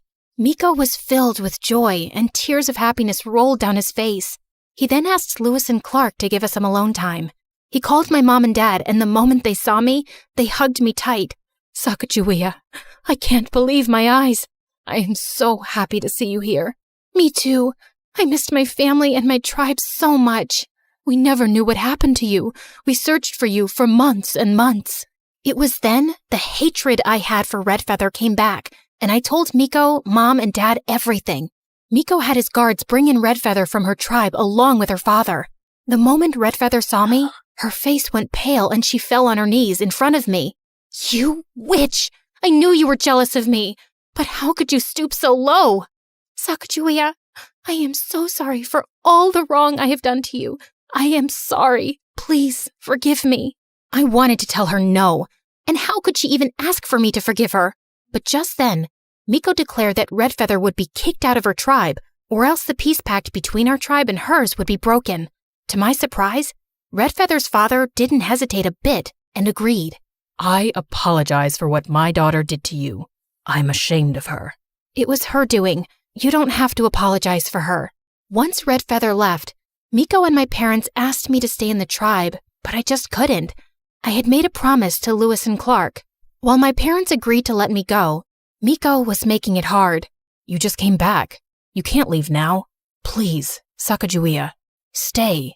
I will, Miko. I give you my word. Once the journey is finished, I'll come back here, to the tribe, to you. Reluctantly, Miko let me go, and I accompanied Lewis and Clark on the rest of their journey. We continued on our travels, but one day, something horrible happened. As we were passing through a thick forest, an arrow hit a tree just inches from Lewis. I was so scared and desperately wanted to help my group. I quickly grabbed my bow and arrow and ran towards the attackers. I was determined to protect Lewis and Clark, and I started shooting arrows at the attackers. One of the attackers stopped, and seeing a native woman protecting the European men, he called off the attack. You are with them? Yes, I am. They come in peace. Please, let us pass. Everything has a price. Give us something. Perhaps the necklace around your neck. Will you let us pass if I give it to you? Yes. With a heavy heart, I took off my mom's necklace and handed it to the man, and the attackers left, and I ran to Lewis and Clark. I was so relieved that no one got seriously hurt. Sacagawea, why did you give your necklace? I know what it means to you. It was precious to you. For me, my friends are more precious. Your safety means everything to me. I just did what I had to do. No, you did more than that. You saved us all. I felt so proud of myself. Finally, I had done something that my parents and the tribe could be proud of. We continued our journey and finally made it. After months of traveling, here I was, standing by the Pacific Ocean. I felt like I was in a dream. The sound of the waves crashing against the shore, the smell of the salt in the air, and the feeling of sand between my toes. It was breathtaking. I couldn't believe I was here. I had been on this journey for so long, and now I was standing at the edge of the world. I realized in that moment how much I had grown. I had gone from a scared little girl who was afraid of heights to a brave and fearless woman who had gone on an amazing journey. We stayed for a month, and when it was time to return, Lewis and Clark asked me to come with them on another expedition. I really wanted to because I loved adventure, but I had other plans. When I returned home, the first thing I asked was where Miko was, and my parents told me that every morning he sat by the waterfall. So I snuck up to him and hugged him, and we both ended up in the water. Oh my God, you came. I promised, remember? Saying that, I kissed him, and it felt so right, like I was finally where I belong, finally home. Today, there are more statues in the United States dedicated to me than any other American woman. I'm remembered now as a hero and as a symbol of courage, strength, and peace for safely guiding the expedition to the Pacific Ocean. My story continues to inspire and remind people that no matter who you are or where you come from, you can always make a difference.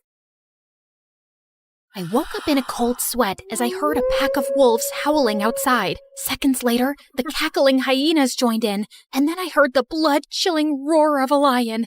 I was surrounded. I walked over to my window, opened it, and yelled, "Be quiet and let me sleep, you buffoons! Do you want me to look like a raccoon in the morning?" Wow, it actually worked. They don't always listen to me. And yeah, I said the whole waking up in a cold sweat thing for dramatic effect. I'm a melodramatic girl. You see, I am surrounded by wild animals, but they're all in cages. And I live inside a zoo. Now please go away. I'll tell you the rest of my story in the morning. So yeah, I really did grow up in a cottage inside the zoo, since my parents were the zookeepers. And I know I called the animals buffoons earlier, but I didn't mean it. It's like when you call your siblings morons, but you still love them, right? The animals were my first playmates, so naturally, I couldn't quit horsing around, even in school. Listen, I can howl like a wolf. Ow! Tina, can you stop making animal sounds? You're disturbing the whole class. At least I'm not putting them to sleep.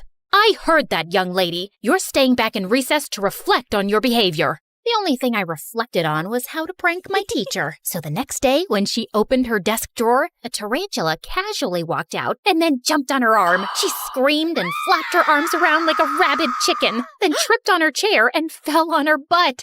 Needless to say, I ended up in detention. And that's where I first talked to the dreamboat in my class, aka Eric. Okay, yeah, he's only 11 here, but you could tell even then that this kid's gonna grow up to be a hunk, and he already had a bad boy reputation. constant. I'd seen kids giving up their lunch money to him, carrying his bag, and even cleaning his shoes. Rumor had it that a kid who pissed off Eric woke up in a garbage dump the next day, and he had no memory of how he got there. But Eric seemed to be utterly fascinated by me, or maybe all the animals I could play with at the zoo. The point is, he was nice to me, and that was all I needed to consider him my first human friend. Can you really pet the crocodiles? Don't they bite? Nope, they love me. Well, the alligators do, but they're kind of the same, right? Potato, potato. Newsflash, they're not the same, but that's a discovery I made later. Can you sneak me in tomorrow? I want to play with them.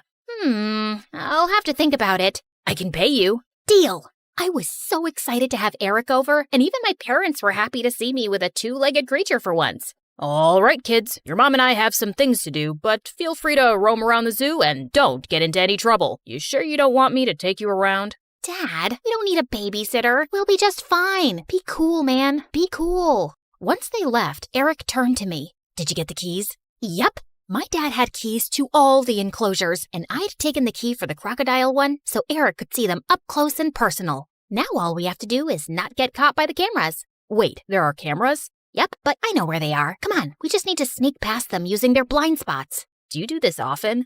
Yeah, I love feeling like a spy. Okay. I was definitely impressing Eric a lot. I could already see it. Me and Eric, prom king and queen in high school. Soon, we were standing inside the enclosure, only a few feet away from the crocodiles. Up close, they looked a lot bigger than I'd thought. I told you, I've only played with alligators before. And wow, these creatures could swim fast. And they were coming right at us. They look hungry.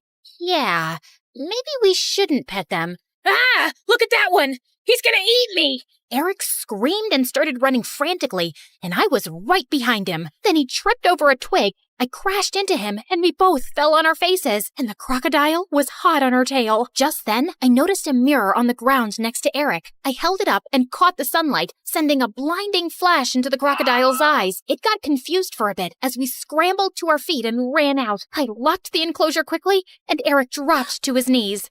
Oh, God. That was the worst day of my life. It wasn't that bad. I mean, think of how I saved your life with my quick wit and fearless spirit. Why do you carry a mirror around, though? To see my beautiful face, which that crocodile would have destroyed in a second. You're horrible. What? I'm amazing. I'm your hero, Eric. But he just couldn't stop hyperventilating. My parents found us, and when they discovered what had happened, they dropped Eric at home, and I was forbidden from ever having friends over again. Eric's mom, the school principal, tried pressing charges, but since we'd avoided all those cameras, there was no proof I'd let him into the crocodile enclosure. But Eric did stop talking to me, which hurt. In case you haven't figured it out, I have a crush on this guy, okay? Don't ask me why. The heart wants what it wants. However, taking Eric to the zoo did give me a rather cool business idea. I had access to stuff most people didn't, and I could use that to make money. Here, a photo of the new lion cub. It's totally exclusive. The public hasn't seen it yet. And you ordered a skin from the rarest snake, right? It wasn't easy to get, so that'll be $200. As if I'd ever hurt my beautiful, slithery friends. No, this Tracy is some rich psycho who wants snakeskin bags, and I told her I'd get her the real deal. But this skin is as fake as her face. All right. She's actually very pretty naturally. Love that for her. My business went well for about a week, till it was cut short by the principal, who still hated me for putting her precious baby in danger.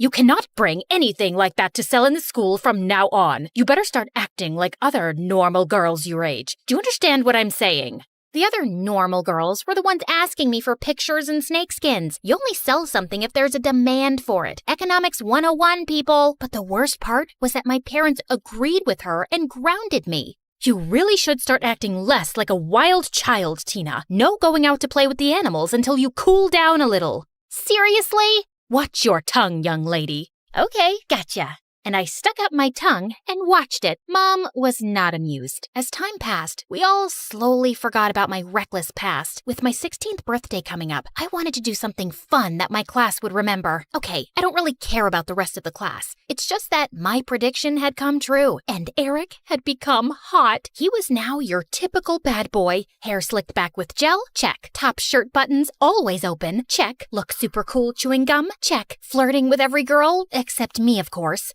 check. I couldn't invite him alone, obviously, so I had to invite the rest too, and maybe he'd accept. But first, I had to get him to stop hating me. I Googled some tips on how to attract a bad boy. I swear, the internet is a wonderful place. Number 1, make sure you stand out. Bad boys like girls who don't blend in. Well, that one was already covered. I stuck out like a sore thumb. No one else dressed in tiger-striped t-shirts or giraffe print leggings or laughed like a hyena. Number 2, say something brief that would catch the guy's attention, then smile mysteriously and walk away to keep him wondering what you were talking about. So one day, I joined Eric and his friends for lunch and sat right opposite him. Hi, Eric. Hi, Tina. I had a dream about you last night.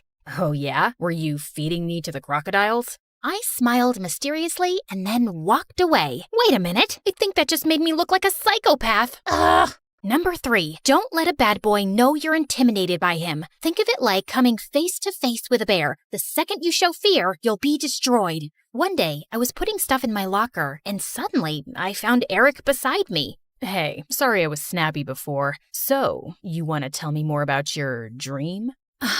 Well, you're not the boss of me. I'm not afraid of you. I'll dream about you if I like, and I'll tell you if I want to. Then I stomped on his foot and walked off. What the heck was I even doing? He was showing interest in you, you buffoon. The stupid internet has messed up my judgment. Okay, at least he'd tried talking to me himself. Maybe I'd just give him the birthday invitation and he'd accept it now. But the next day, as I was taking the invitations out of my locker, I dropped a few and turned around to find Tracy picking one up. Yeah, that's Snakeskin Tracy. And yeah, she's even prettier now and has a huge Instagram following thanks to her pretty face. So happy for her. Oh, what's this? A birthday party at the zoo?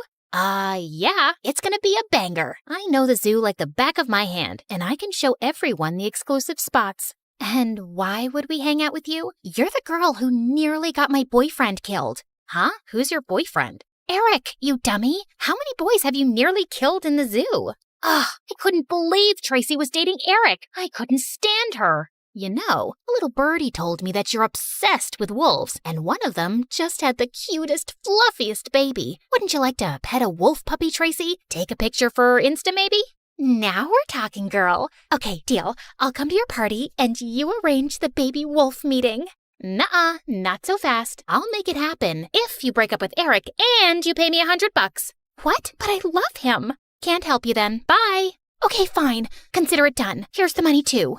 Yeah, I wasn't the nicest back then, but seriously, how sincere could her love be if she broke up with him for a picture? I gave Eric the invitation the next day, and we even started hanging out. At this rate, we'd be girlfriend and boyfriend by my birthday. However, there was just one teeny tiny issue. I might have forgotten to ask my parents' permission for the party. No way! You can't have 20 people over at the zoo, not after last time. But that was 5 years ago. I know, but I still worry. If something happened, it could cost me my job. But I won't do anything stupid, I promise. It took my parents 5 whole days to give in, but finally they did, and I made sure everyone was familiar with the rules beforehand. No interaction with the animals without my supervision, and of course, they had to bring me presents. Before I knew it, the day of the party had arrived. I had a balloon arch and a huge cake smack in the middle of the zoo, and everyone turned up. Of course, I only wanted Eric, but I wasn't complaining about the pile of presents. I'm so happy you guys could all make it. Because of what happened many years ago, we can't go inside any enclosures, but I'll be giving you a tour of the zoo once everyone's done eating. Now dig in! I was cutting up the biggest slice of cake for Eric when Tracy suddenly pinched my arm. When will I get my pictures with the wolf pup, Tina? Shh, don't announce it. Then everyone will want pictures. I have the key to the enclosure right here in my pocket. I'll take you when I have time. Tracy huffed off to sulk in some corner, and I let her. I was enjoying messing around with her. Oh, also, the keys I had, they were for the harmless mountain goats enclosure. I wasn't gonna repeat past mistakes and put anyone in any real danger, duh. But some 10 minutes later, we heard high-pitched screams, and then Tracy came running like a mad woman. Save me from the freaking goat! Help me!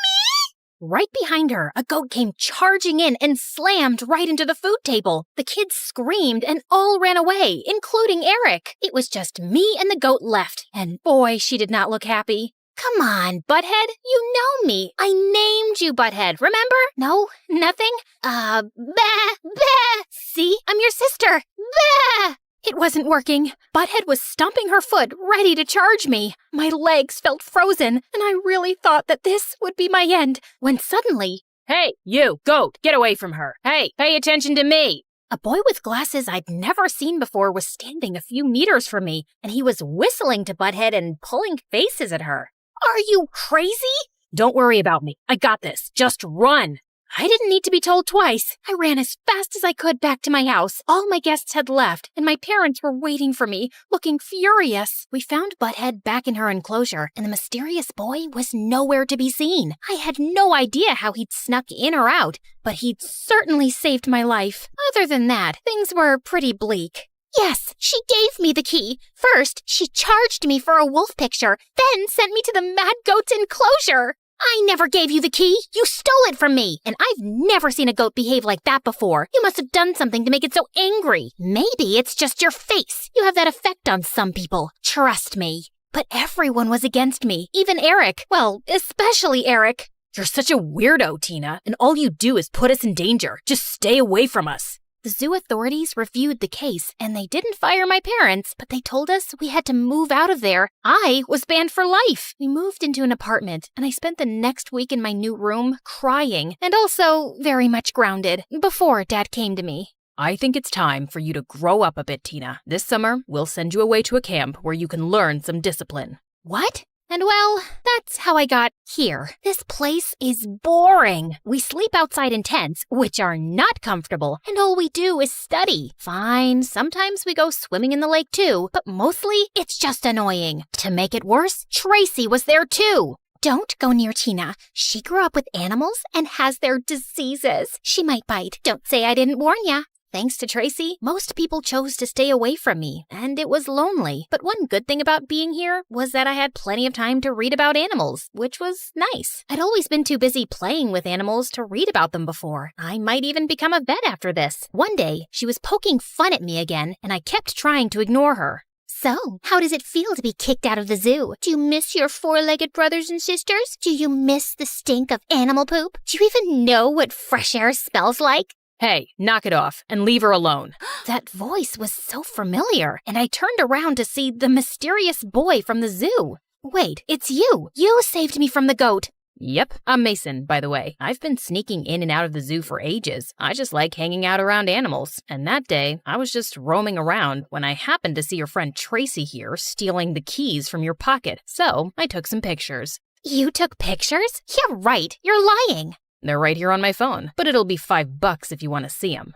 Why would I want to see them? How will you know if I'm lying or not? Ugh! Tracy paid up, and Mason really wasn't lying. I spoke to the camp leaders about how her lies had caused so much trouble for my family, and how she was harassing me even now, and Mason backed me up, and Tracy got kicked out. Mason and I became quick friends, and spent the summer together for the most part. He was really nice, and we could talk about animals all day. At the end of camp, I was kinda sad to know I wouldn't be seeing him every day. You see, I developed a small crush on Mason, even though he was a very good boy. I really have grown up.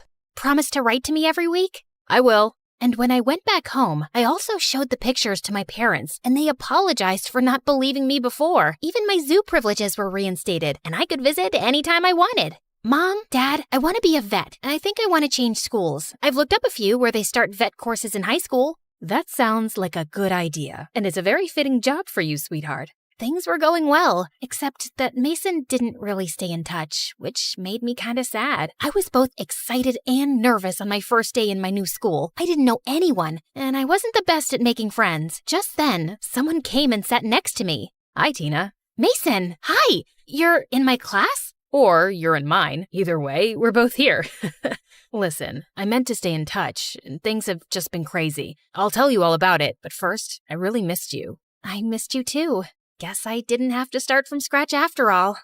I stomped my feet on the floor, pounded the walls with my fists, and let out my most glass-shattering scream. There she goes again, throwing another temper tantrum. That was my dad, and that's me rolling around like a pig in mud. My dad was about to leave for another business trip, and I didn't want him to go. He was a wealthy, highly successful businessman and was constantly traveling the world to meet with new clients. But Dad, do you have to go? Yes, someone has to pay for this mansion and all of your expensive things. Now get up off the floor. You don't see your sister throwing a tantrum, do you? Yeah, Jenny. You look like one of those filthy goats we saw at the petting zoo. Aw, those goats were so cute. My big sister Clara gave me a disgusted look. She was a year older and always trying to make me look bad. And okay, maybe being on the floor wasn't helping my case. Growing up, my sister had always overshadowed me. When I was 6 and learned how to play the ukulele, Clara taught herself to play the violin. When I put on a puppet show for my parents with stuffed animals, Clara directed a whole play with actors and fancy sets and everything.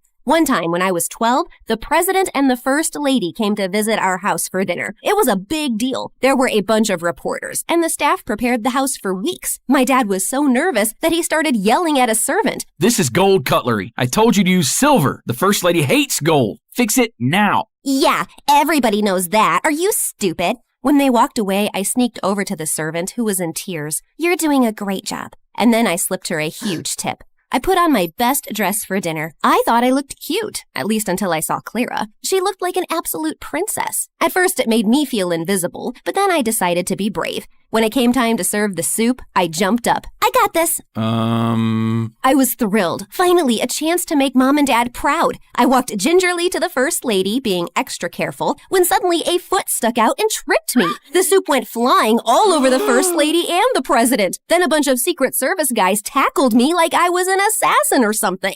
That's when I noticed Clara pull her foot back under the table. She'd done it on purpose. Go to your room. It wasn't my fault. It was Clara. You're such an embarrassment. The news was on TV by midnight, and the next day my parents sent me off to a boarding school on the other side of the country. It was lonely at first. My family was treating me like a black sheep, even though I'd done nothing wrong. My dad made sure my bank account was full, but he never had time to visit or even talk. I decided I couldn't spend all my time being homesick. I was going to make something of myself here. I signed up for all the top activities, like horseback riding, water polo, and ballet. By the time I was 16, I was number 1 in all of them. I even ran for school president and won. Even though I was thriving, I didn't want to leave anything to chance. So I was always complimenting people and buying them gifts, even the teachers. I wanted people to like me, and it seemed to be working, with one exception, this boy, Josh. Josh worked in the stables taking care of the horses and seemed immune to my compliments. Hey, Josh, is that a new shirt? Looks nice. It's old and covered in dirt. You don't have to try so hard to be liked, you know. It was just a compliment, geez. It was a fake compliment. You might have everyone else here fooled, but not me. What was his problem? He did have gorgeous eyes, though. As he handed me the horse's reins, our hands touched. It was electric, an instant spark. But then he pulled away. How about I take you out for lunch at La Rosa? It's the fancy place by... No, I don't need your bribes. Happy riding. It wasn't a bribe, it was an invitation. But Josh had already walked away. With race day only a week away, I needed to focus on training. But as hard as I tried, my mind kept wandering back to Josh. Maybe the right gift would win him over. Hey, Josh, I saw these boots and thought of you. Told you I don't want your bribes. Do you even know what a bribe is? I'm not asking for anything in return. Yeah, you are. You're asking me to like you. So you admit you don't like me. What did I do to you? I didn't say I didn't like you. I just don't know the real you. At that moment, he leaned in close to me. Oh, my heart fluttered. Was he about to kiss me? But then he stretched past me to adjust the saddle. I totally knew that's what he was doing. Why would I even want Josh to like me? He was always dirty, smelled like a farm, and he was the least friendly person I knew besides my sister Clara. Maybe that's why. For all the success I'd had at this school, Josh was a reminder that back home I was no one special. On the day of the race, I was feeling nervous, but I stayed focused and came in first place. My parents hadn't visited me since I'd arrived, but part of me was still hoping to see them in the stands cheering me on. Of course, they weren't there, but to my surprise, Josh was. Congrats! I can't believe you came to support me. You do like me. I was already here. It had nothing to do with you. Liar. Josh smiled at me and butterflies danced in my stomach. As he walked away, I patted my horse Nessa on the neck. You hear that, girl? I think he likes us. The next day, me and Nessa were on the front page of a national newspaper. Not long after that, I got a FaceTime call from my dad. I was shocked. He normally just sent me emails. Hey, honey, I wanted to let you know we're very proud of you. Feel free to mention my business the next time you talk to reporters. Thanks, Dad. I will. Do you think you'll be able to come visit soon? I'm afraid not. We're in Japan with your sister right now. Japan? Sorry, honey, but we'll definitely come when you try out for the Olympics team. That's the big one. Just then, Clara's face appeared. Yeah, anyone can win a national race. An international race is the real challenge.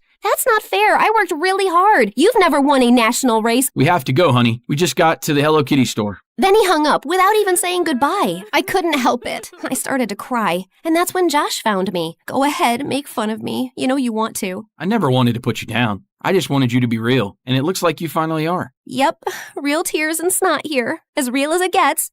Come on, I want to show you something. Josh held out his hand. I felt a rush of warmth as I took it. Josh took me to the fields behind the school and showed me the foals running around. It was the cutest thing I'd ever seen. I approached the mom slowly so I wouldn't spook her. Whoa. She doesn't like most people. Be careful. Just then, the mom nuzzled her nose against my hand. Aw, you're just a big sweetie, aren't you, girl? I noticed Josh looking at me funny. What? I just never realized how gentle you are. After that day, Josh and I started hanging out more. He was strange and funny, and I loved how kind he was to animals. I was surprised to learn that he didn't actually go to our school. No way my parents could ever afford that. They've been struggling with money, so I took this job to help out. Josh, I'm so sorry. Why? We're happy. I love working with horses. Sure, times are tough, but money isn't everything. They're amazing parents. You're lucky. I mean, don't get me wrong, my parents are great. They're just not around much. But as the months went by, I started hearing from my parents more and more often. They even came to visit. I was winning races left and right, and the media nicknamed me the Jockey Barbie. I was on TV, magazine covers. My life was a whirlwind. Honey, I thought you were going to mention my business during your interview today. I did, didn't I? Yes, but only once. We agreed on 4 times. Repetition sells. Okay, I'll try harder next time. My favorite moments were the quiet ones, just me and Nessa, going for rides before sunsets, and my long talks with Josh in the stables. One day our hands touched, and I felt that same charge I did before, but this time Josh didn't pull away. He took my hand in his and leaned in, our lips nearly touching. Ew! Are you seriously about to kiss the stable boy? Ugh! Clara's timing was the worst! I have a name. It's Josh. Oh, whatever you say, Josh. What are you doing here, Clara? Just wanted to remind you that you may think you're hot stuff now, but you're still the same old loser you've always been. Sounds like you're jealous that Jenny is finally getting the spotlight instead of you. Josh, that's not nice. Are you seriously taking her side? I just want everyone to get along. Is that so wrong? Clara rolled her eyes in disgust and left. I was hoping Josh might try to kiss me again, but he left too. At least Nessa was still on my side. You still like me, don't you, girl? Don't give me that look. Thankfully, Josh didn't stay mad at me for long. He even invited me over for dinner to meet his parents. Their house was tiny and chilly from a broken heater, but his parents were the sweetest. His mom made the best dumplings for dinner. Later that night, Josh showed me the hill where he loved to lay out and look at the stars. One day, I'm going to have enough money to open stables of my own. I'll buy my parents a ranch, and it will be filled with horses and happy animals roaming free. Sorry, I'm rambling. Not at all. I think it's a beautiful dream. Josh gazed into my eyes, and in that moment, we had our first kiss. I wish I could have stayed with him on that hill forever, but I had a race to win. Unfortunately, Nessa wasn't feeling well, and we only came in third. 3rd place? You won't get into the Olympics with a record like that. Winning isn't everything, Dad. I'll have to take a break for a little while so Nessa can recover. A break? Nonsense. She's just a dumb horse. You can replace her. This one looks healthy. My dad patted another horse on the rump, and the horse neighed angrily and kicked her stall. My dad was so startled that he fell back into a pile of poop. I couldn't stop laughing. Stupid animals. I'm leaving. Honey, we just want what's best for you, and the Olympics are a golden opportunity. I hope you do what's right. I didn't like the idea of riding another horse, but I didn't want to let my parents down either, so I started training again with a new horse named Clyde. Clyde wasn't the friendliest, but boy was he fast. There was no way I'd lose now. One day after training, my parents took me to a fancy restaurant for dinner. I insisted on bringing Josh with me, even though my parents looked down on him for not being rich. They were polite enough not to say that out loud, but Clara was another story. Pass me the salt, stable boy. Get it yourself, rich girl. I'll grab it. Here you go, Clara. All evening went like that, with Clara and Josh arguing, my parents looking awkward, and me trying to keep the peace. At one point, Clara accidentally spilled her drink all over Josh. Honestly, you might actually be cleaner now. I don't have to take this. I'm leaving. Jenny, are you coming with me or staying? My heart sank. I didn't know what to do. If I left, my family might stop talking to me again. But if I stayed, I could lose Josh. I'll make the decision easier for you. I'm done. Have a nice life, Jenny. Hope someday you learn to stick up for yourself. And then he left. Geez, what was his problem? Shut up, Clara. You got what you want. The next day, I went to the stables to apologize to Josh. I'm sorry my family were all such jerks to you. Don't you think it's a little weird they only started showing up now that you're famous and successful? It's not like that. You don't know them. It's complicated. They're using you, Jenny. At least Clara is honest enough to be a jerk to your face. She's not a jerk. She's my sister. You deserve better than them. I wish you could see that. Well, maybe you should stick to horses because you obviously don't have a clue about people. Like you're some expert? You're so afraid of people disliking you that you buy them off with gifts. It's sad. And with that, Josh walked away. Ugh, he was so judgmental. For a moment, I almost threw a temper tantrum like I used to when I was 5. But then Nessa nuzzled her nose against my shoulder, calming me down. I was frustrated with Josh, but maybe he had a point. I decided it was time to make some changes. I stopped mentioning my dad's business in interviews. I still complimented people, but I made sure the compliments were sincere, not empty words to make them like me. I stopped buying everyone expensive gifts, too. Well, almost. There was still one gift left to give.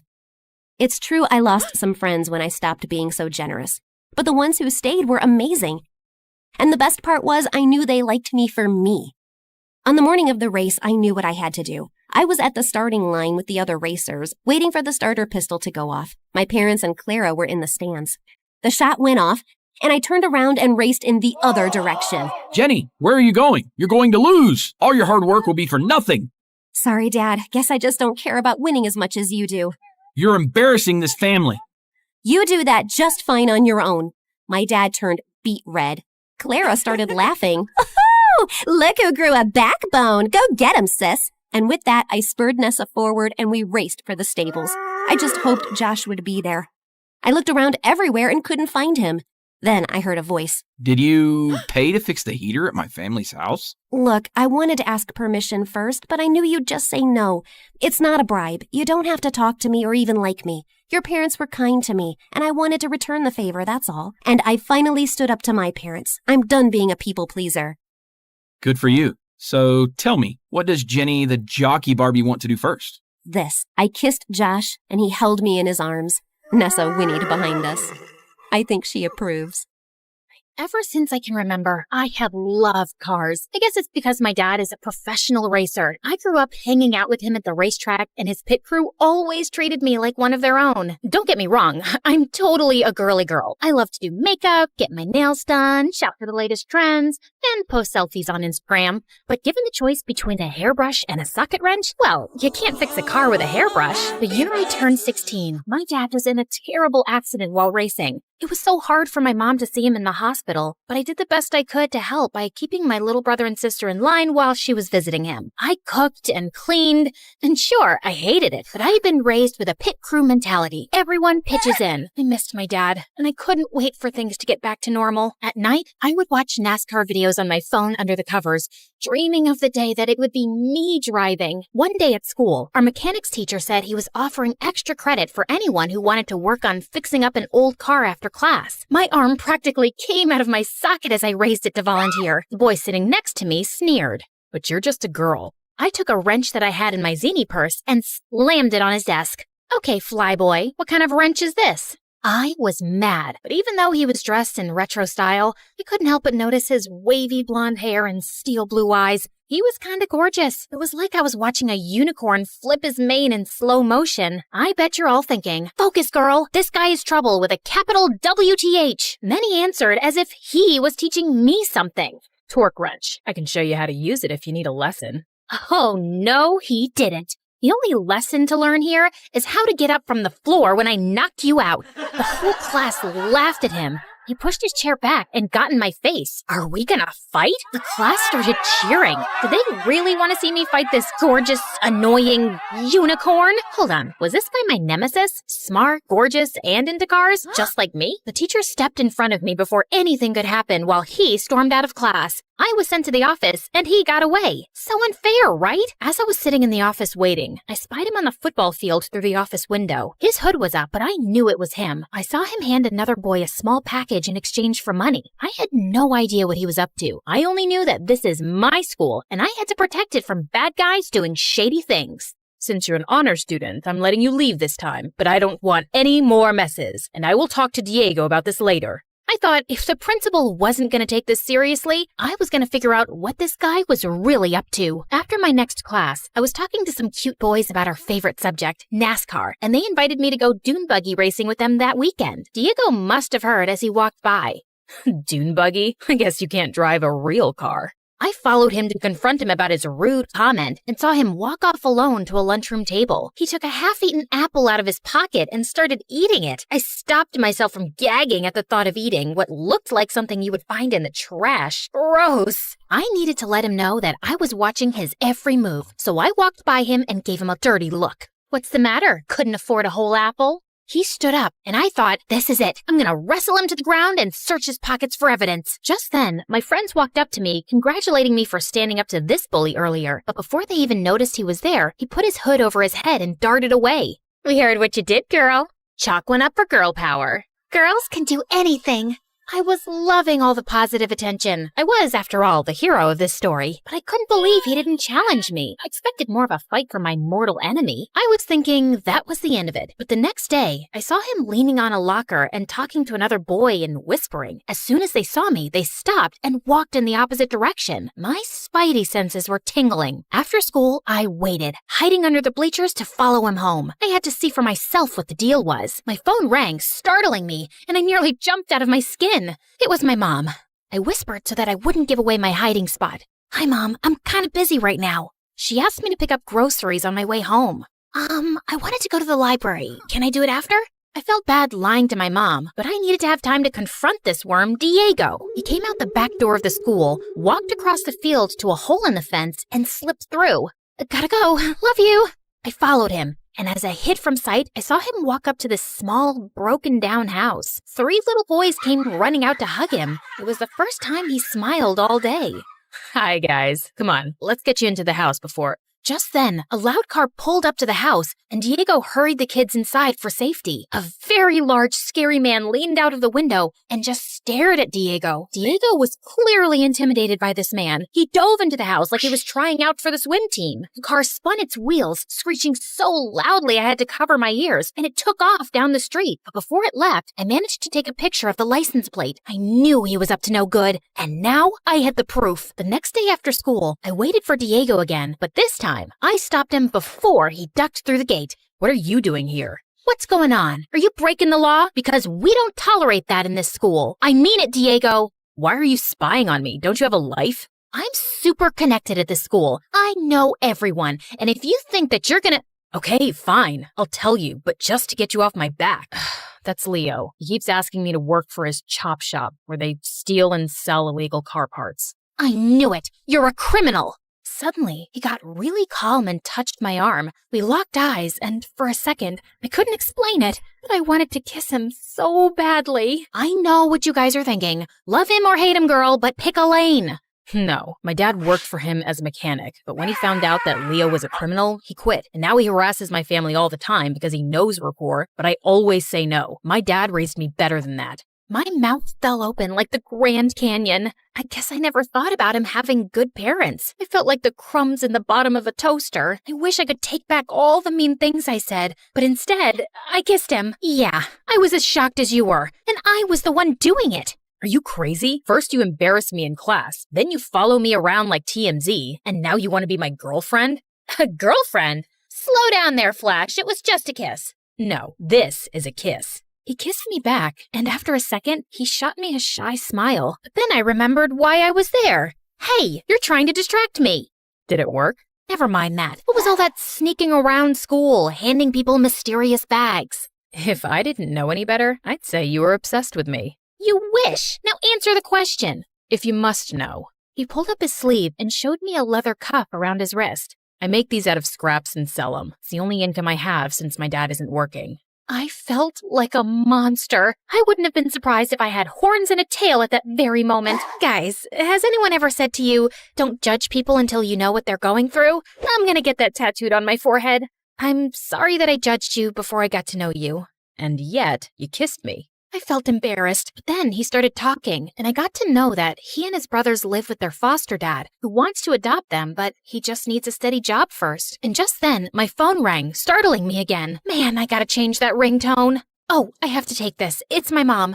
And without even listening to me, she burst into yelling so loudly that I had to hold the phone away from my ear. You forgot to take out the trash and your brother dumped it all over his bed. Not to mention, I asked you to give your sister a bath. She's so sticky I could hang her from the ceiling. Diego could hear her because it was so loud, and he laughed. When she heard him, she flipped her switch from angry mom to no personal space mom. Are you hanging out with a boy? Oh, Jellyfish, I'm so happy for you. What's his name? Is he cute? I was mortified. Didn't she know he might hear her?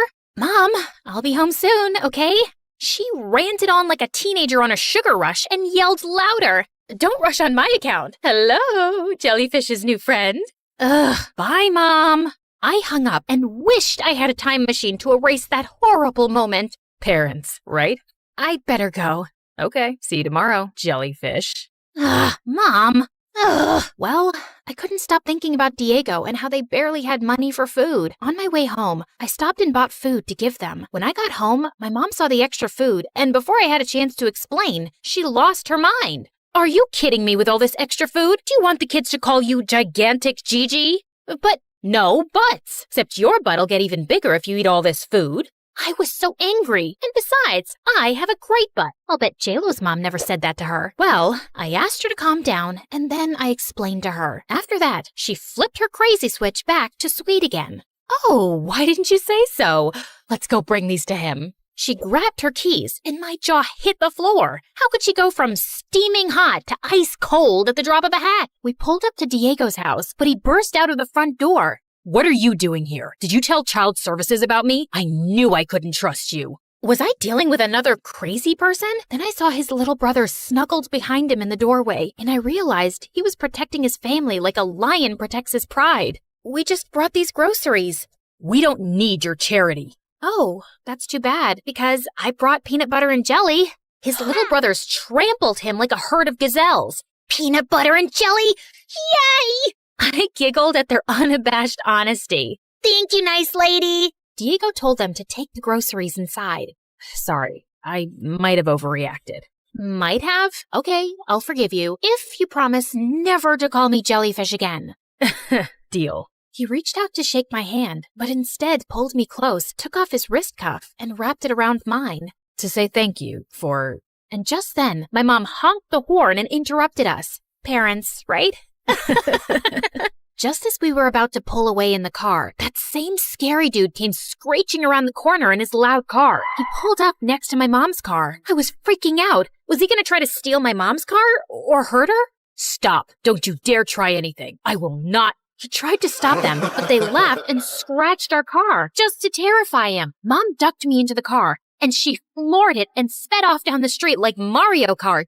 That Diego is nothing but trouble. You are never going to see him again. No matter what my mom said, I couldn't wait for school to see Diego. But when I got there, I found out that my mom had called the principal and gotten him in trouble, so he would have detention all week. I tried calling Diego, but he didn't answer. So after school, I rushed to his house. Better you listen to your mom and stay away from me. I don't want you to get hurt. I dashed towards my house and slammed the door open so hard that it shook the wall. Everything okay, Jellyfish? No! You got Diego detention, just so that you could stop me from seeing him? You know he's a great guy. And first, you want me to be friends with him, then you don't. Why have you been acting so crazy lately? I just wanted you to be safe. Since your father's accident, I'm afraid of bad things happening to you, and I just want to protect you from getting hurt. I just love you so much. Oh, Mom, but you can't wrap me in bubble wrap for the rest of my life. You raised me as a strong, smart girl, and you need to trust that I can make good decisions. You're right. I guess I'll return that bubble wrap. And then the next day, she went into high gear and fixed everything. She got Diego out of detention and reported the shady guys to the cops who got arrested. And the next month, my dad got back on track. And Diego's dad got a job with my dad's pit crew, allowing Diego and his siblings to finally be adopted. Diego was so thankful that he made me a PB&J sandwich in the shape of a heart and asked me to be his girlfriend. I, of course, said yes and immediately called my mom to tell her. You called to tell me your happy news first? Well, yeah. You're my best friend and the best mom. I love you. I love you too, Jellyfish. I couldn't help but be so grateful that Diego taught me not to be so quick to judge someone. You never know, they could wind up being family.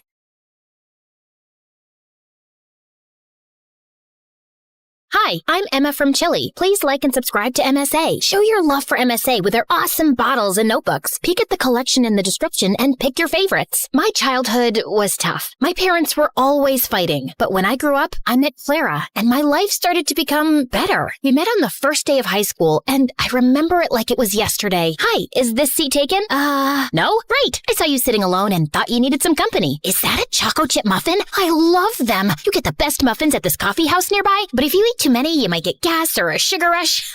Sorry, I'm blabbering a lot, right? Kind of. You'll get used to it. I'm Emma, by the way. Do you want to be my friend? Trust me, we both need friends if we want to survive high school. Oh, okay. I'd like that. I'm Clara. Since that day, we were like gum. Clara was a pretty and shy girl, and me, well, I was the weird girl with a tiny obsession for Sherlock Holmes. You better not be asking who Sherlock Holmes is. Wow, that's an interesting outfit. It's my Sherlock Holmes uniform, Clara. I already told you like 1 trillion times. Yes, of course. How can I forget? The world's greatest detective, right? The best, the biggest, the most. Wait, are you teasing me? Wow, you figured it out. Guess you are good at detecting things. It's elementary, dear Watson. What? Oh, never mind. But despite my weirdy personality, Clara always stuck by my side until one day everything started to break. I was coming back from school and saw Mom going crazy in rage. She was screaming at Dad, throwing his stuff outside, while Dad just looked like a deer in the headlights trying to stop her. Let go of my hand. That's it. I can't live with someone who scams others. We're done. Get out of my house. Please, not in front of Emma. Why? She should know what kind of father she has. Tell her how you scammed people into investing money in your little Ponzi schemes. Tell her that you're a liar and a crook. Go on. A mouse got your tongue? Mom kept screaming at Dad, and I just couldn't take it, so I ran away to my room and locked my door. Mom followed me and was still screaming, but I just lay on my bed, trying not to cry. And later that night, she came into my room. I know you feel horrible, darling, but it's for the best. Your father was a good guy, but now he prefers money over his own family. But what happened? I don't know, dear, but I do know that you and I are going to be just fine. We're a team. Remember that, okay? The next day, I went to school feeling worse than ever, but I saw Clara and I got a little happy. Hey, I had the most awful day yesterday. Can we skip classes and talk? I really need to vent. And why do you think I have the time to listen to you whine? Excuse me? Clara started to walk away from me, but I stopped her. No, wait, I don't understand. Did I do anything wrong? We can talk about it. Oh, God, if I have to listen to you talk one more time, I will kill myself. I don't even know how your parents tolerate you. You're so childish and annoying. I can't be around you anymore. But we're best friends. And now we're not. So please don't talk to me again. Clara left, and I felt completely broken. Did she always think of me like that? I tried to talk to Clara between breaks, but she ignored me, and she did so for the rest of the week. I had no other friends, so I just spent my time in the school library reading some Sherlock Holmes. At least the books were loyal. But one day, I was walking to my next class and saw a notebook by the lockers. I opened it out of curiosity, and what I saw blew my mind. The notebook was full of pictures of Clara. Clara going to class, Clara in the gym, Clara walking to her house. What kind of creep would do something like this? I was flipping through the pages when I noticed someone familiar in one of the photographs. It was this guy from our class, Gerardo, and he was holding a camera in a mirror reflection in the photograph. I'd seen Gerardo following Clara around in school, and I always felt that there was something off about him, but Clara would never let me chase him away. And now he was taking her pictures? This guy was a freak, and I had to do something before Clara was in some serious trouble. So I went to the principal and explained everything to her. I can't accuse any student without real proof, Emma. I mean, Gerardo is the official photographer for our yearbook. He could be taking pictures of anything else. But if you feel so strongly about this, I'll tell the teachers to be on the alert, okay? But nothing ever happened. Since telling the principal blew up in my face, I fell back on the one thing that I knew would work. My awesome detective skills. I spent the entire night stalking Gerardo on social media, but it was a dead end. The only possible solution was to confront him. But the next morning when I entered school, I saw Clara walk in with Gerardo looking completely different. Her face was painted with makeup, and her hair was all red. Oh my God, Clara, what happened? Did a radioactive spider bite you or something? What happened to your hair? And what's with the makeup? Can you stop touching her, you freak, and get out of the way? I wasn't talking to you, creepy stalker. Clara, what are you doing with him? Did he torture you? Do you need my help? She doesn't need anything from you, so get lost if you have nothing to say. Clara didn't look at me, so I walked closer to her, ignoring Gerardo's protests, and pulled out the notebook. Clara, this guy is a a stalker. He's been taking your pictures since God knows when.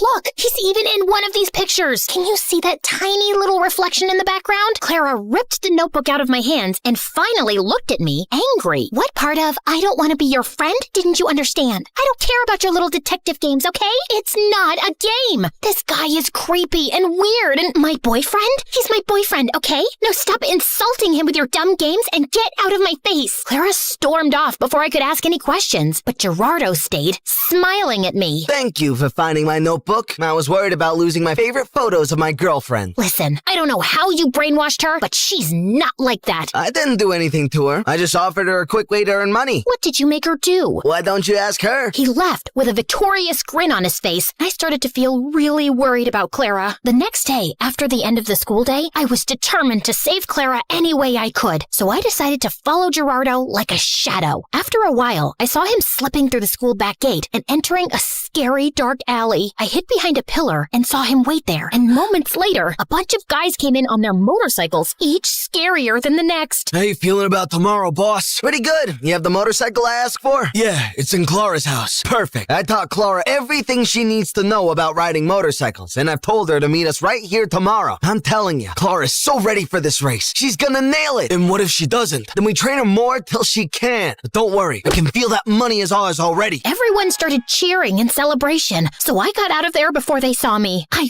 ran until I found a bench and sat down. Clara was participating in a motorcycle race? Why? I had so many questions, but right now, the only thing on my mind was to save Clara from this dumb race. The plan was simple. I was gonna go to the dark alley after school and wait for Clara to show up, and then I would just grab her arm and run till we were safe. So the next day, I went to the alley extra early and waited for everyone to show up. Everyone, including Gerardo, was around, but Clara was nowhere in sight. Half an hour went by, and when she didn't show up, I decided to leave. But my jacket got caught in one of the boxes, and I fell, and all eyes turned to me. Whoopsie! I was just making sure there was no rats here. I think it's safe to say that this place is officially rat-free.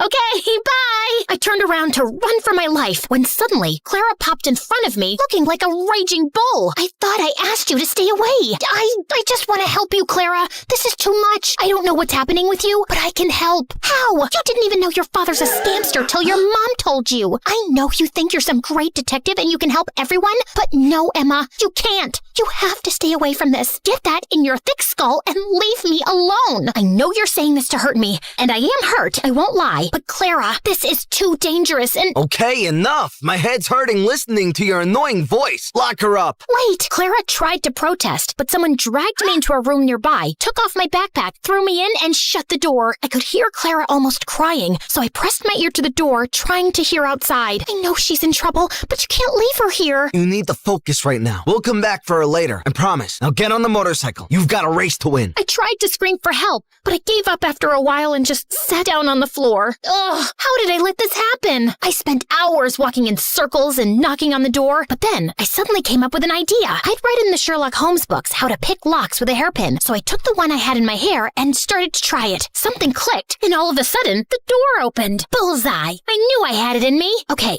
now focus. I left the alley and started to run without direction, but then I heard sounds of motorcycles. I went down a stone stairway and found a giant tunnel full of motorcycles and people. And Clara! But before I get Clara out of there, I need to do something else. Hello? 911? Come to Keller Street, down the stone stairway, and hurry up. There's an illegal motorcycle street race happening. Can you provide me with your name? There's no time. Hurry up! I hung up and ran down the stairs. All the motorcycles were already lined up, and Clara was on one of them. I could see Gerardo talking to some guy, so I ran to Clara without him seeing me. Come with me.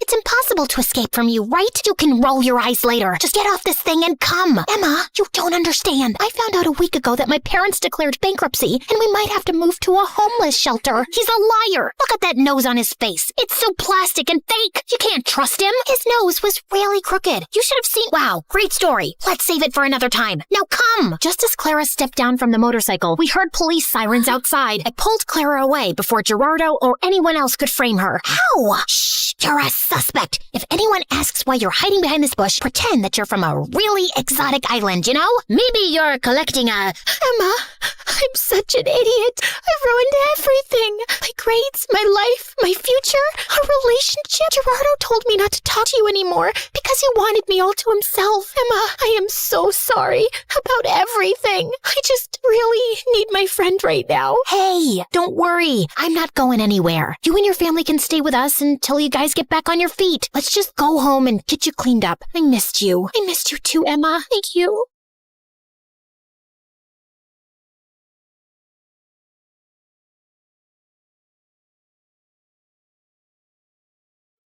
Good day, everyone. My name is Odette, and I'm in the 10th grade. They say you can tell a lot from someone's face. Mine says, please look away. I'm an only child with only child parents, meaning I have no aunts or uncles. My life is boring. My parents are calm and reasonable in that polite, suburban way. I always believed even my face looks boring. You know, Odette, it's time to have some purpose in your life.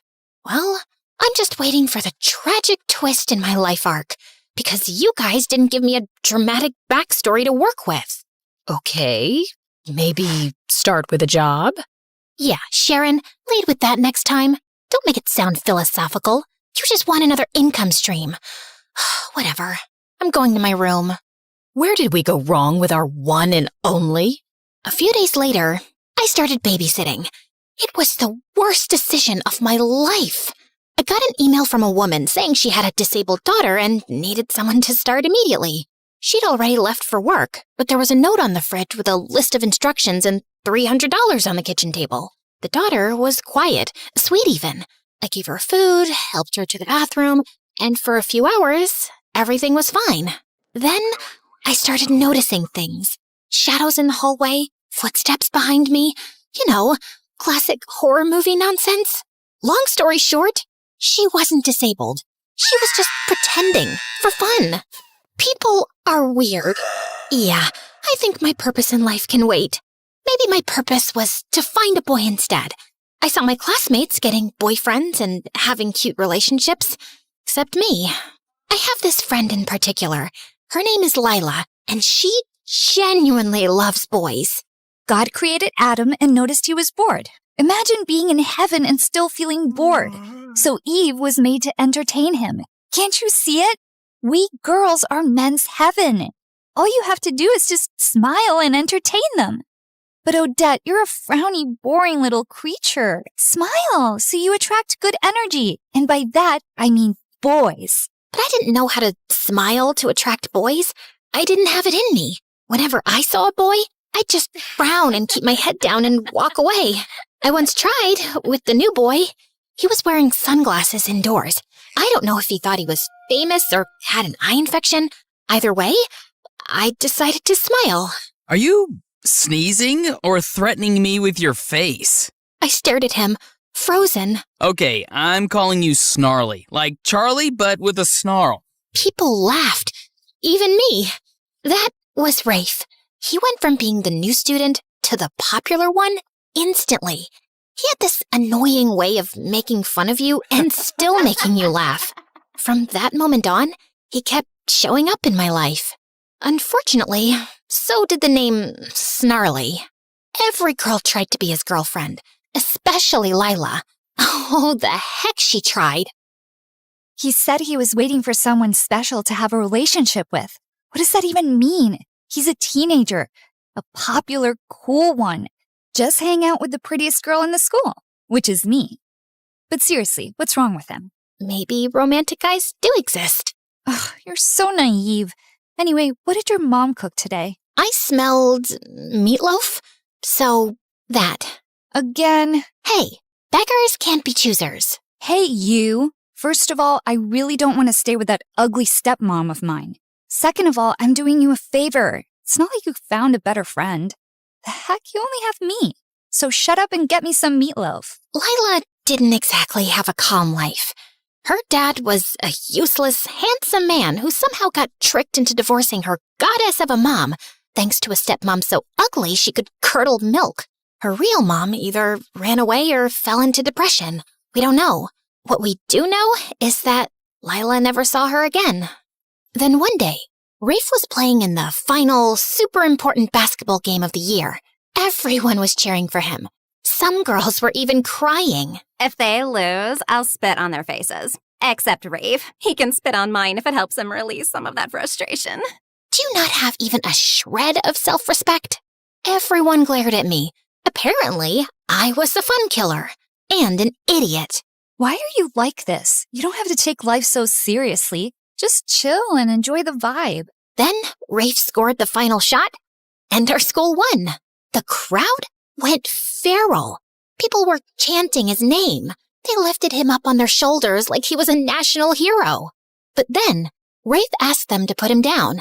His face was weirdly serious. He turned and looked directly at me. Then he started walking toward me. Everyone fell silent, even me. He looked deep into my eyes and said, "Would you go out with me, Odette?" The crowd gasped, but not the cute, supportive kind. More like an, "Is this a prank?" gasp. Rafe, nice one. But Rafe didn't laugh. He just kept looking at me with this soft, serious expression. I wanted to laugh it off. I really did. But something about the way he looked at me made my stomach flip. Some girls laughed nervously and touched his shoulder. A few boys joined in, filming the whole thing. One guy grabbed Lila's hand. Will you be my girlfriend? Oh no, wait. What did Rafe say? Oh yeah. Would you go out with me, Lila? Then, out of nowhere, Rafe shoved him hard. The laughter died instantly. Then he just turned back to me, calm as ever. So... Just say yes for now. Let's see where this goes. Yeah, I'll go out with you, Rafe. He grinned from ear to ear, picked me up on his shoulder, and carried me away. Everyone just stood there, blinking, whispering, filming, trying to figure out what had just happened.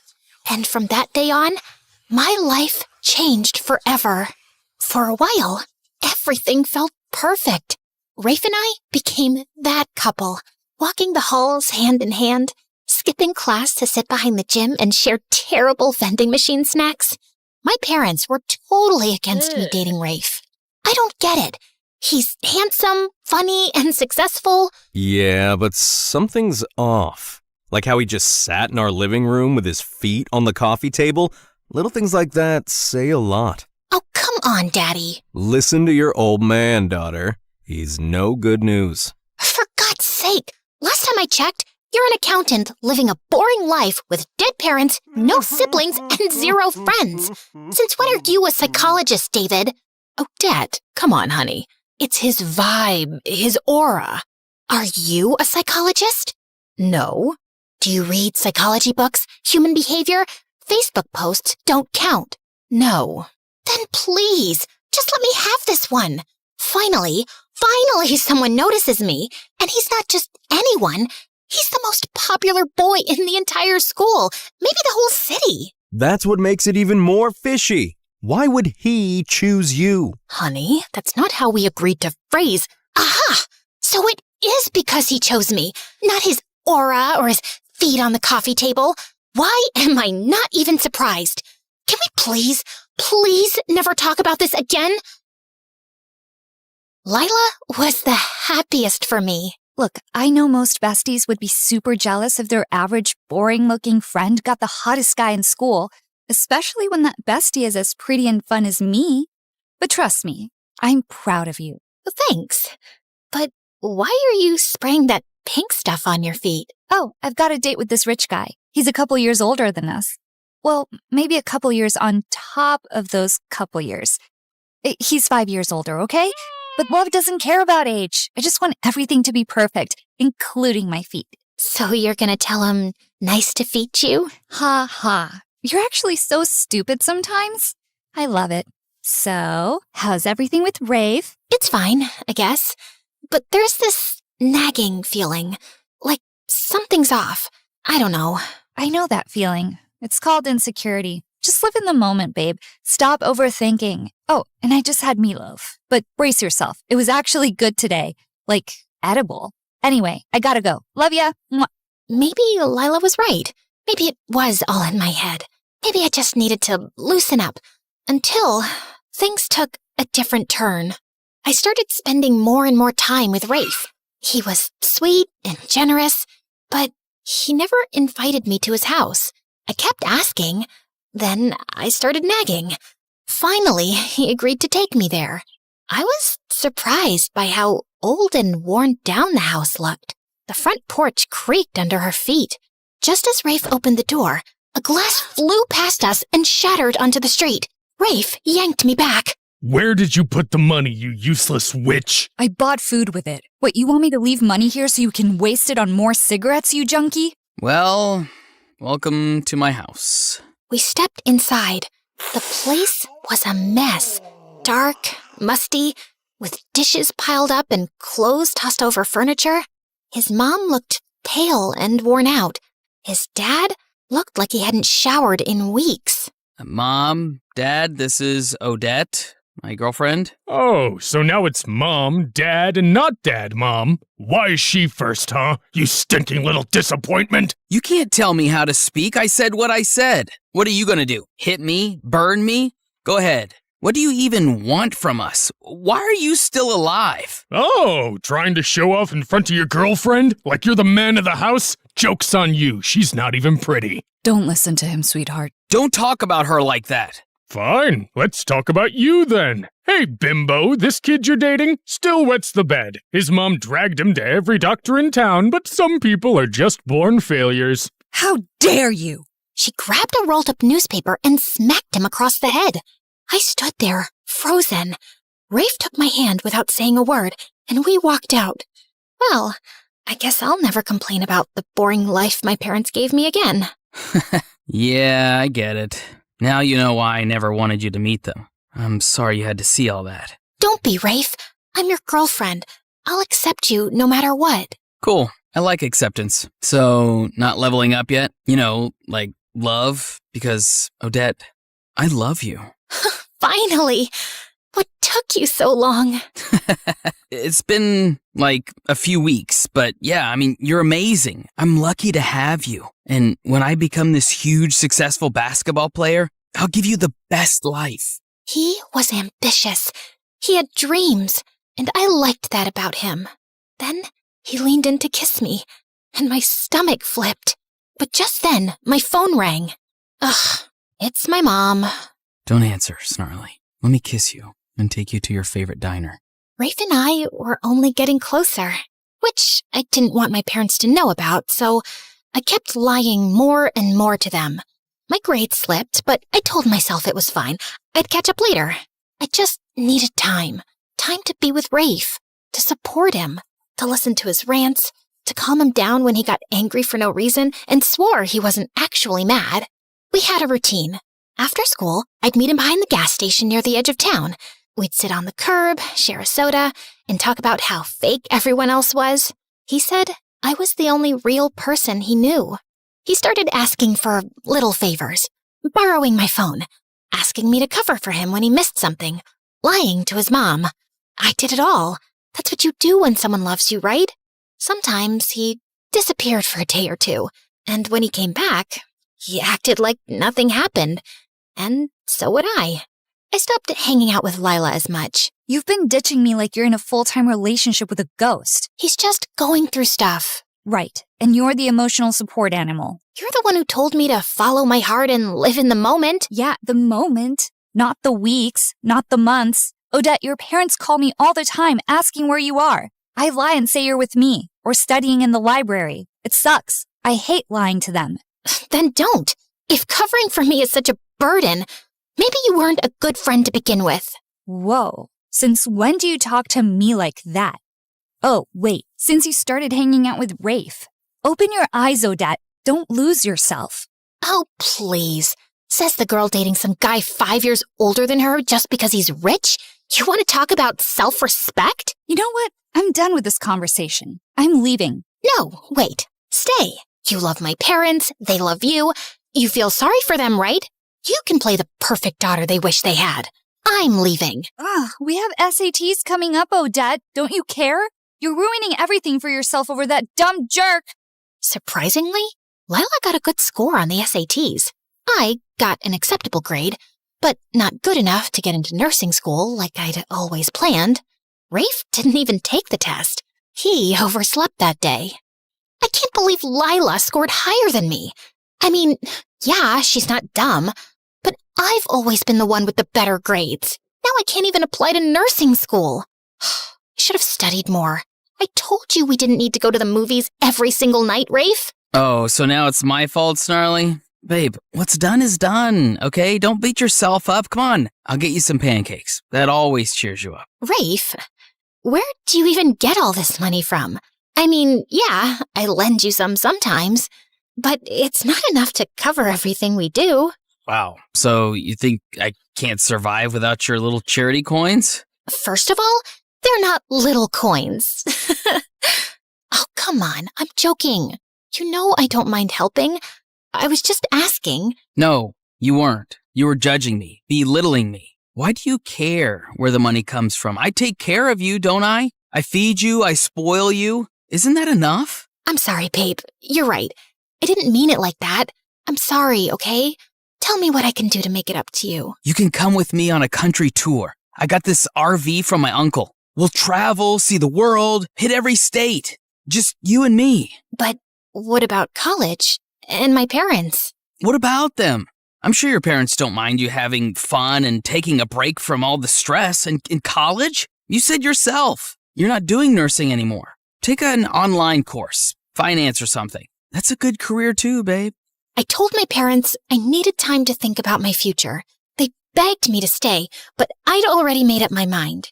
2 weeks later, I was packing my bags and climbing into the RV, ready for my freedom. At least, that's what I thought it was. It was amazing.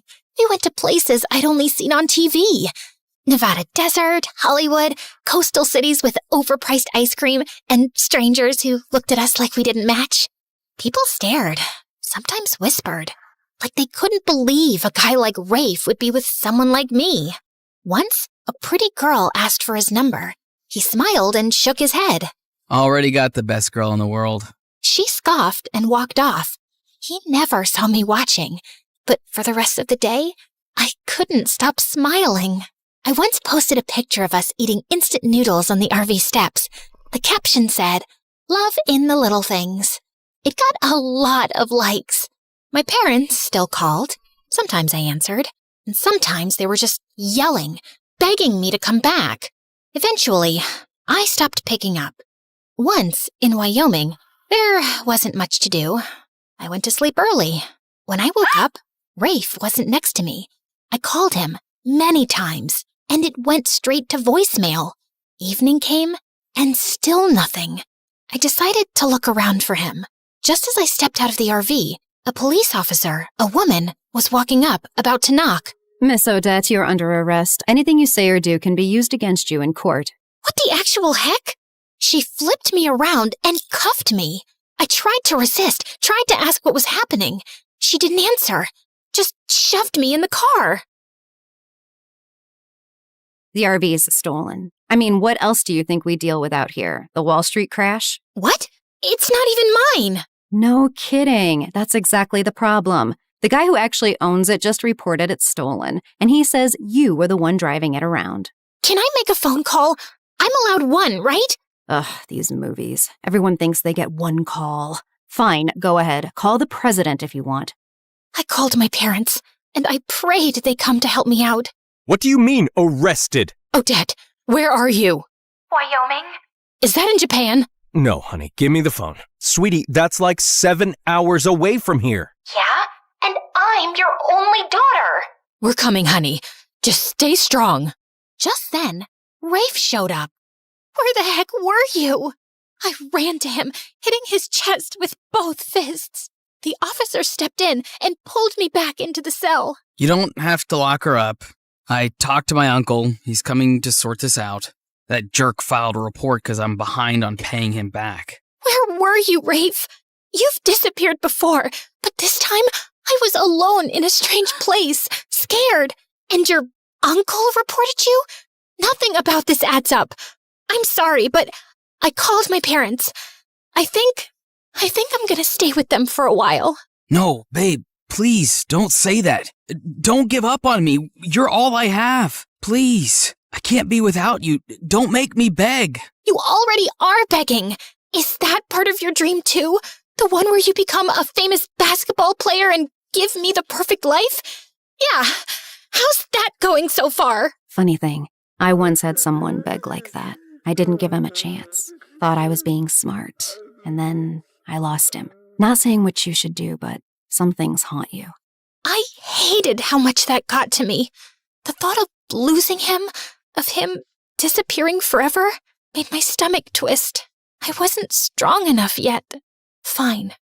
I'll call my parents. Then let's go, babe, before they get here. As we walked out, the officer leaned in and whispered in my ear. How'd you land someone that hot? Good for you, girl. You know what might even make him hotter? Liking this video and subscribing to MSA like everyone else? I called my parents, but they had already booked their flight and were heading to the airport. When they landed and kept calling, I let it ring. Then I let it ring again. And then I stopped checking. 2 months went by, and the fun life I'd been living started to feel dull. My parents barely called anymore. I opened Instagram and saw that Lila had gotten into the nursing school I always wanted. She even posted a picture of her engagement to that rich, successful guy. Funny how I used to be the one with the bright future, while she came from a messy home and had this weird obsession with impressing men. That night, someone knocked on our door. Rafe started acting weird, like he didn't want me to see who it was. But I pushed past him and opened the door, and saw a bunch of dangerous-looking guys with tattoos on their faces. Why am I not even surprised at this point? Babe, it's not what it looks like. I just borrowed some money and they're being dramatic. You're saying it like we just met you yesterday. You've been working for us for years. Now, are you paying up, or can I take a closer look at your pretty little girlfriend? Don't touch her! I mean, babe, he thinks you're pretty and not boring. Don't touch her, you idiot. How much do you owe them? Just $25,000. Add a zero to that. 250,000 US dollars? And just like that, my stomach flipped. I gagged and nearly threw up on the mafia guy's boots. Whoa! She's so shocked she's about to hurl. I'm pregnant, you idiot. Rafe looked shocked, but also happy. His eyes lit up. Then he turned to the mafia guy and said, So, no baby discount? Are you seriously negotiating right now? I started hitting him, and one of the mafia guys actually pulled me away. Relax, miss. It's not good for the baby. For the next few days, Rafe was acting super nice. It was almost humiliating how hard he tried to please me, cutting my toenails, kissing my feet, and deep down, I felt sorry for him. With that dysfunctional family and the belittling jerk dad he had, I was sure it all made him the way he is. But I also believed I had lost so many years with him. I knew what was happening was wrong. It was just too hard to let go. That night, I left while Rafe was asleep. I had contacted Lila on Instagram sometime earlier, and we'd agreed to meet up. When I saw her, she didn't even look happy to see me. She was cold and dry. What, you want money now that you know I'm engaged to that rich guy? Whoa, you've changed a lot in the past 2 years. What the heck, Lila? Okay, fine. That was too much, I know. But still, why did you want to meet up, considering your poor life choices? I know you've had problems ever since that thing happened when we were kids, and you can't carry a baby.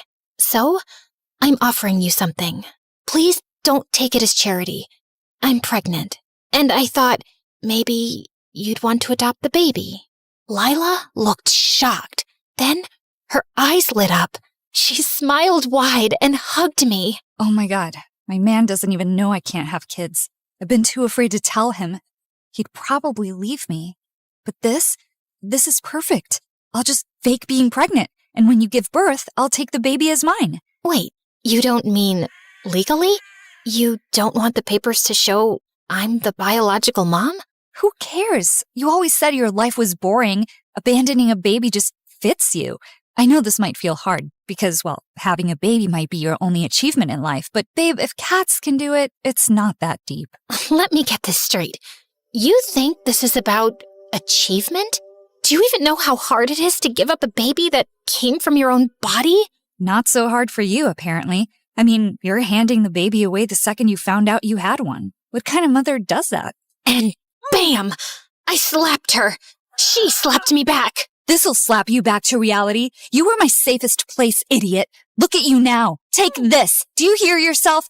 Wake up, you stupid witch. Take this and this and this. So, what are you gonna do? If you can't adopt my baby, then maybe adopt me. Odette, nothing is forcing you to stay with him. But he loves me. And let's be honest, Lila. Girls like me don't exactly get love stories. That's a lie Rafe told you to believe. You're lovable. You just forgot. And sometimes love destroys people, Odette, especially when it's too much, when it blinds you. But he's a victim, Lila. He grew up with an abusive dad and a wrecked home. That messed him up. Maybe so, but your support has to stop when it starts destroying you. Don't turn yourself into the victim of your own choices. I don't even know why I gave him another chance. Maybe I didn't have the strength to leave, or maybe I was afraid of being pregnant and alone. Maybe I believed him when the tears came and he promised he'd change. In the next months, Rafe came home bruised, limping, once even from jail. Other times, he just didn't come at all. I spent nights alone at the hospital while he lost track of time.